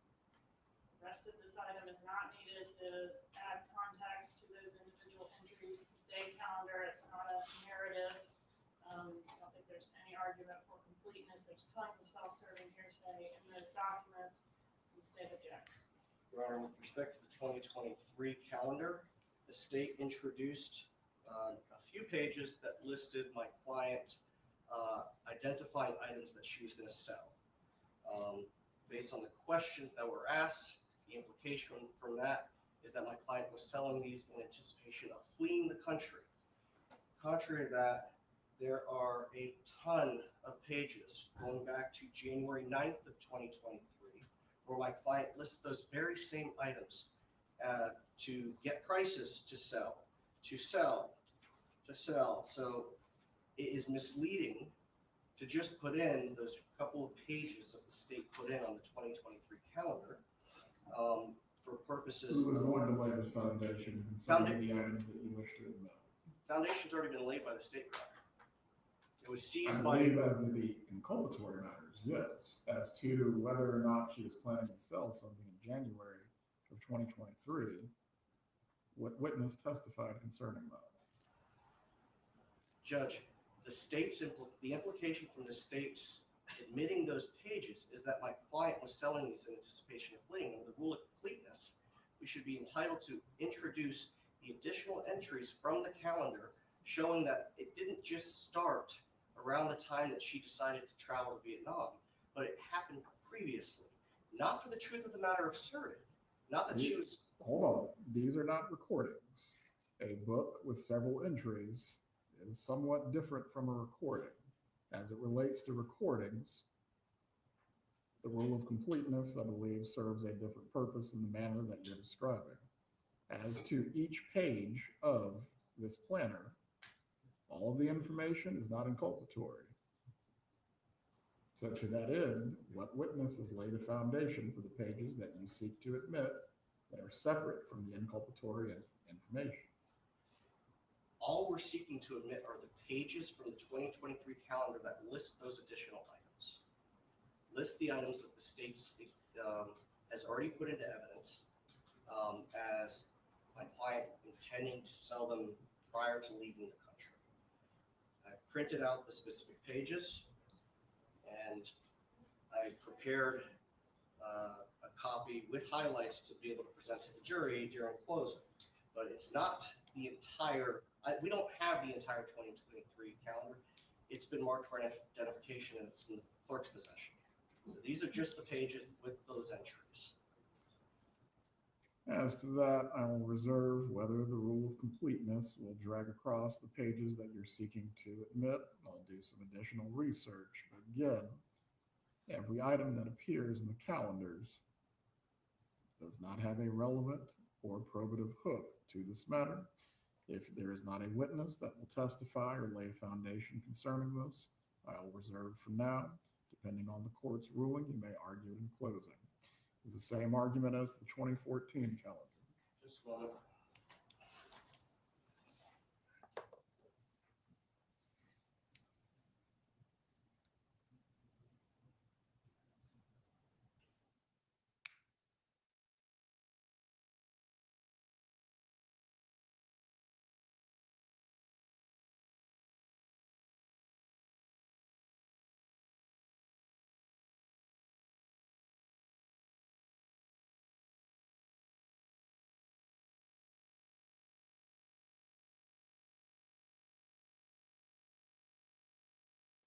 Excuse me, Your Honor.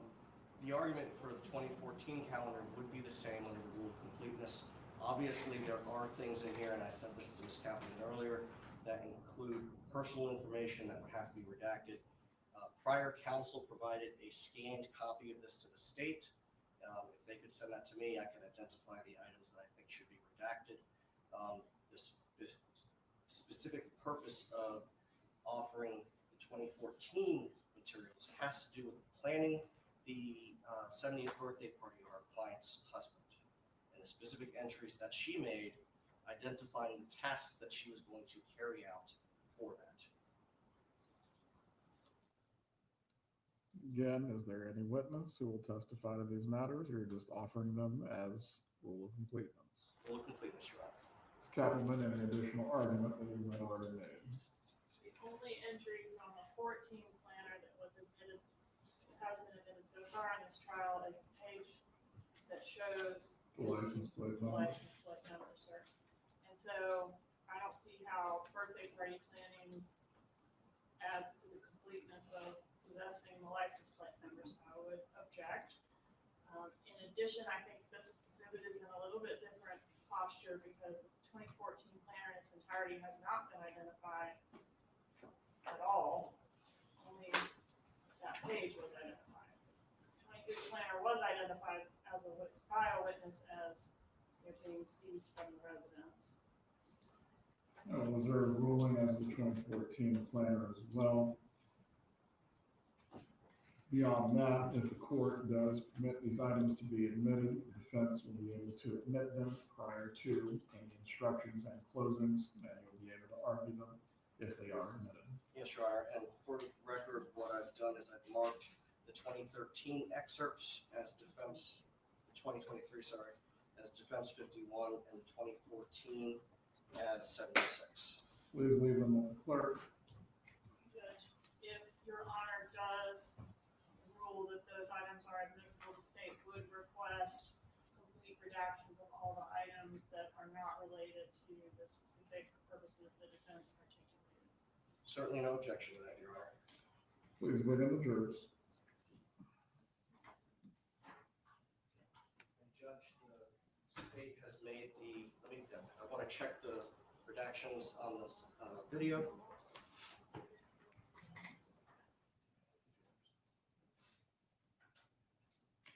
I believe this is just being admitted without being published, correct? That's correct. Yep. Thank you. Jurors are fine to come in.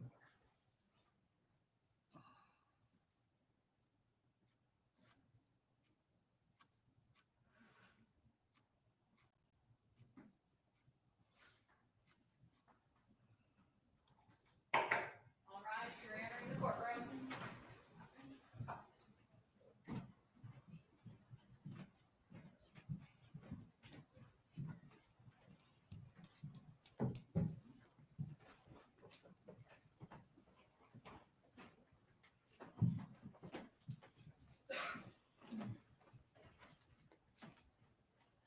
Everyone can be seated. Defense may call its next witness. Your Honor, at this point in time, the defense rests. Members of the jury, with the defense having rested, is the state planning to recall or call any rebuttal witnesses? No, Your Honor. With both the state and defense having rested their cases at this time, we are going to go into recess for the evening. I have some matters that I need to discuss with the parties. And from there, tomorrow, you will receive your instruction on the law and the closing arguments will take place. Once again, do not discuss this case with each other or any other person. Do not seek out any additional or outside information from what has been presented to you in this courtroom. Please report tomorrow at 8:45 and we will get started at 9 o'clock or at least attempt to. Have a good evening.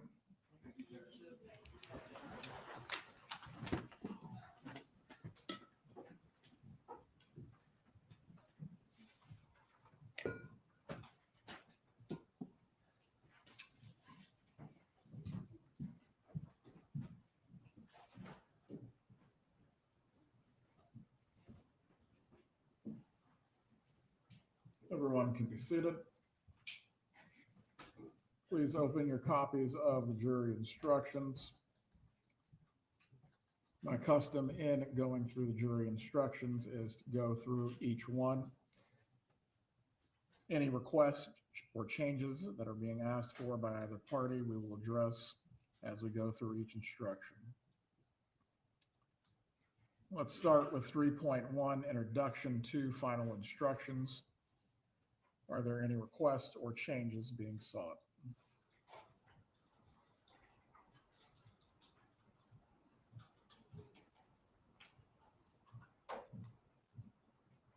No, Your Honor. No, sir.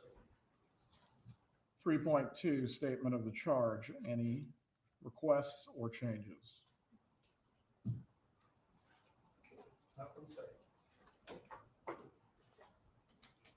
Your Honor, the only request that I would make is that the name of my client and the names of the charges not be in all caps. So stylistic changes. Yes, Your Honor.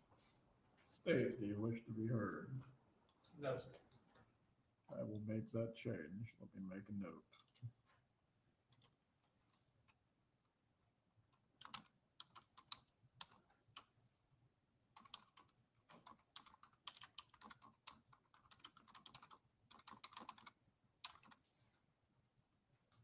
Moving on to 7.1, Introduction to Homicide. This is a mandatory instruction in all murder cases. As to the first paragraph, Donna Adelson is accused of first-degree murder in count 1 of the indictment. Is there any request or change? No, sir.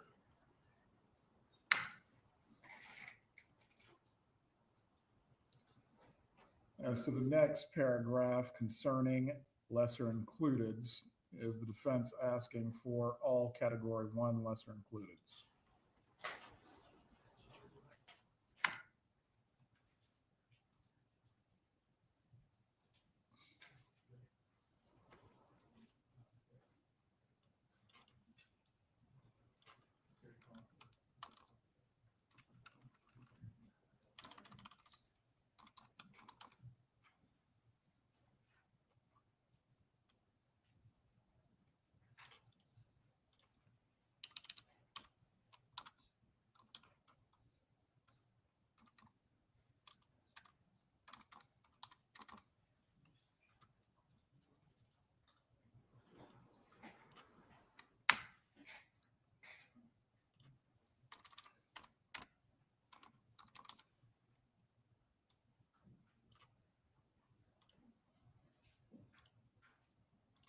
Just confirming my recommendation being approved by my client, Your Honor.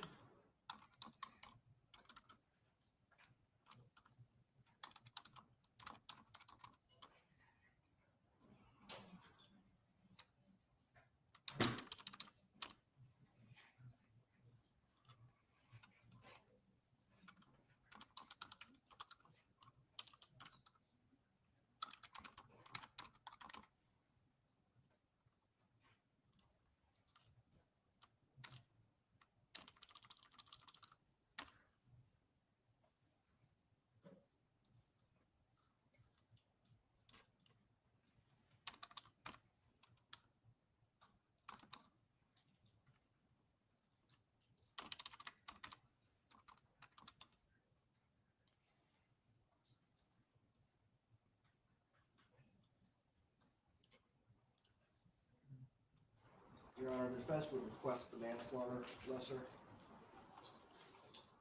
As to the second degree lesser, are you requesting that as well as category 1? With the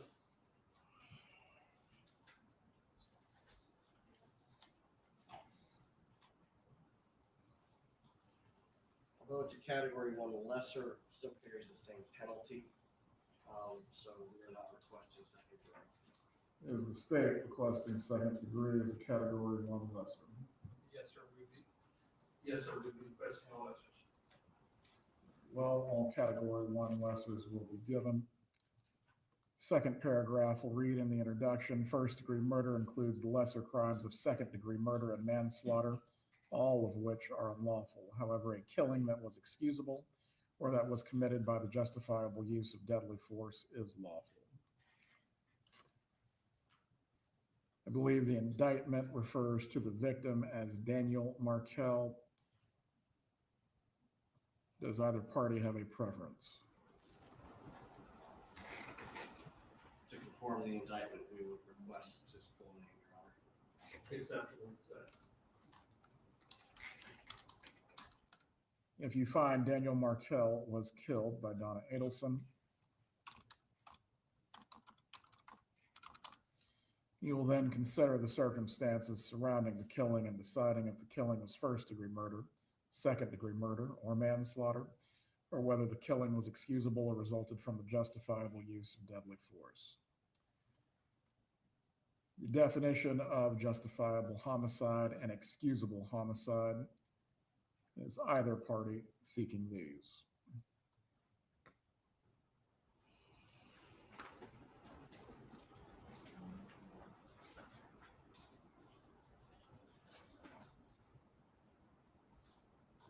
Not entirely certain we have any evidence in the record that would support giving them, but as either party requested. Just a moment, Your Honor.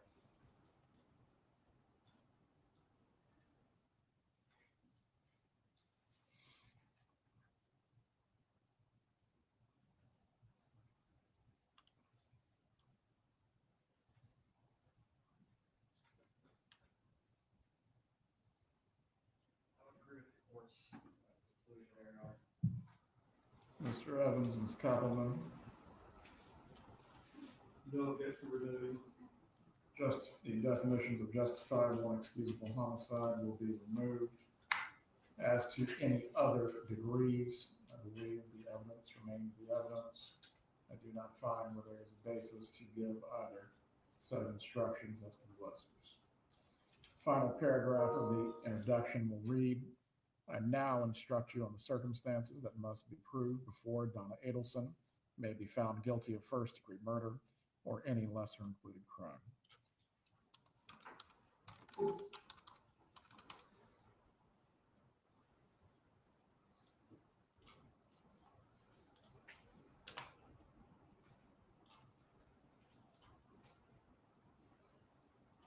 As to count one, the state is only proceeding on the premeditated theory. Is that correct?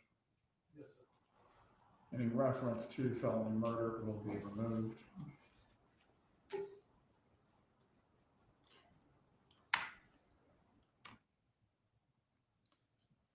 The elements of first-degree premeditated murder. Element 1, Daniel Markel is dead. Element 2, the death was caused by the criminal act of Donna Adelson. Element 3, there was a premeditated killing of Daniel Markel.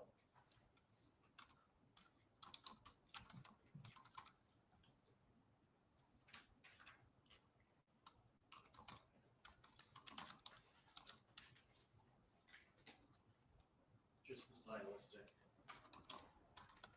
issues that we raised previously. Very well. Instead of caps, they will be in upper lowercase.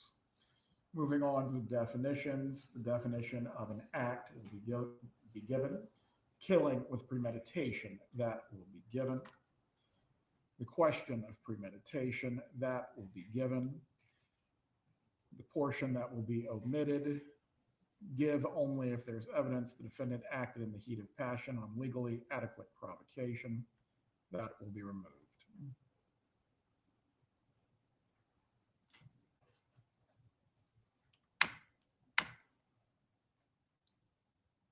Right, instruction 3.4. This deals with the lessers. Is there any objection or request other than the stylistic issue previously raised? Yes, sir. Your Honor.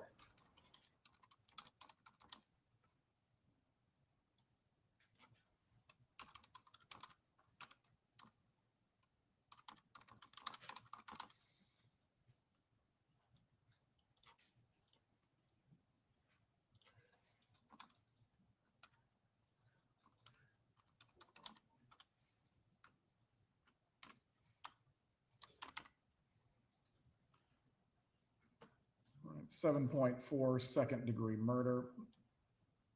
Introduction to homicide will be given. This portion of the instruction will be removed. To prove the crime of second-degree murder, the state must prove the following three elements beyond a reasonable doubt. Element 1, Daniel Markel is dead.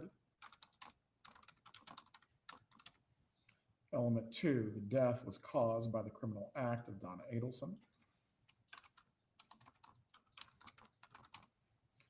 Element 3, there was an unlawful killing of Daniel Markel by an act eminently dangerous to another and demonstrating a depraved mind without regard for human life.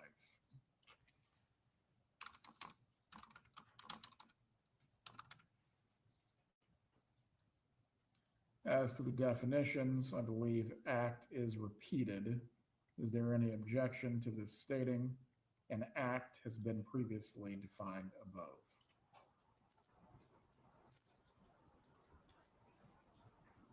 I don't have a legal objection to that, Your Honor. Mr. Evans? No objection.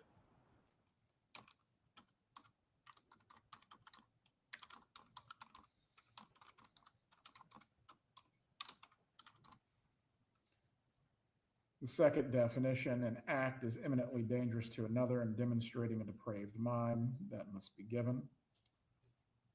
In order to convict of second-degree murder, it's not necessary for the state to prove the defendant had an intent to cause death. That will be given.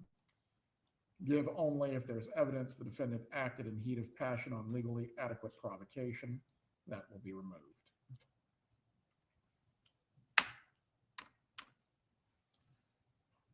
The next lesser, 7.7 manslaughter. To prove the crime of manslaughter, the state must prove the following two elements beyond a reasonable doubt. Element 1, Daniel Markel is dead.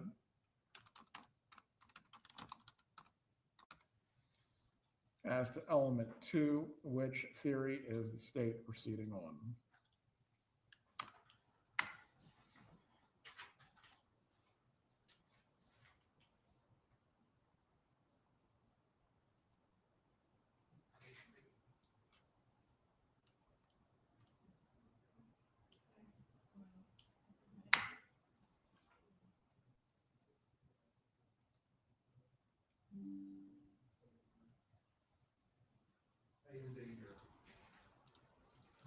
No?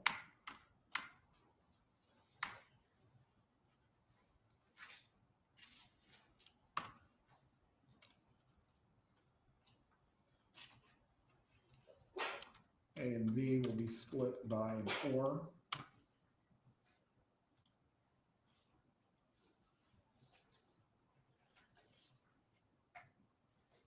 Donna Adelson intentionally committed an act or acts that caused the death of Daniel Markel, or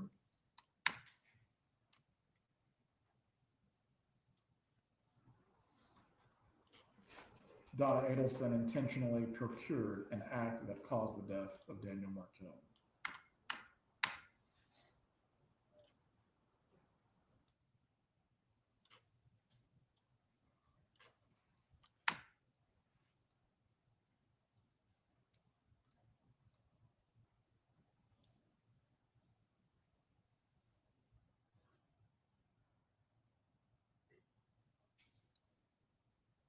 Right.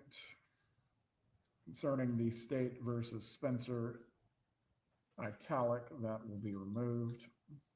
And my understanding, Your Honor, is given the fact that the defense has not requested that instruction, has agreed there's no legal basis to give the instruction, there is a concession that the homicide of Daniel Markel was not excusable or justified. Mr. Zellman, do you need to be heard concerning the concession that it's not excusable or justified? Not in the facts of this case, Your Honor. And the defendant agree with that concession. Very well. Mrs. Adelson, do you understand what is being omitted from the jury instructions? Just 1 second, Judge. Go ahead.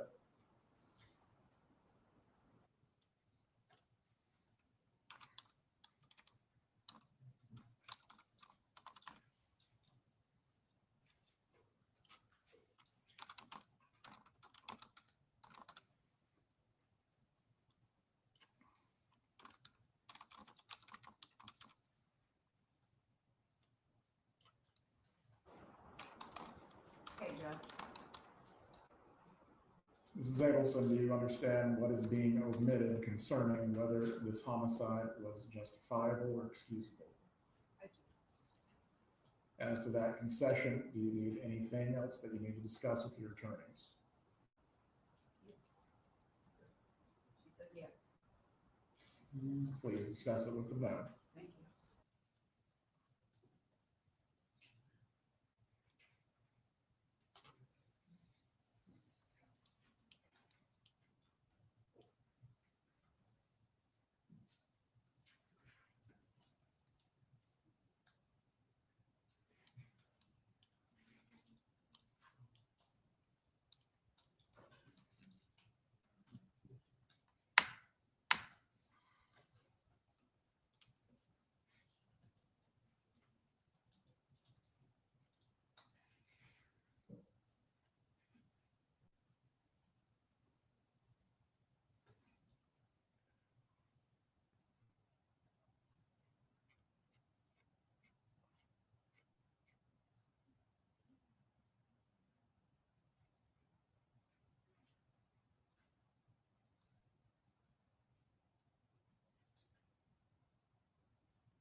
Ms. Adelson, you understand the concession that is being made as to justifiable and excusable homicide. I understand that. You are giving your consent to this. I am. Let's move on at this point. The paragraph that states every person has a duty to act reasonably toward others if there is a violation of that duty without any conscious intention to harm. That violation is negligence. The defendant cannot be guilty of manslaughter by committing a merely negligent act. I believe the period needs to go there because there cannot be any discussion of justifiable or excusable homicide. Does either party wish to be heard? We concur, Your Honor. In order to convict of manslaughter by act, that paragraph will be given. The last portion. In order to convict of manslaughter by act, it is not necessary for the state to prove that the defendant had an intent to cause death, only an intent to commit an act that was not merely negligent, and which caused death. The justifiable and excusable portion of the sentence would be removed. Does either party wish to be heard? No. No, Your Honor. The definition of procure will be given, and all other references to culpable negligence will be removed. Moving on to 3.5 sub A, principles. The two elements are static. As to the portion below that is italicized,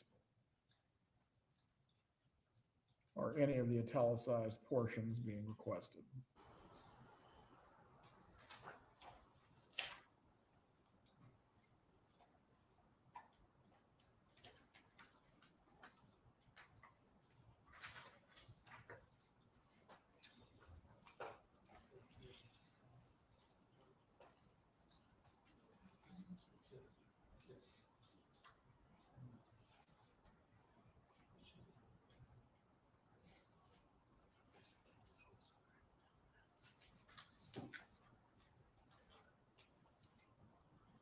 I believe as to the first paragraph where it says attempted homicide cases, We're not, just for the completed offense. say that one more time, Mr. Evans. We're not asking for the attempt, we're just asking for the Correct. completed offenses.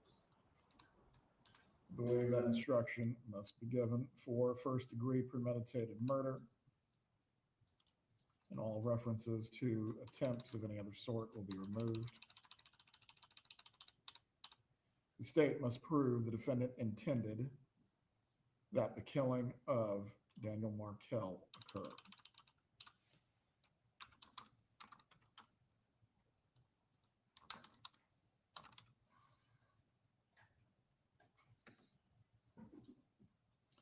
As to the paragraph that concerns second-degree murder, felony murder, or other attempts, I believe this paragraph needs to be given as it relates to the lesser as well. For second-degree murder,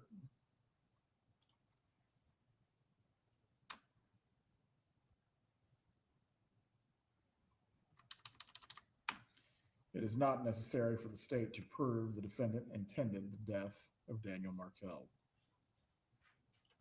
Your Honor, I think under that, the manslaughter instruction, or manslaughter needs to be included.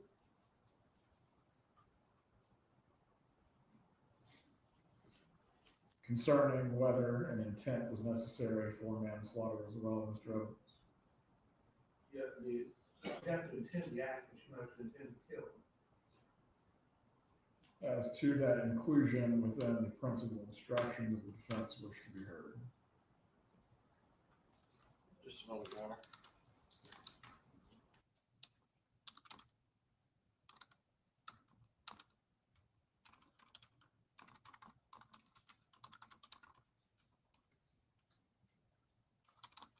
Not sure that manslaughter is included in that, Your Honor.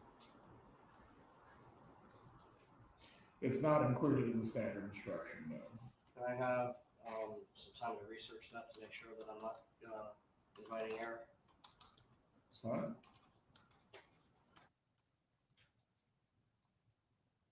And so you can contact me on that, Judge, and I'll let you know at the later this evening. Right. If given to the jury as requested by the state, it would essentially mirror what it states as the second-degree murder. For manslaughter, it is not necessary for the state to prove the defendant intended the death of Daniel Markel. All right. No weapon enhancement is being sought by the state. I believe that paragraph needs to be removed entirely. Does either party wish to be heard concerning those?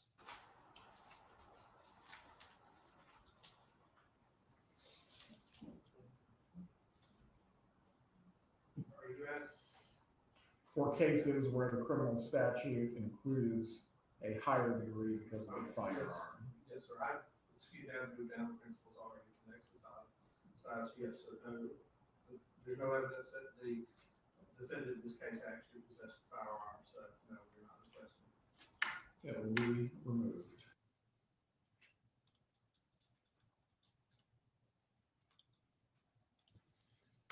.5 sub B, principles when active participant hired by defendant.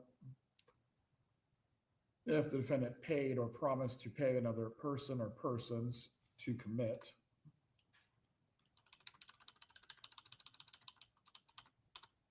a crime, the defendant is a principal and must be treated as if she had done all things the person who was promised or received the money did if the state proved beyond a reasonable doubt.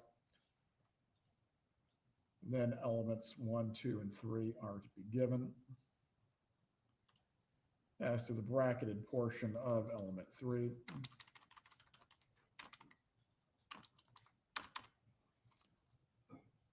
the offense that the state is asking for to read in element 3, would this be first-degree murder?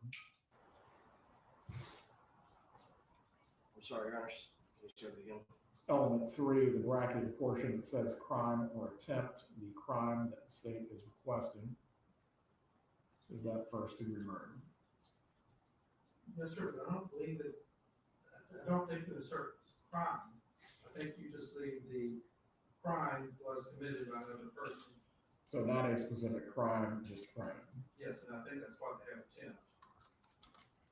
Unless you want the offense to be named, I will leave it at crime.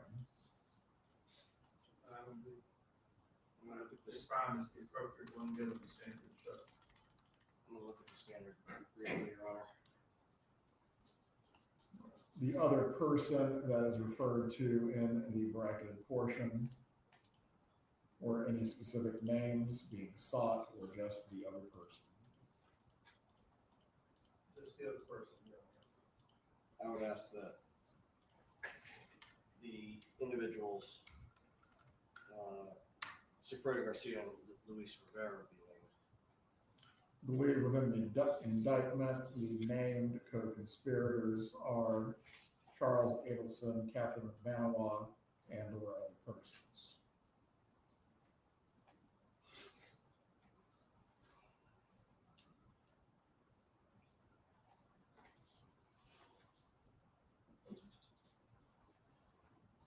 For count 1, Your Honor, there's no one identified.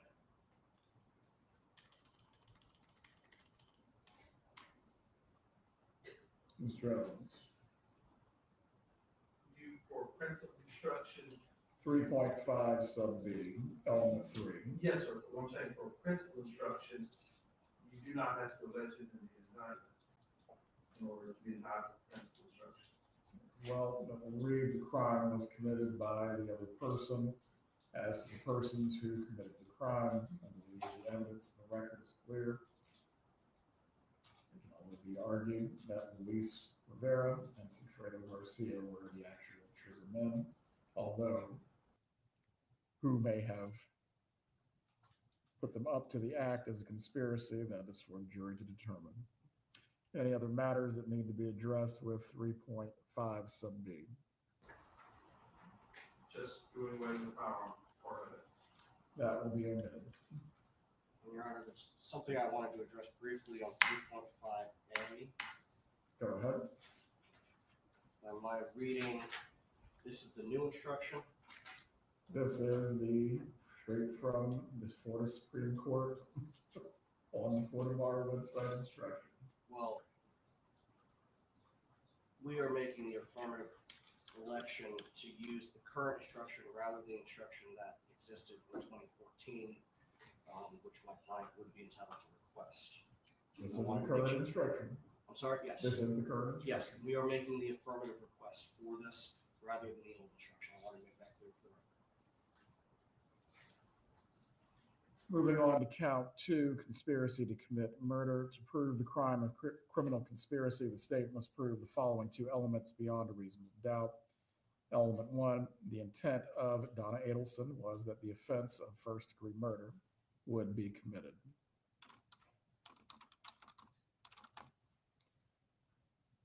Element 2,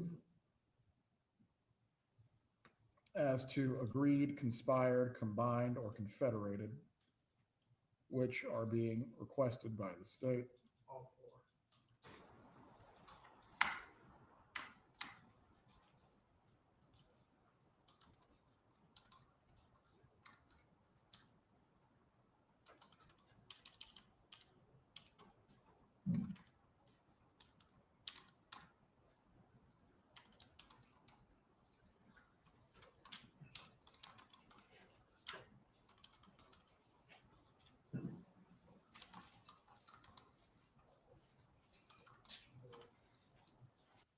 In order to carry out the intent, Donna Adelson agreed, conspired, combined, or confederated with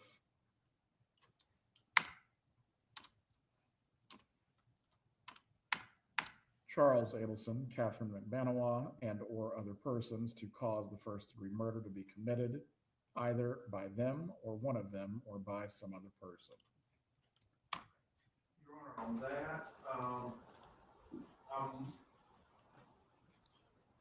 I know, I think I understand the way it is written, but in order to avoid confusion, because the and or would apply between the Charles Adelson and or Katherine Magbanua and or other persons. So I think it could be. You're just requesting an and or between names. Yes. Defense wish to be heard. Your Honor, I always have a heartburn when I see and or in a jury instruction. Going back to the indictment, these are the individuals that are within the charging document. I understand that it's in the indictment. I think it leads to potential confusion with the jury. We would ask that and or not be included.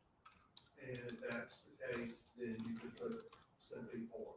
So and or, my understanding of and or are, it can include, basically, if you put something or, I mean, this one, or this one, or this one, or this one.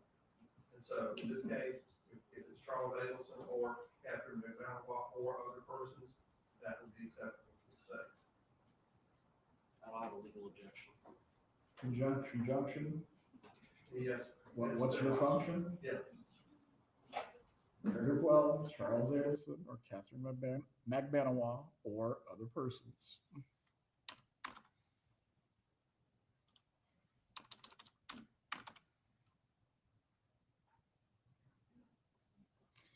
It is not necessary that the agreement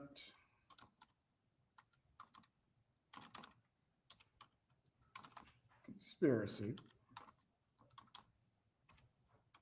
combination, or confederation to commit first-degree murder be expressed in any particular words or that words pass between the conspirators.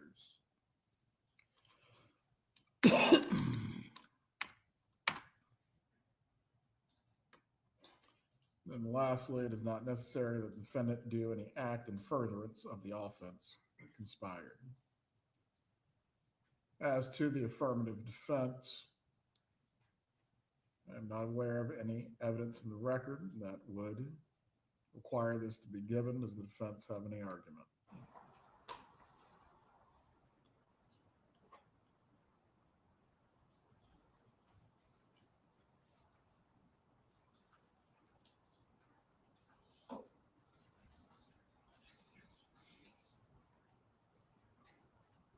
We agree, Your Honor, there's no evidence of it. It will be omitted. Count 3, solicitation to commit murder. To prove the crime of criminal solicitation, the state must prove the following 2 elements beyond a reasonable doubt. Element 1, Donna Adelson solicited Charles Adelson, Katherine Magbanua, and or other persons to commit first-degree murder. As to this, the parties asking this to read with the same or that it does for conspiracy to commit. Yes. Yes, Your Honor.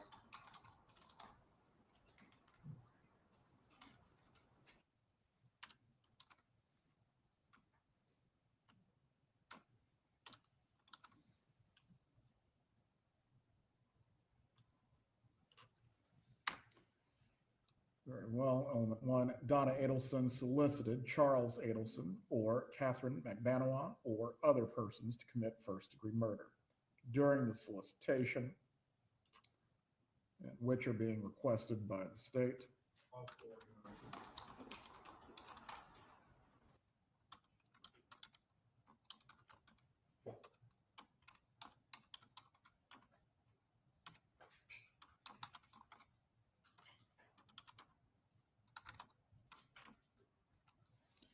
During the solicitation, Donna Adelson commanded, encouraged, hired, or requested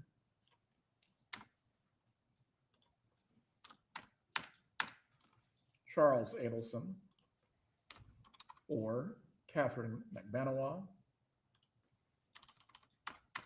or other persons to engage in specific conduct which would constitute the commission of first-degree murder. It is not necessary that the defendant do any act in furtherance of the offense solicited. The crime of first-degree murder has been previously defined in these instructions. The definition of solicit must be given as well. The affirmative defense will be omitted based on lack of evidence. Your Honor, I believe we're also entitled to a principal instruction on solicitation. I think the only area. Go ahead. I think the only area principle doesn't apply is for conspiracy. Do you wish for me to move then the 2 principal instructions to the very end, and then they can be argued as the counts 1 and 3 is necessary? You could put it there, or you could simply state the principal instruction applies to solicitation with murder as they were previously defined. Or do we need to? Defense? We would object, Your Honor. How can one be a principal to solicitation? I'm not sure that that's correct. And as with the previous issue, I want an opportunity to look at that. That's not been requested in previous co-defendants trials, or at least it hasn't been given. I think the easiest way to settle this would be to move the 2 instructions to the end of the counts, and then that way they can be argued as necessary for which counts they apply to. The concern that the defense has, Your Honor, is whether or not it's legally appropriate. That's what I'd like the opportunity to address. As far as that, you can research the matter, whether it can be argued that someone is a principal and solicitor. Thank you.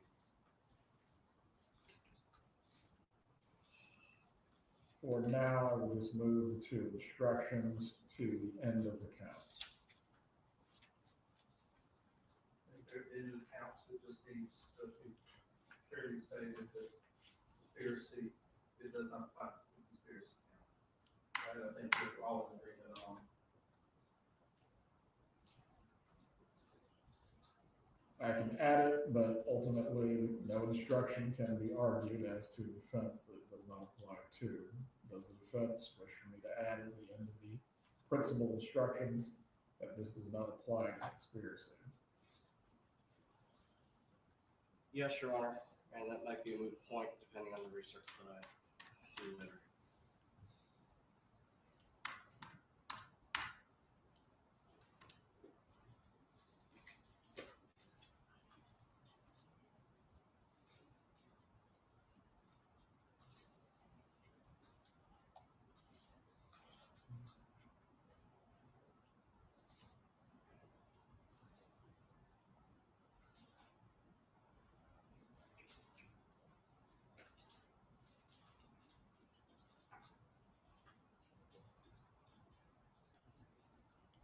I'll just add at the bottom the principal theory.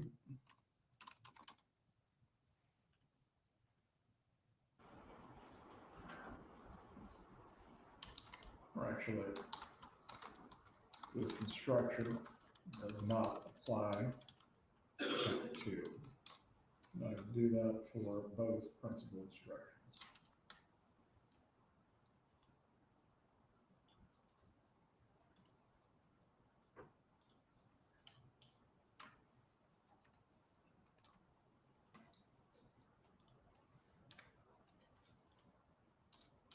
All right, moving on to intent as a standalone instruction. This is not a standard instruction, but comes from standard jury instruction 13.1 burglary, which gives a definition of intent. This was given in the prior trial for Charles Adelson, and I have given it previously in murder cases. Is either party requesting it, or do you wish for it to be removed? We're requesting it, Your Honor.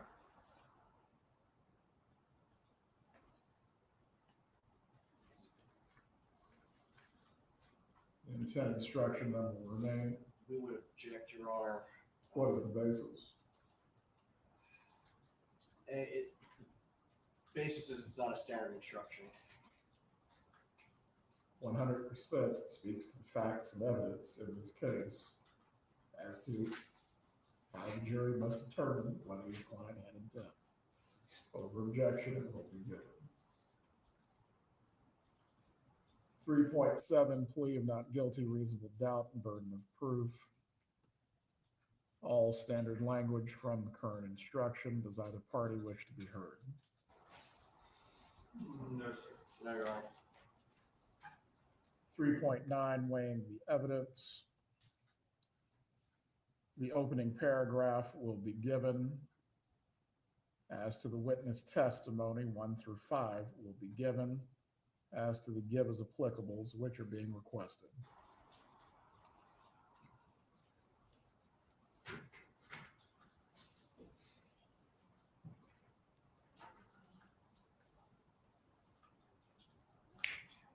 It's probably number 10, so I'm wrong or not, but it's 6, 7, 8, and 9. Does the defense have any argument for the giving of number 10? No, Your Honor, we agree. Number 6, has the witness been offered or received any money, preferential treatment, or other benefit in order to get the witness to testify? Number 7, had any pressure or threat been used against the witness that affected the truth of the witness's testimony? Number 8, did the witness at some other time give a statement that is inconsistent with the testimony he or she gave in court? Number 9, has the witness been convicted of a felony?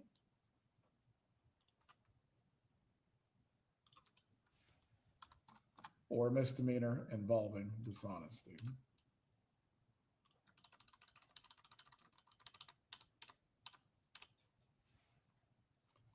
Whether the state has met its burden of proof, that will remain.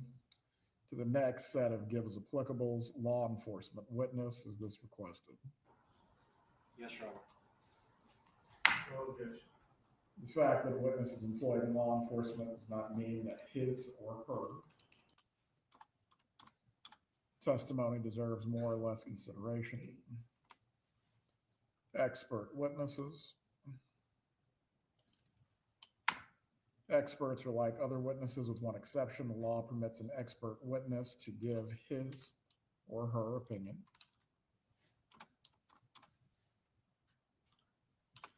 However, an expert's opinion is reliable only when given on a subject about which you believe him or her to be an expert. Like other witnesses, you may believe or disbelieve all or any part of an expert's testimony. As to the issue that came up earlier with the testimony of Linda Bailey, is the state requesting any instruction to be given to the jury concerning that testimony?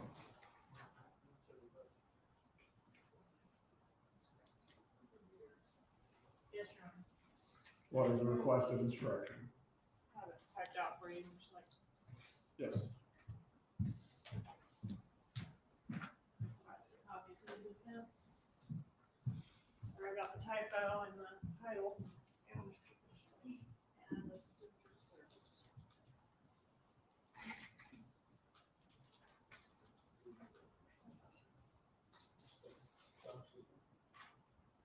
All on Mr. Evans.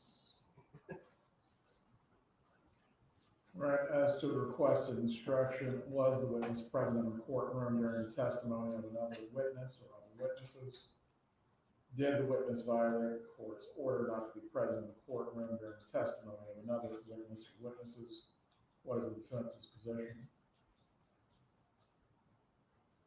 Just a moment.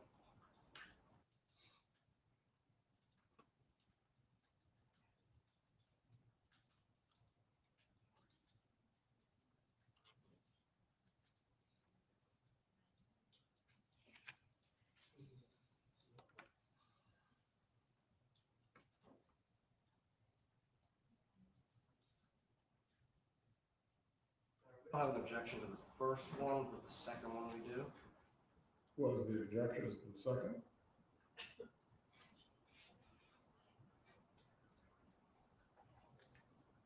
Your Honor, it's based, the witness's presence in the courtroom is based on our apparent misunderstanding of the discussion that we had at sidebar last week. As a result, we think that the first one is an accurate statement of the law, but under the facts, the second one would be inappropriate. Kappelman, what is your argument for the giving of the second?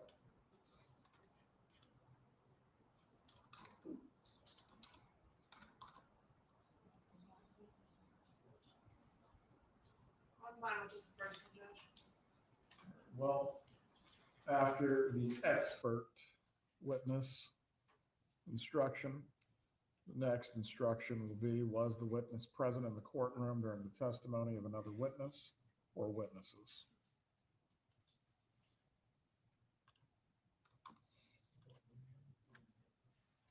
Accomplices and informants. You must consider the testimony of some witnesses with more caution than others.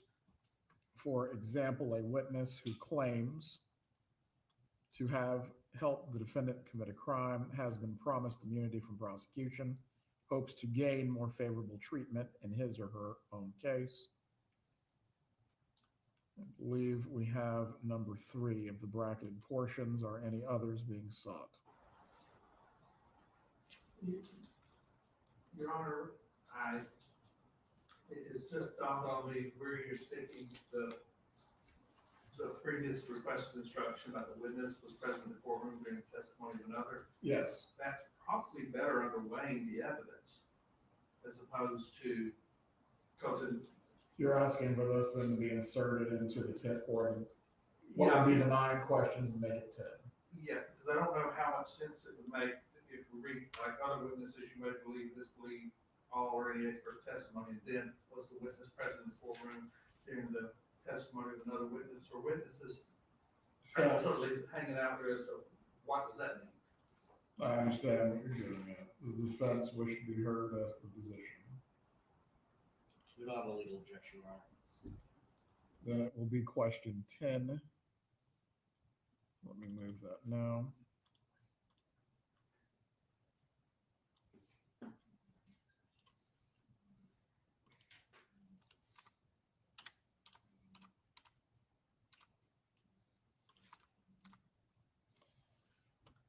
All right. Going back to accomplices and informants, for example, a witness who hopes to gain more favorable treatment in his or his or her own case. Are there any arguments for claims to have helped the defendant has been promised immunity? Not from the defense, Your Honor. Those will be admitted.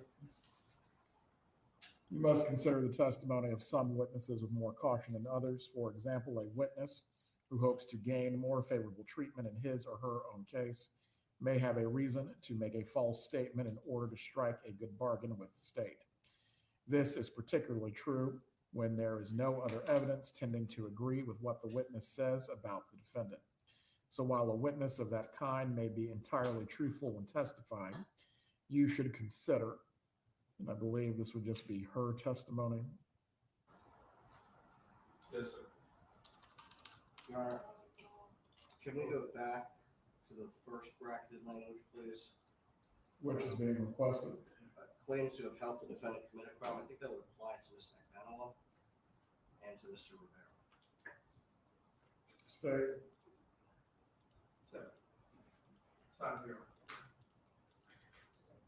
So we're, for record, as I understand it, are the bracketed languages under accomplices and informants, Who claims to have helped the defendant commit a crime or hopes to gain more favorable treatment. all right, yes, sir.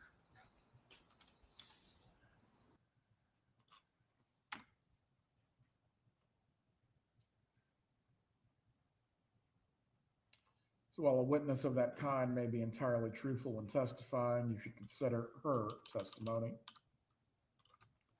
with more caution than the testimony of other witnesses. However, if the testimony of such a witness convinces you beyond a reasonable doubt of the defendant's guilt, or the other evidence in the case does so, then you should find the defendant guilty. There have been no children witnesses. The defendant has not testified. Witness talk to lawyer. Is either party requesting this? Yes, Your Honor. That will be given. And be given all cases, you may rely upon your own conclusion about the credibility of any witness. That will be given. Defendant not testifying. This will be given in full.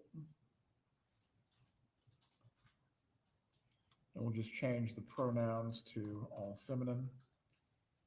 The Constitution requires the state to prove its accusations against the defendant. It is not necessary for the defendant to disprove anything, nor is the defendant required to prove her innocence. It is up to the state to prove the defendant's guilt by evidence. The defendant exercised a fundamental right by choosing not to be a witness in this case. You must not view this as an admission of guilt or be influenced in any way by her decision. No juror should ever be concerned that the defendant did or did not take the witness stand to give testimony in the case. As to defendant's statements, I do not believe there was ever a statement given by the defendant to law enforcement. This specifically goes to whether the statement was freely and voluntarily made. As to that, as there is no law enforcement statement, this will be removed. Does any party wish to be heard concerning this? No, sir. No, Your Honor. Rules for deliberation. Standard instruction, this will be given. Does either party wish to be heard? No, sir. No, Your Honor. Cautionary instruction, does either party wish to be heard? No, sir. No, Your Honor. Single defendant, multiple counts, does either party wish to be heard? No, sir. No objection. 3.12 verdict. Any objection or request? No. Moving on to the verdict form. Count one, we the jury finds as follows as to count one of the indictment, first degree murder. Check only one letter choice as to this count. Option A, defendant is guilty of first degree murder. Option B, defendant is guilty of the lesser included offense of second degree murder. Option C, the defendant is guilty of the lesser included offense of manslaughter. Option D, the defendant is not guilty as to count 1. Any objection or request? I'll make the same request that I make in all cases. We would request that not guilty be the first option, since she has the presumption of innocence. We would also request that the words guilty and not guilty not be in all caps and bold. As to replacing the order, I believe the standard instruction not only identifies guilty, not guilty, but the state is the plaintiff in this matter and has brought the action. They are entitled to the first option. That is overruled.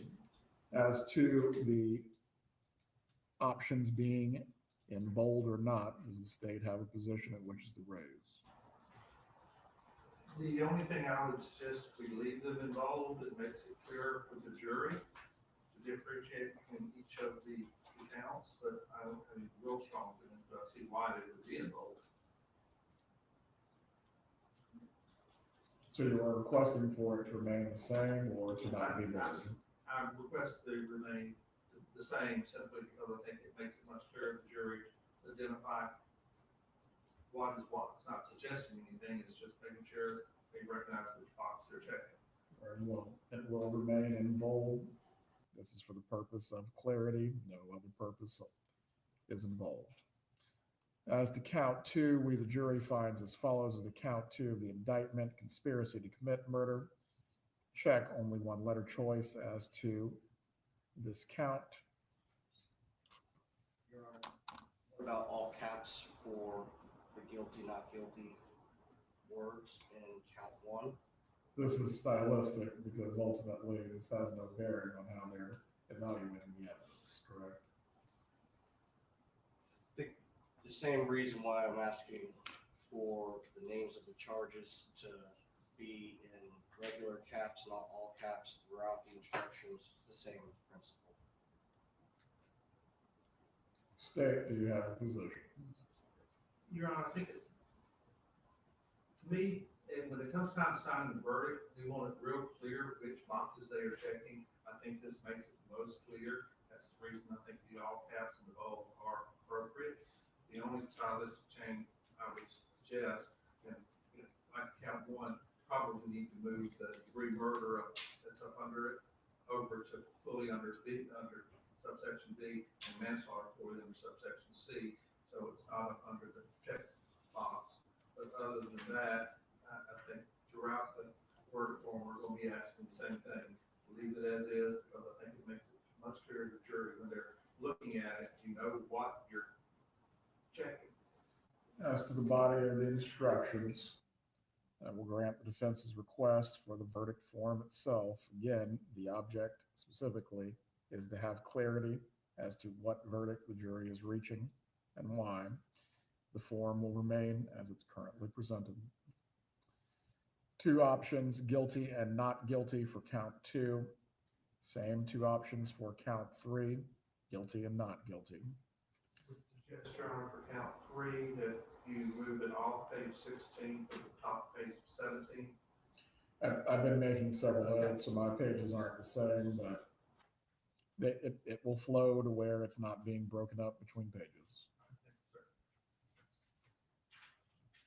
All right, closing argument 2.7. Any objection or request? No, sir. No, Your Honor. How much time is each party anticipating for their closing argument?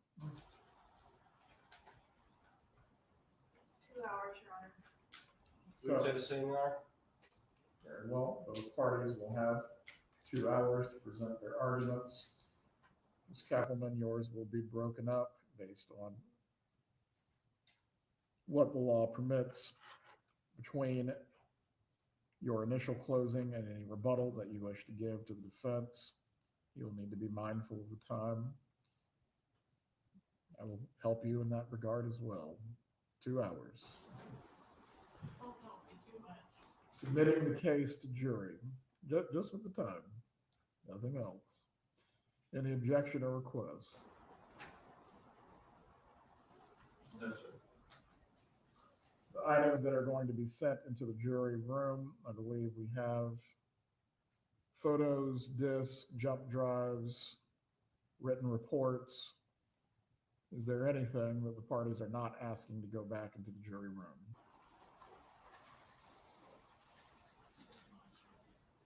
Just the demonstratives, Judge, on the exhibits. A demonstrative is not admitted, so yes, I would agree. It does not go back into the jury room.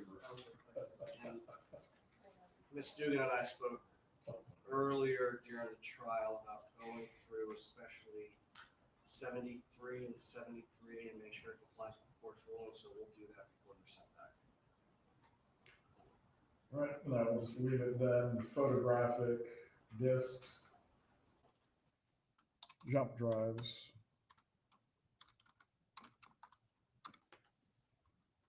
reports,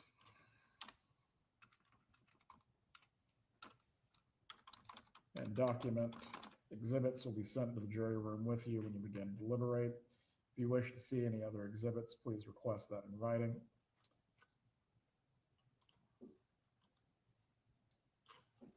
And the final instruction, when we reach the end of the case, instruction upon discharge of the jury. Standard language once again. Any objection or request? No, sir.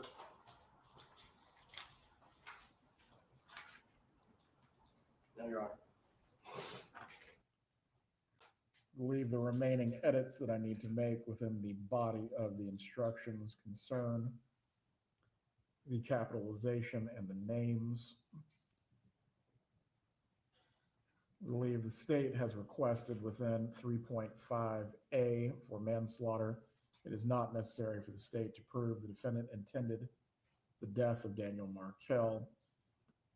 Believe the defense is reserving any objection as to that instruction. That will remain for now.